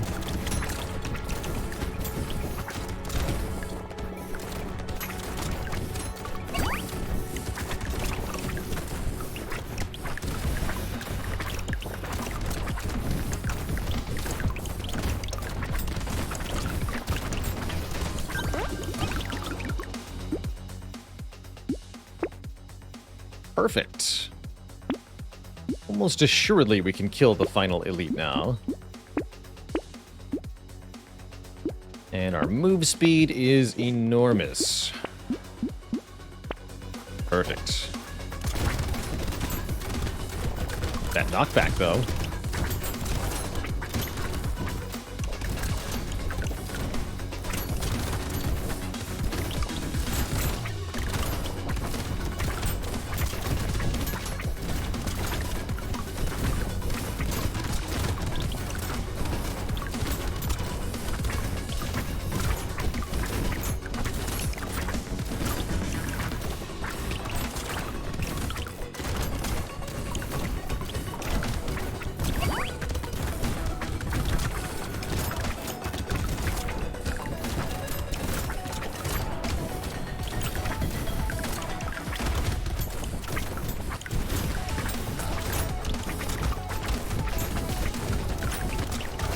I like Wandering Bot both for keeping enemies away from you, as well as potentially causing enemies to group up as they get slowed down by it. Meaning you can hit them with AoE a bit more easily. I wouldn't call it great, but it gets the job done.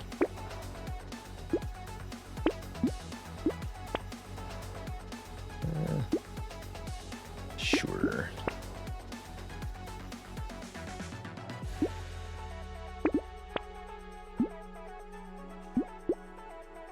Alright, Elite. This one's easy to dodge, at least.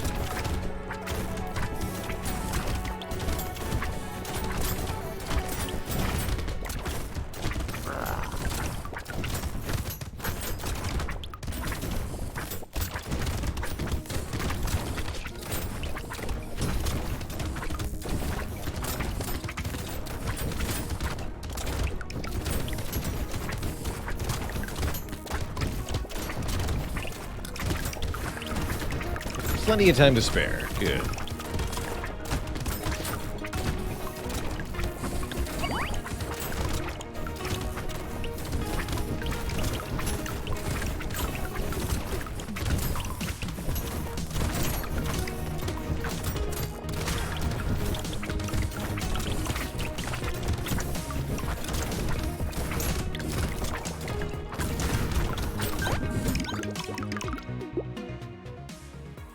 Medkit. Stacks regen more and more as the wave goes on. Excellent.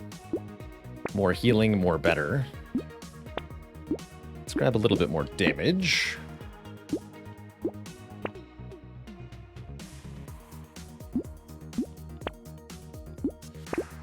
Even more damage. Handcuffs. 8 elemental damage. Let's do it. I play this with a gamepad, Handsome Bigfoot. I use an Xbox 360 controller. That'd be an Xbox One controller. Can't keep them straight anymore.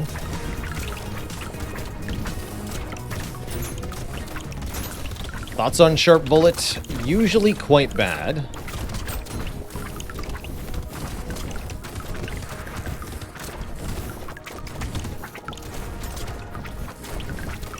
Pretty decent on weapons that don't have any pierce normally. like revolvers, tasers, explosive weapons, rocket launchers.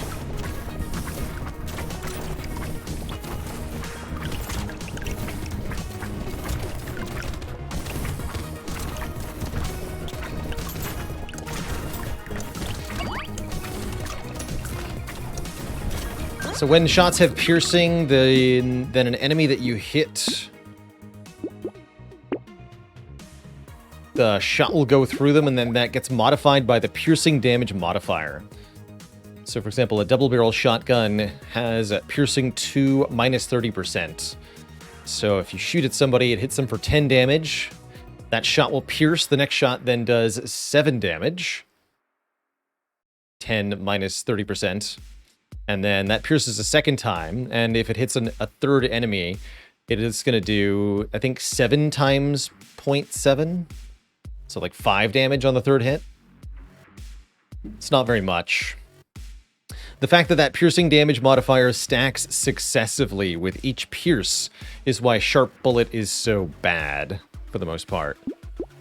Because you get more pierces, but the more of a piercing penalty, which means those extra pierces do 0 damage.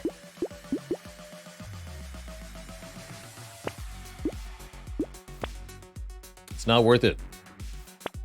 Usually.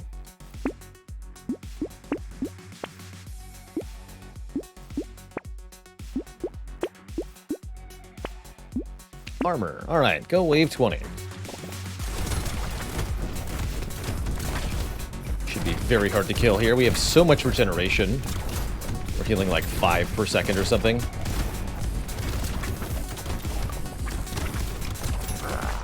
Right, 48 regen is 4.8 per second. 4.38. Interesting.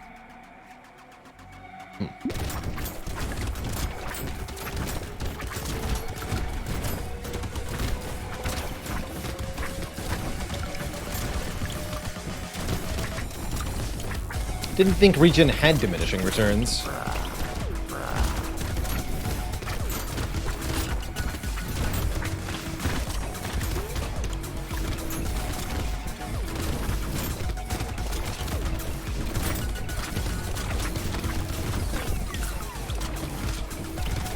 Excuse you.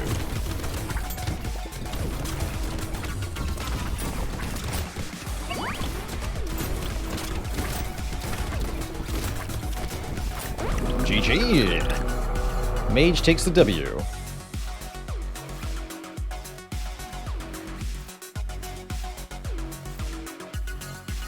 Excellent.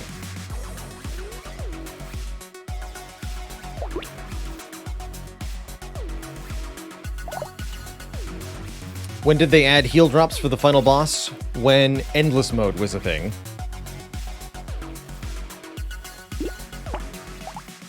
The red crates heal you for 100 hit points. No, not all the way to full, just for 100, which is usually to full. Though not if you're Chunky. Chunky gets more max health modifications and deals more damage the more max health they have. Cannot have speed modifications. I think Chunky is good with rocks as a start, and probably also with Ghost Scepters.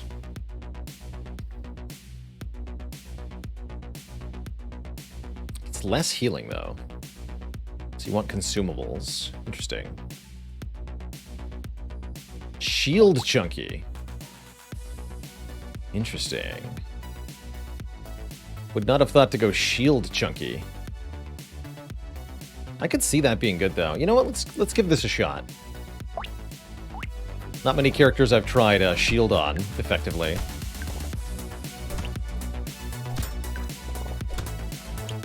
Shields scale with our armor stats. So we want to take armor basically wherever we see it.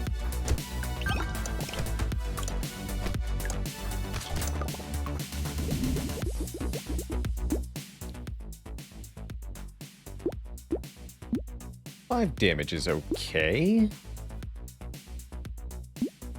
Take the damage. So these have both the medieval and the blunt keywords. So 6 of them will give us 6 armor, 6 dodge, and 6 max health. That's pretty good.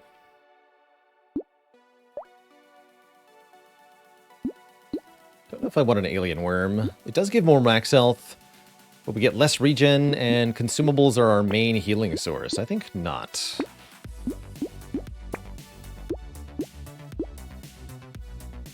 Lock in Scar, too.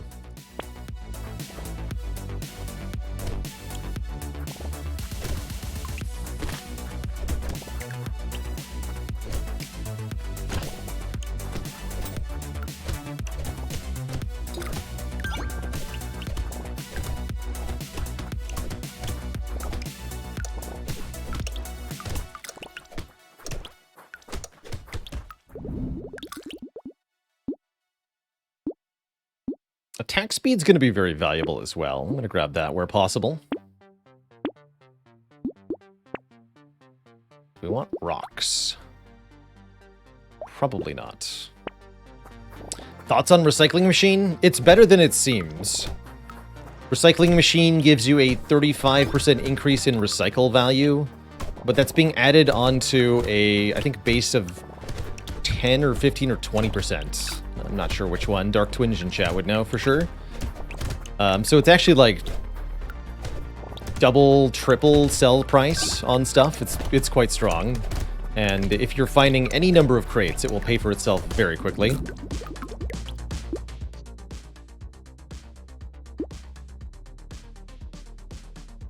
Let's take the 8% here.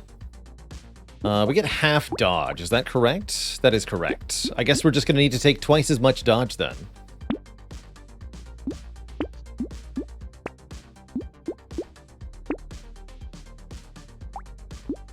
Lock a gecko. 25% to 60%. Yeah, so it's like 2.5 times sell value.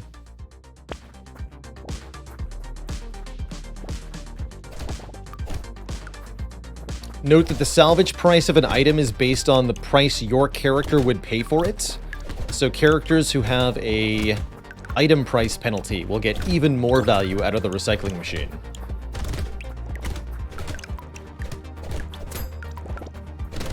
And the entrepreneur or anybody with a lot of coupons will actually get less.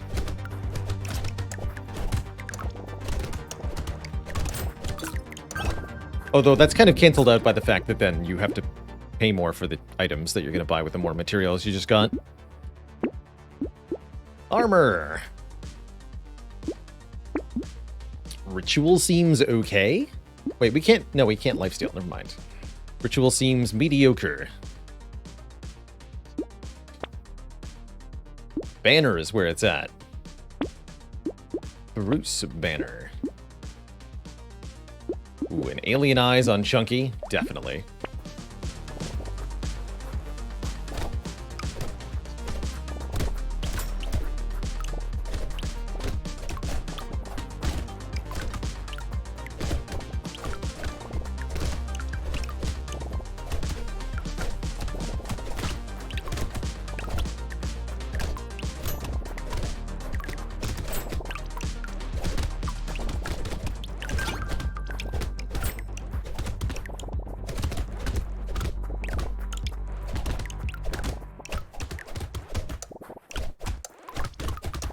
They don't carry my brand. I've got chunky eyes.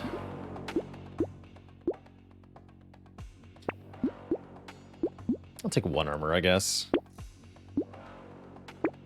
It's fine. Get that chunky guy some glasses. He can't see.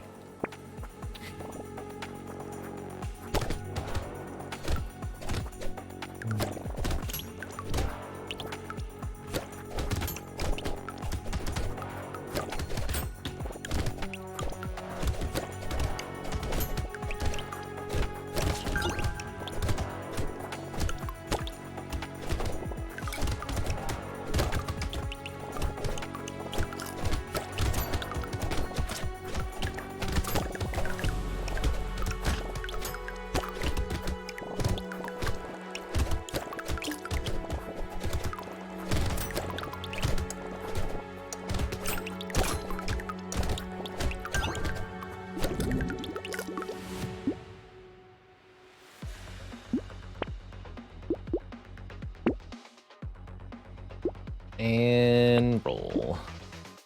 More attack speed. No such thing as too much.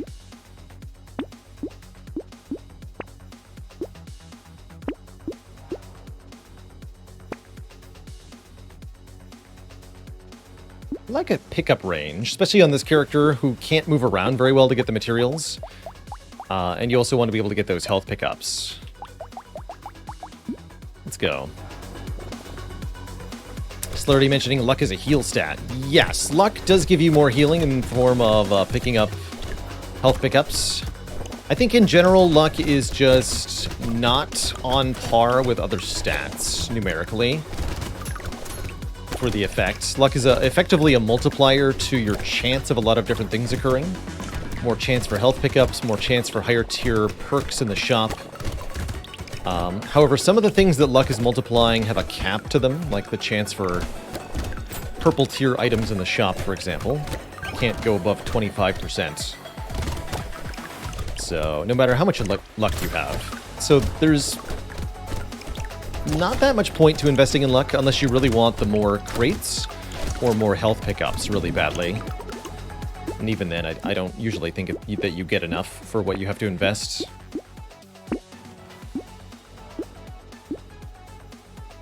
Plant is fine. More glasses. Guess duct tape's good. Yeah, might as well. If it's gonna be free, might as well.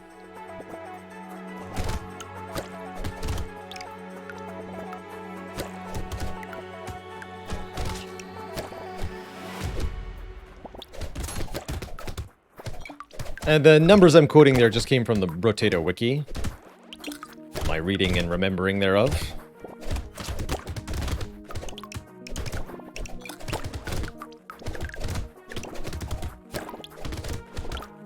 So my analysis is that luck is not to be taken on most characters. Characters with a specific incentive for luck or for health pickups, like Lucky or Glutton, can take luck. Most others don't want to. If you have many tree items, it can also be worth it. Explorer wants luck for that reason.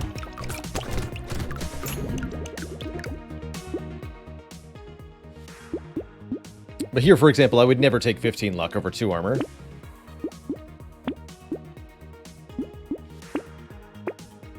Not gonna bother. Ooh, that's an early tractor. I'm gonna take that. Power generator can spawn on this character? Come on. Don't be silly. Weird Ghost might have been ambitious, by the way.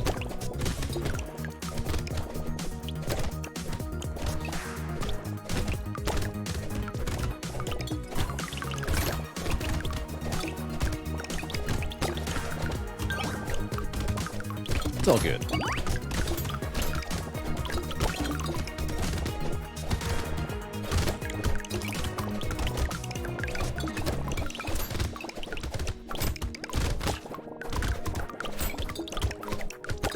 We have monkey-powered healing.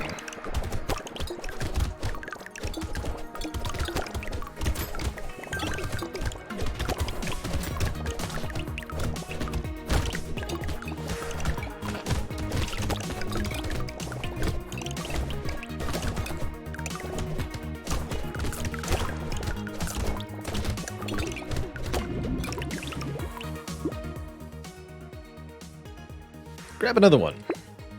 Another health up, that is. And roll this. For armor. And range. And a much better shield.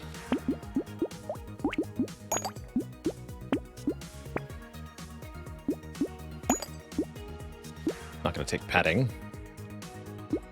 Although it has no downside, so maybe I should have considered it a bit more. Nah. That's good. The sauce. So how much damage is the purple shield doing? 55. Pretty good.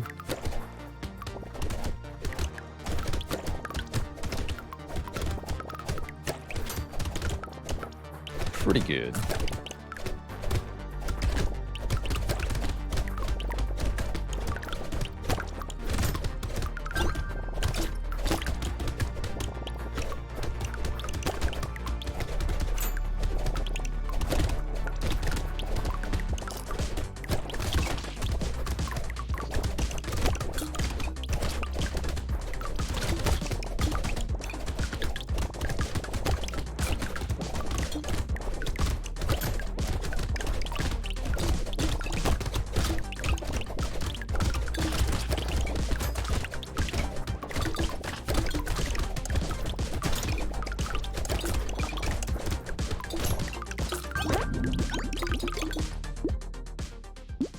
The more attack speed, the better.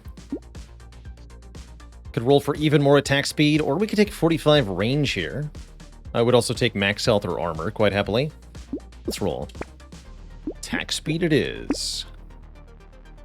You got it. That actually means we could take this claw if we wanted to. Scales pretty well with our attack speed. Does more damage than the shields do, although we would lose the keywords, so let's not do that. Shields only, please.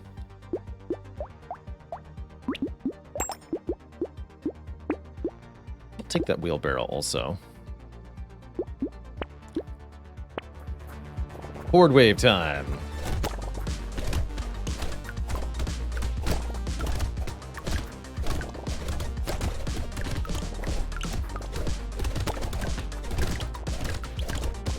Exactly. To elaborate on what Dark Twinge says, if you plot the percentage reduction per point of armor, it'll look like diminishing returns. But if you graph instead armor versus effective HP, you'll see that you get linear returns from armor.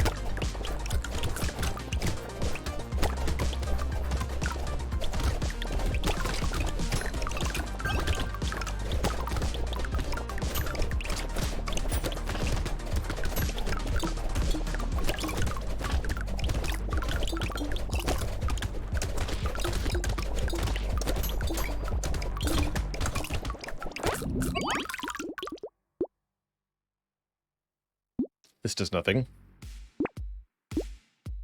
Armor.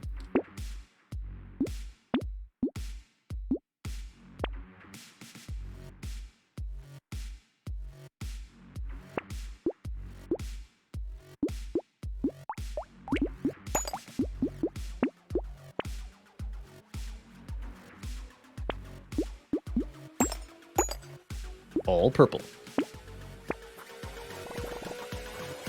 Yeah, exactly. The short EHP is a question of how much damage does it take to kill your character.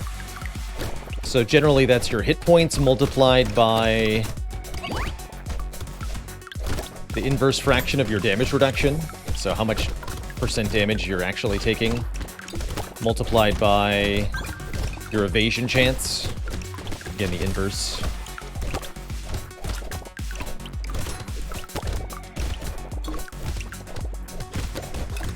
So if you had 100 health and 80% damage reduction, then that's actually 100 health divided by 20%. You get 500 EHP. AKA, it takes 500 damage to kill you.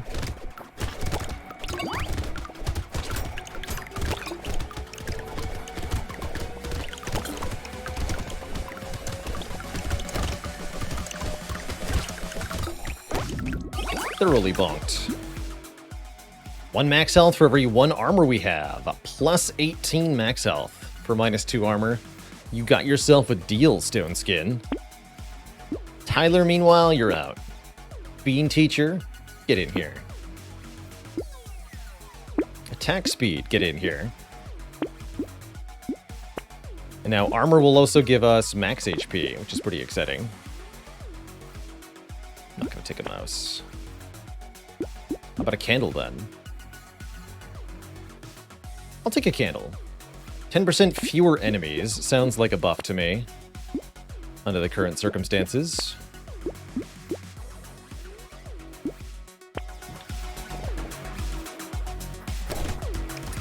Is there any always good to have? Yeah, I'm gonna go ahead and say coffee as well.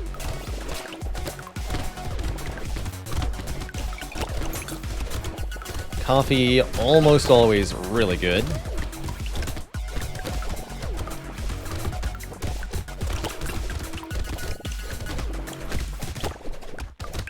I find cake is pretty universally good too. 3 max health for minus 1% damage.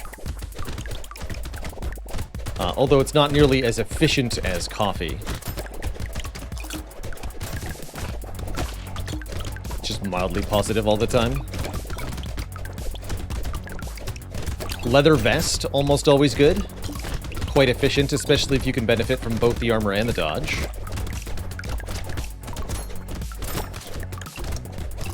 Coffee cake. Tasty.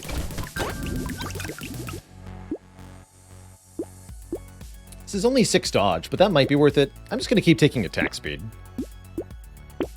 And range.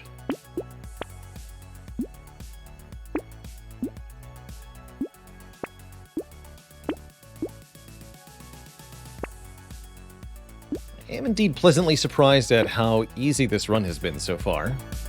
Would not call this character all that easy, usually. But shields definitely seem like the way to go here. This has been a breeze.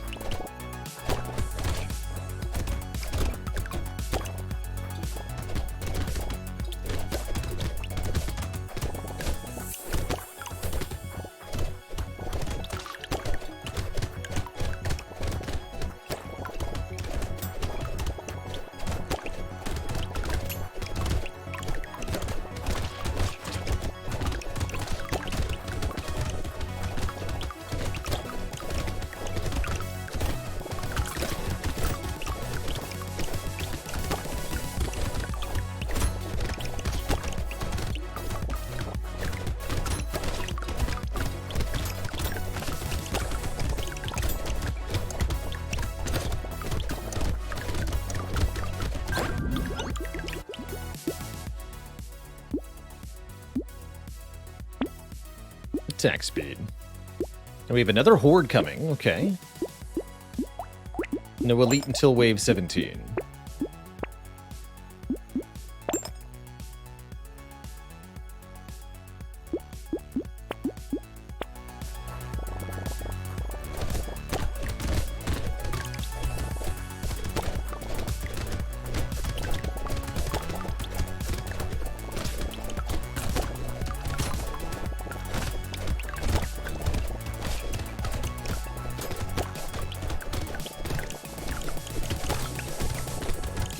Yeah, negative armor has actual diminishing returns because they just, like, inverted the damage reduction formula. But the normal formula works because you're taking a value of 1 and scaling it towards 0. So you have an asymptotic approach towards 0. If you invert that, you get an asymptotic approach towards 2, which is not how that should work.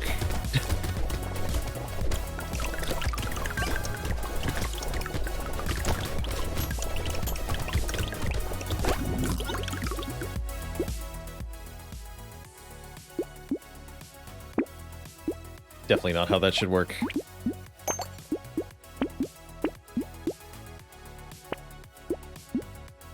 Attack speed.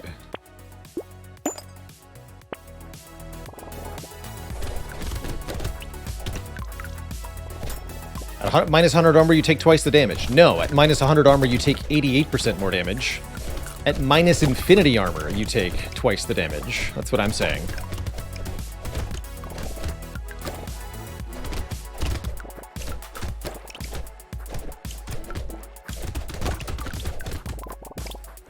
Just like at positive infinity armor, you take 0 regular damage.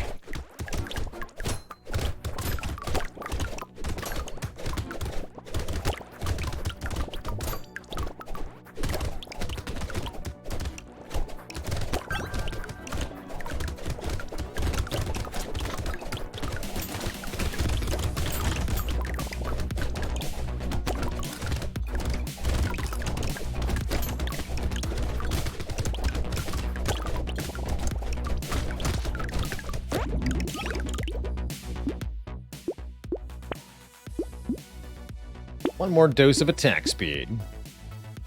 155 attack speed. That's where you want to be at. Fighting stick 4. Scales with your level. Nah, shields only challenge.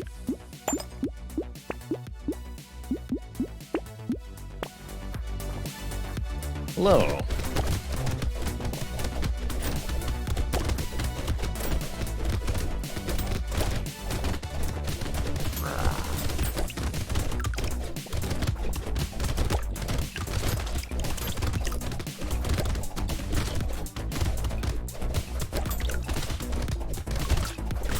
Okay, hold on. We need to not take so much damage, though.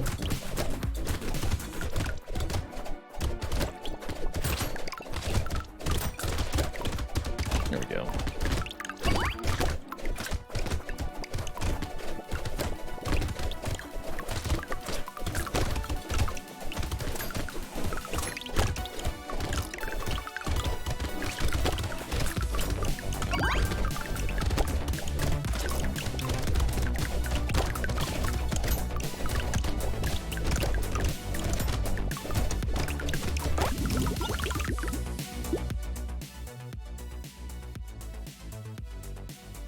Sure.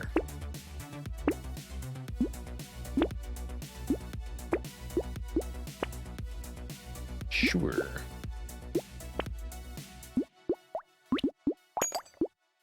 Six armor. Definitely want that.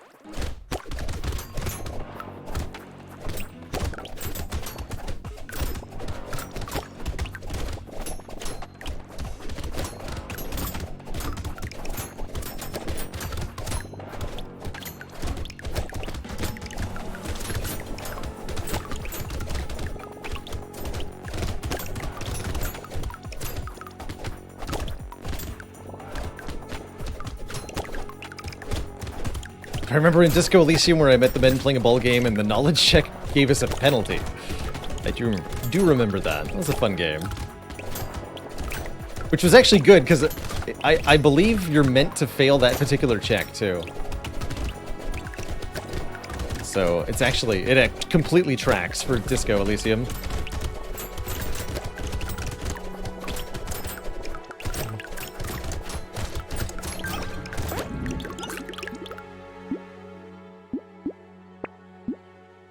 Not sure I managed to get 15 regen.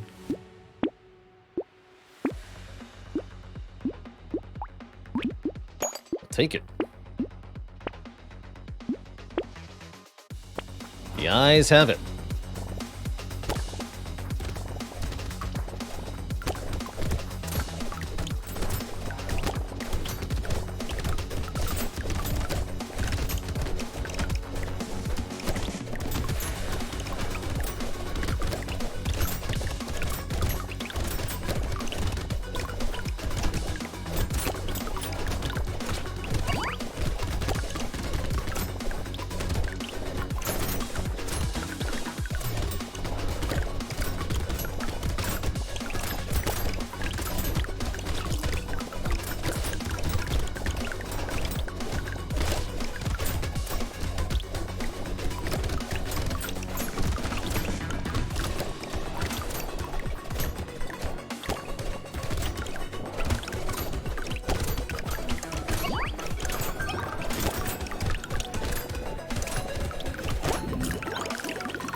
I'll take the range, actually.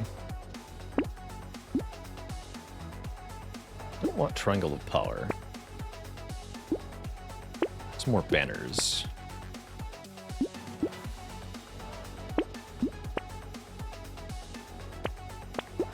Go wave 20. This has been a mighty easy run, actually. Quite impressed with the shields overall.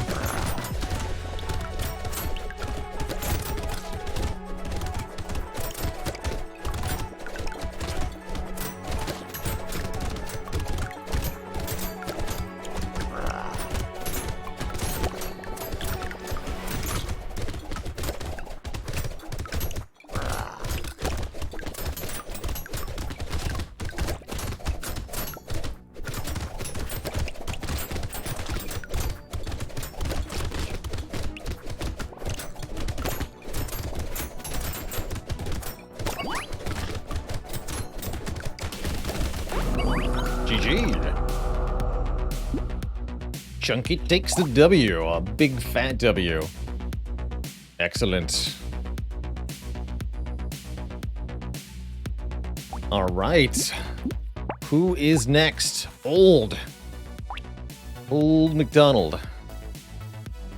Had a farm. I remember having a really good rock build with Old. I want to try recreating that.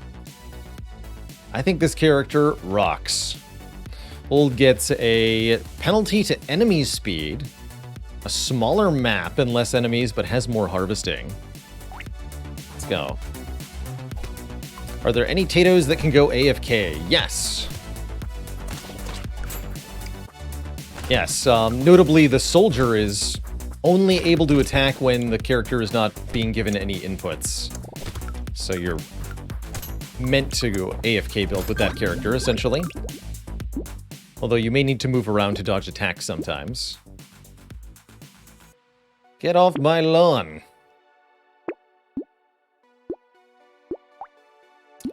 Don't think I want a weird ghost this early. Just want rocks. What about a bee? I'll take a bee. I'll take landmines, too. Engineering-type items are more effective. Oh, look at that bee effect. I don't think I've ever noticed that. Cute. It's like a sash.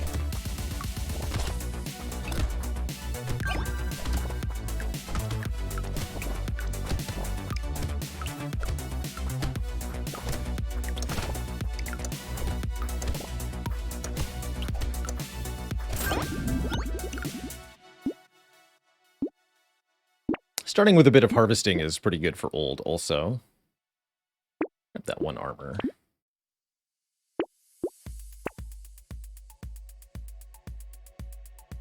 So these are primitive and blunt. They give us armor, max health, and minus speed as we get more of them.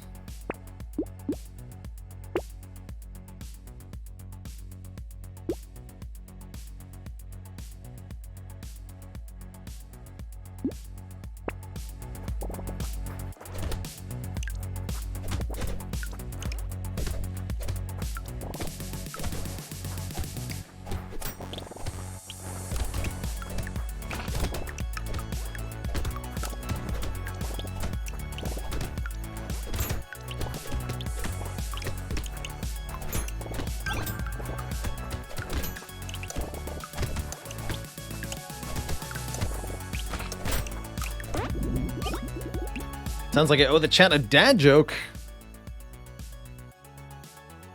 I can do that.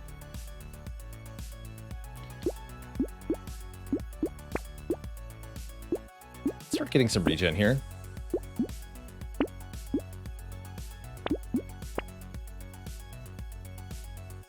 Let's see.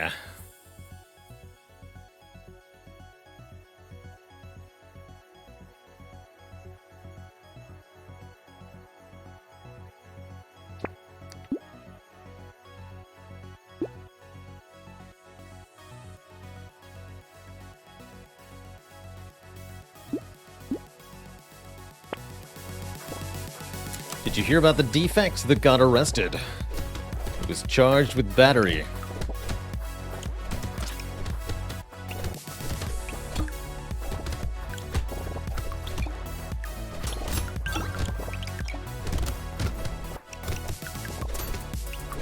No refunds to a shot.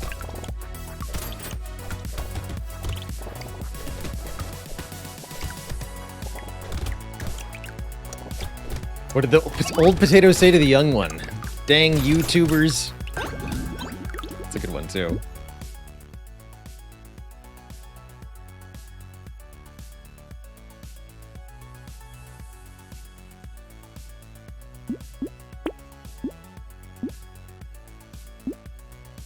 More regen. Lifesteal doesn't seem that good. Guess I'll take a range. Don't love it, though. Suddenly we have all the rocks I wanted. Good. Might as well take the tooth if it's going to be free-ish. And I guess all sources of healing are welcome.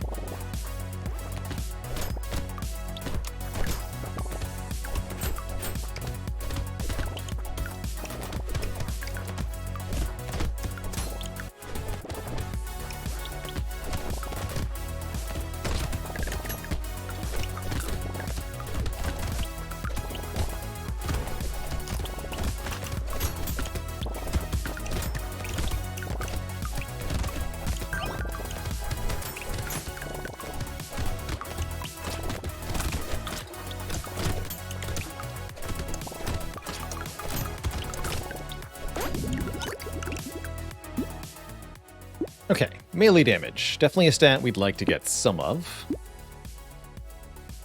Stone Skin offered this early when we're doing a rock build? Kind of cool, actually. Sure, I'll take -2 armor to gain lots more armor eventually.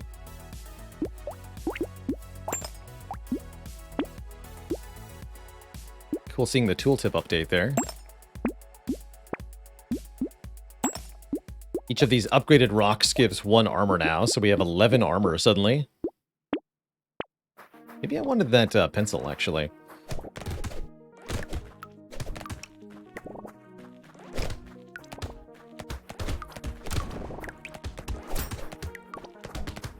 The Ooga Booga build. First you Unga, then you Bunga.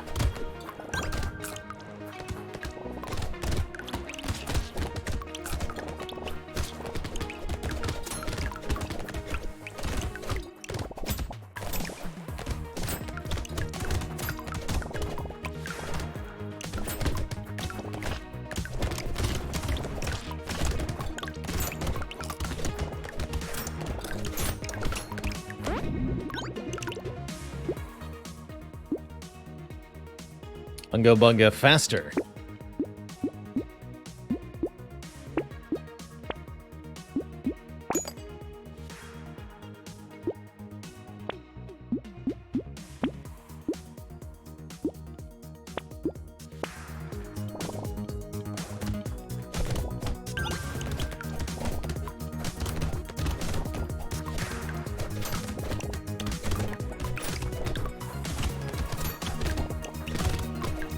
Too old for these newfangled weapons.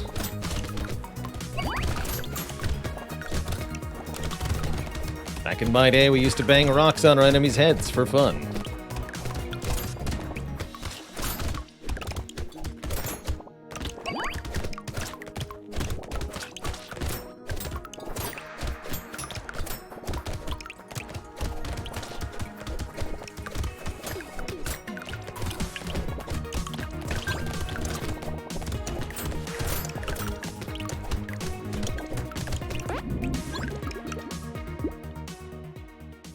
I guess this will help a little bit. Probably not much, though. 10 luck for free? Sure. Take the max health, too. Do we take armor? Do we take dodge? Dodge is a good multiplier on this armor and health. Let's invest in dodge. Double tardigrade. Interesting. This is dodge.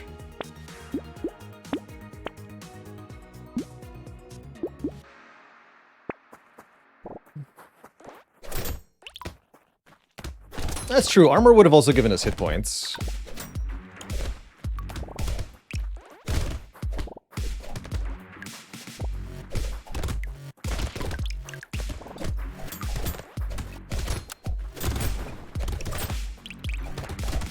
All good in my book. We want everything defensively.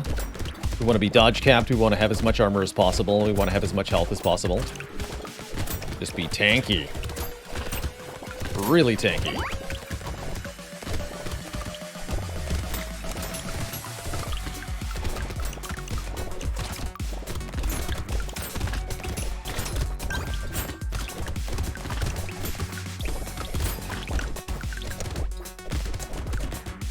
You never know when you're going to need it.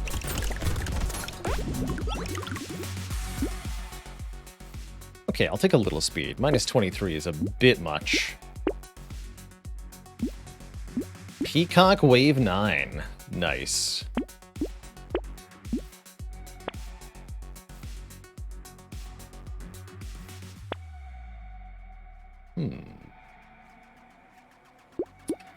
It's a very early Vigilante ring. Don't know if I want Bowler Hat. I'll take it, I guess.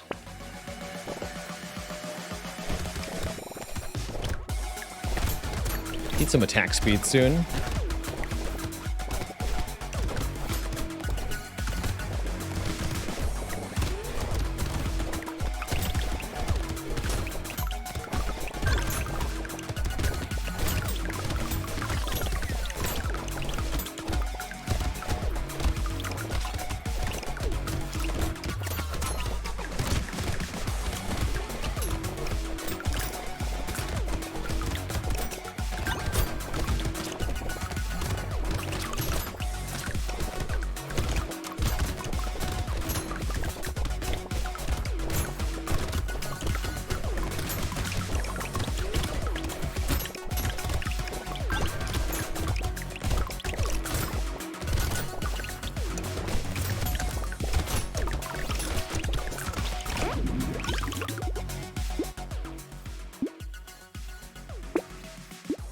just thinking more range would be welcome as well.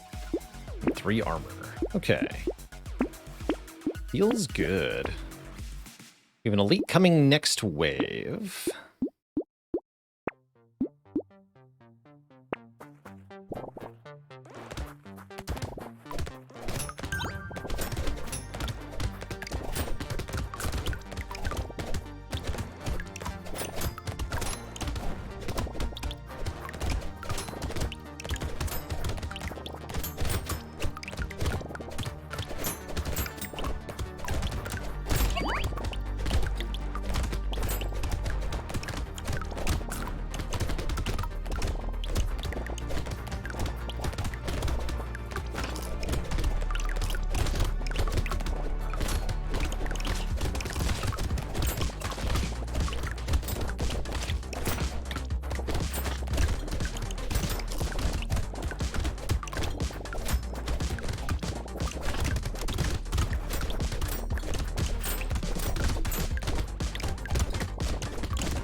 Lots of luck.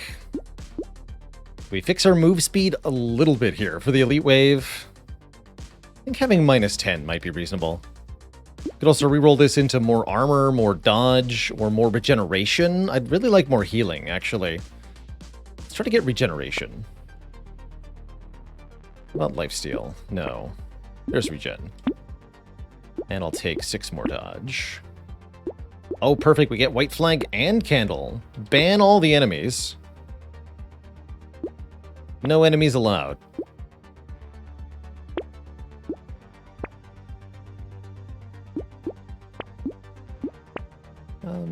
That's fine. It's just you.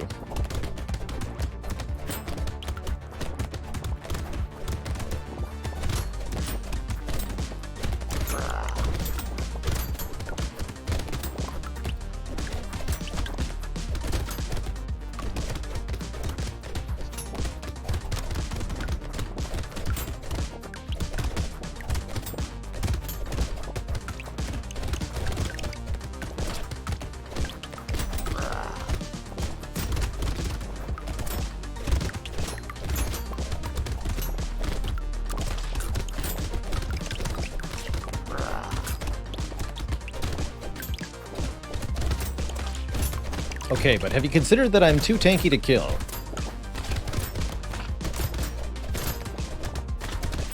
No, you haven't considered that? Okay, good talk.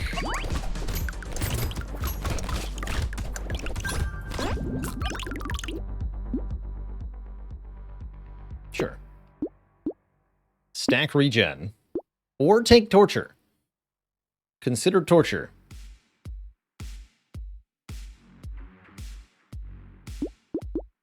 Seems like a substantial improvement in our healing. I'll take it. Triple tardigrade. You got it.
Sure, group them up. Stack some more melee damage.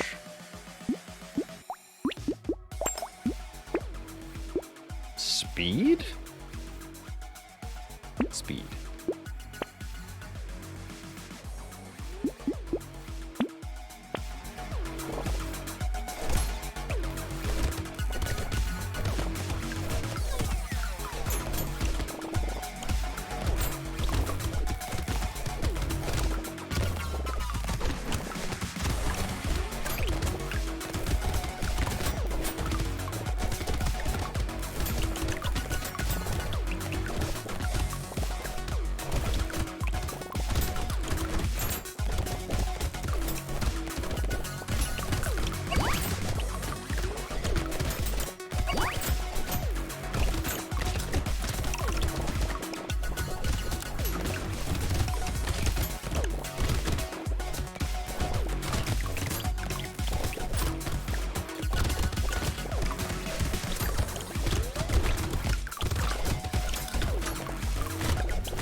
Well, that's a shame.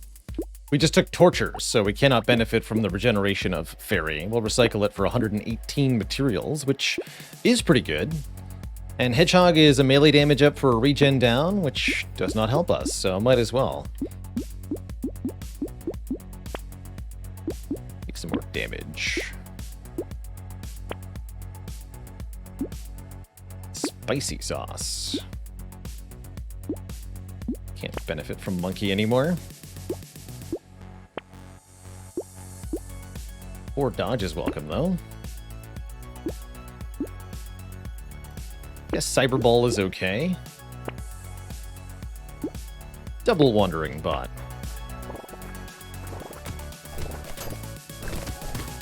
Slow him down.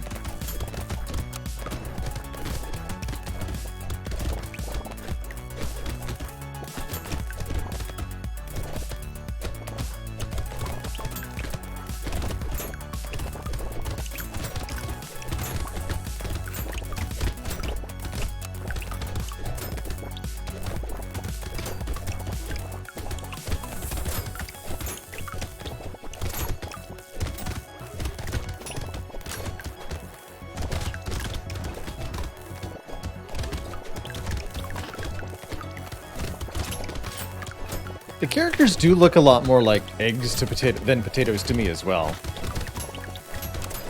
Should have called this game Bro Egg to be lore accurate.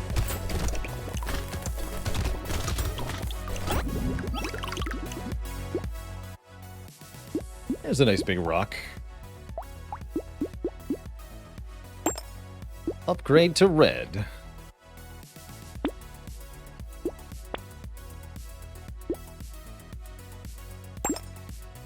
Cool. It's the chef. You brought a knife to a rock fight, friend. It's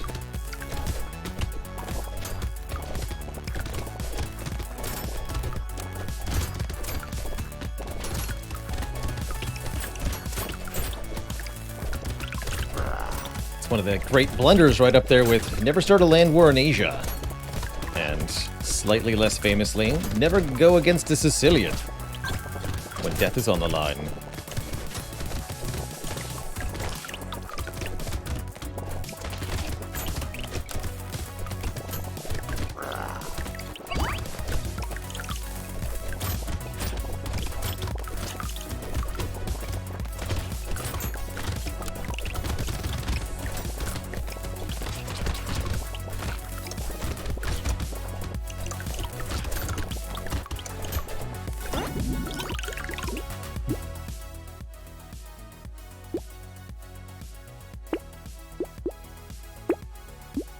More armor.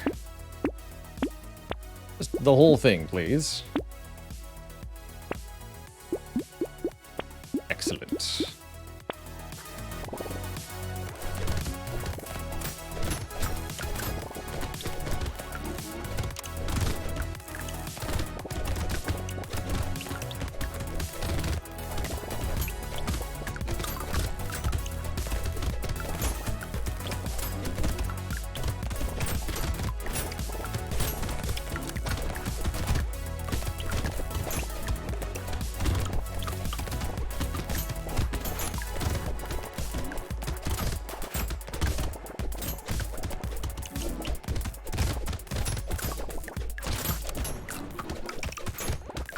I suppose grabbing a spiked shield or two wouldn't be a terrible idea. They would probably do more damage than the rocks, although not that much more.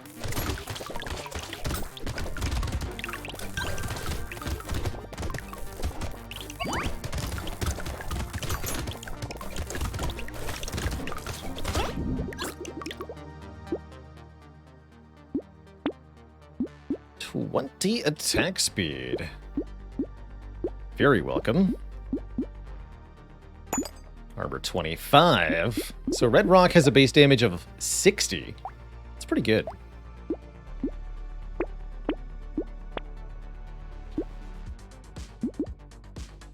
Slow those enemies down further. We have negative 19 speed. Up Tuckin, thanks for the Prime sub and the 4 months.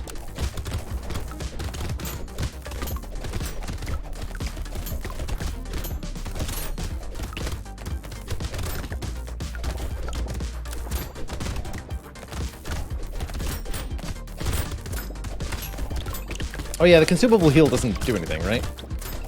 That's true.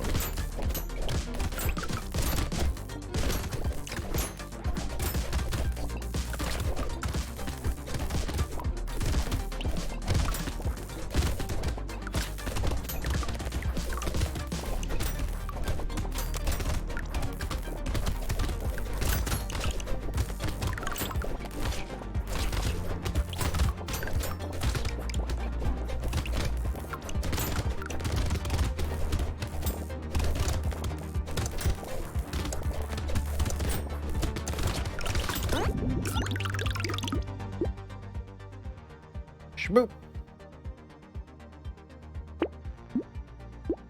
Just for the max health, the regen doesn't affect us. Adrenaline is 5 dodge, which is worth getting. Again, can't heal though.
We're just gonna outlast the final wave.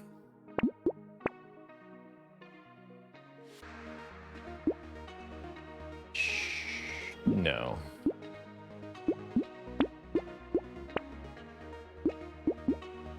Sure.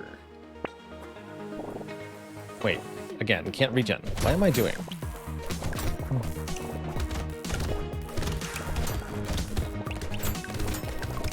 Ignore me.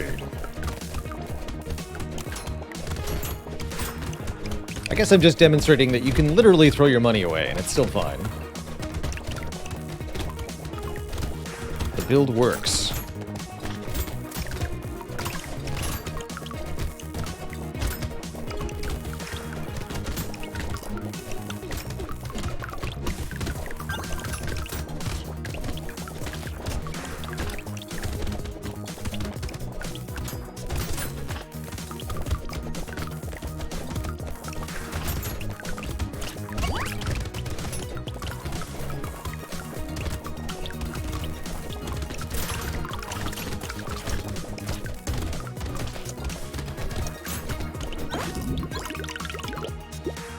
Wobbledorn, thanks for the Prime sub. Welcome to the Cozy Sub Club.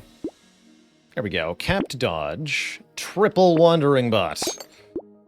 Another point of armor. Works for me. Not going to take that rock. This one, though, yes. So we end with 27 armor, 137 max HP. Sounds good to me.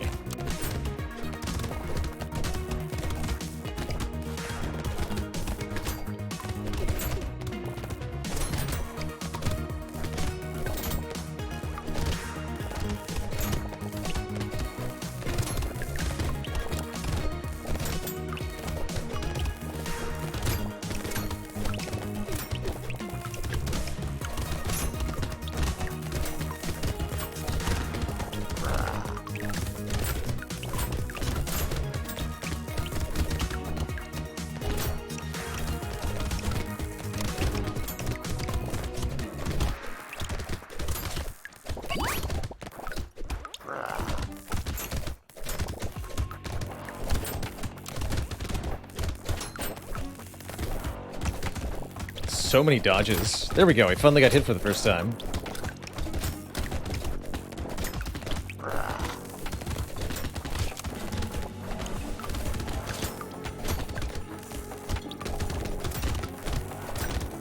Is it possible for you to lose, for me specifically, to lose Ascension 0 runs if I'm playing to win?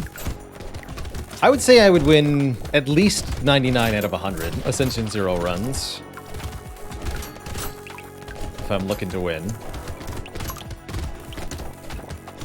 Not sure it would be impossible to lose, but I think it would be very hard. I have lost on Ascension 0 before. But there were other factors. GG. So there's rocks on Old Workin'. That build rocked. Nicely done. And that means Lucky is next. I think Lucky will be the last one we do today. Look at 5 wins. Run went well despite a rocky start. Well, I don't recommend Rock as the starting weapon on Lucky. What about Fist? Let's try Fist Lucky.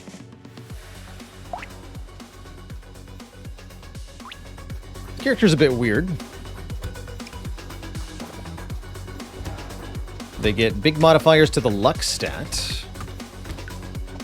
You're intended less to do damage from your weapons directly and more to use Lucky's secondary, which is that there is a chance whenever you pick up a material to deal damage to a random enemy. And that can sort of just chain react. Especially when you've got Baby Gecko. Love it.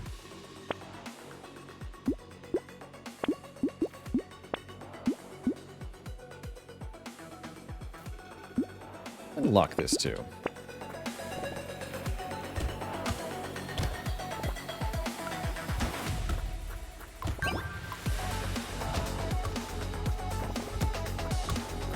We'll get some free dodge chance for having unarmed weapons also. That's not too bad.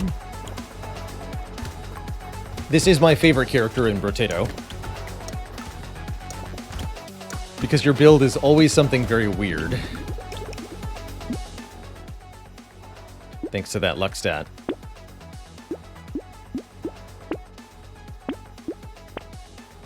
Claw? Oh, Claw scales with her attack speed. Negatively. No thanks. No, thank you.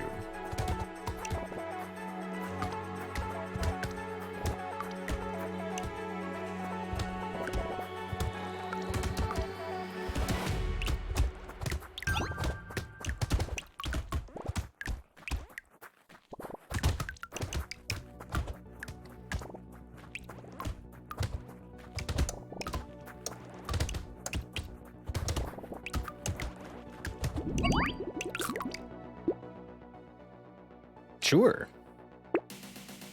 It's lucky you have an XP penalty, that's right. So XP plus items are very good on Lucky.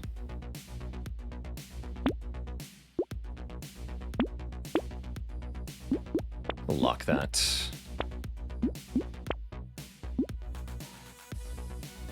These are all good.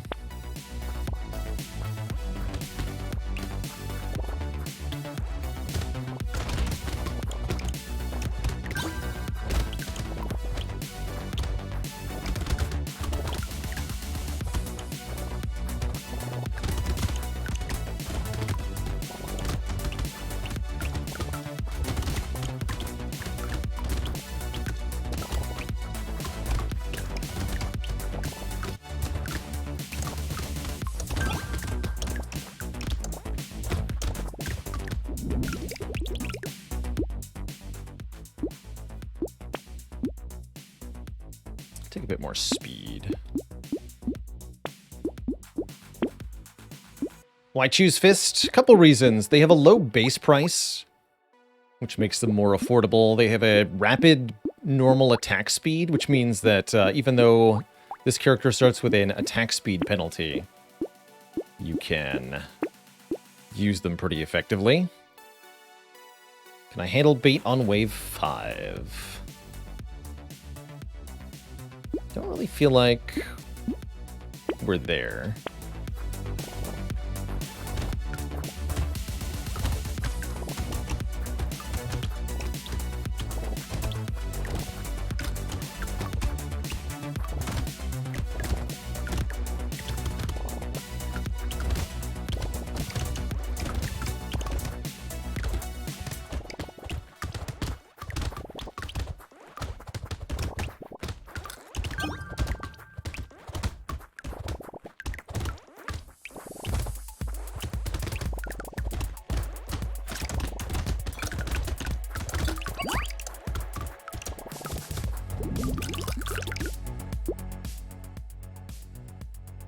Yes.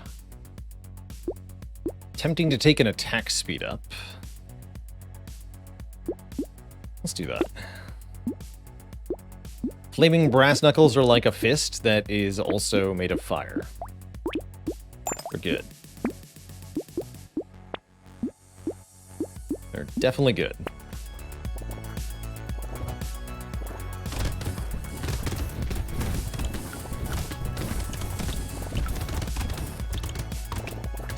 That wasn't too bad.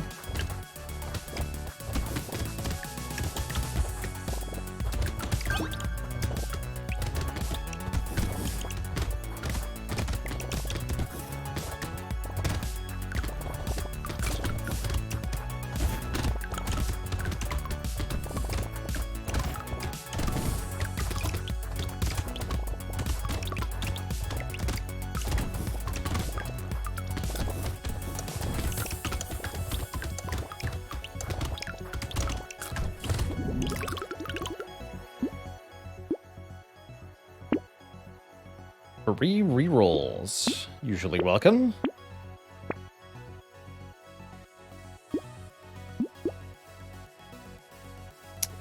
I'll skip an incendiary turret, I think.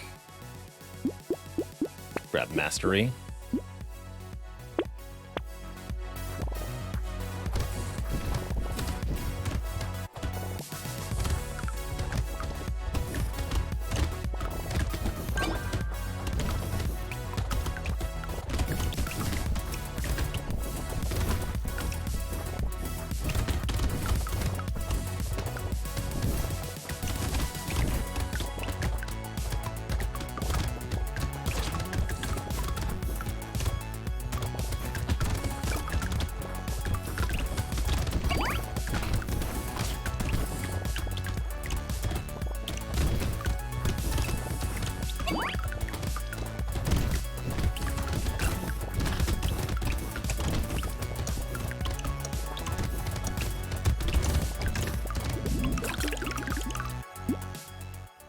Pickup range, very good unlucky.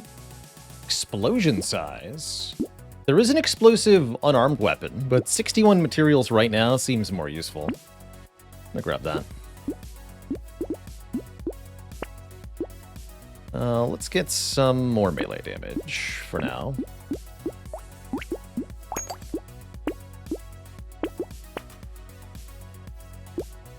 How about more enemies? I think that might be good.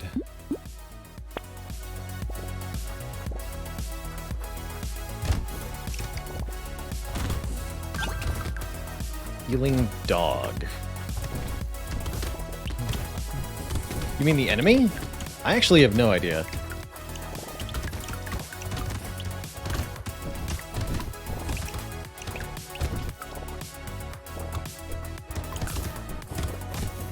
Those guys are kind of a mystery to me.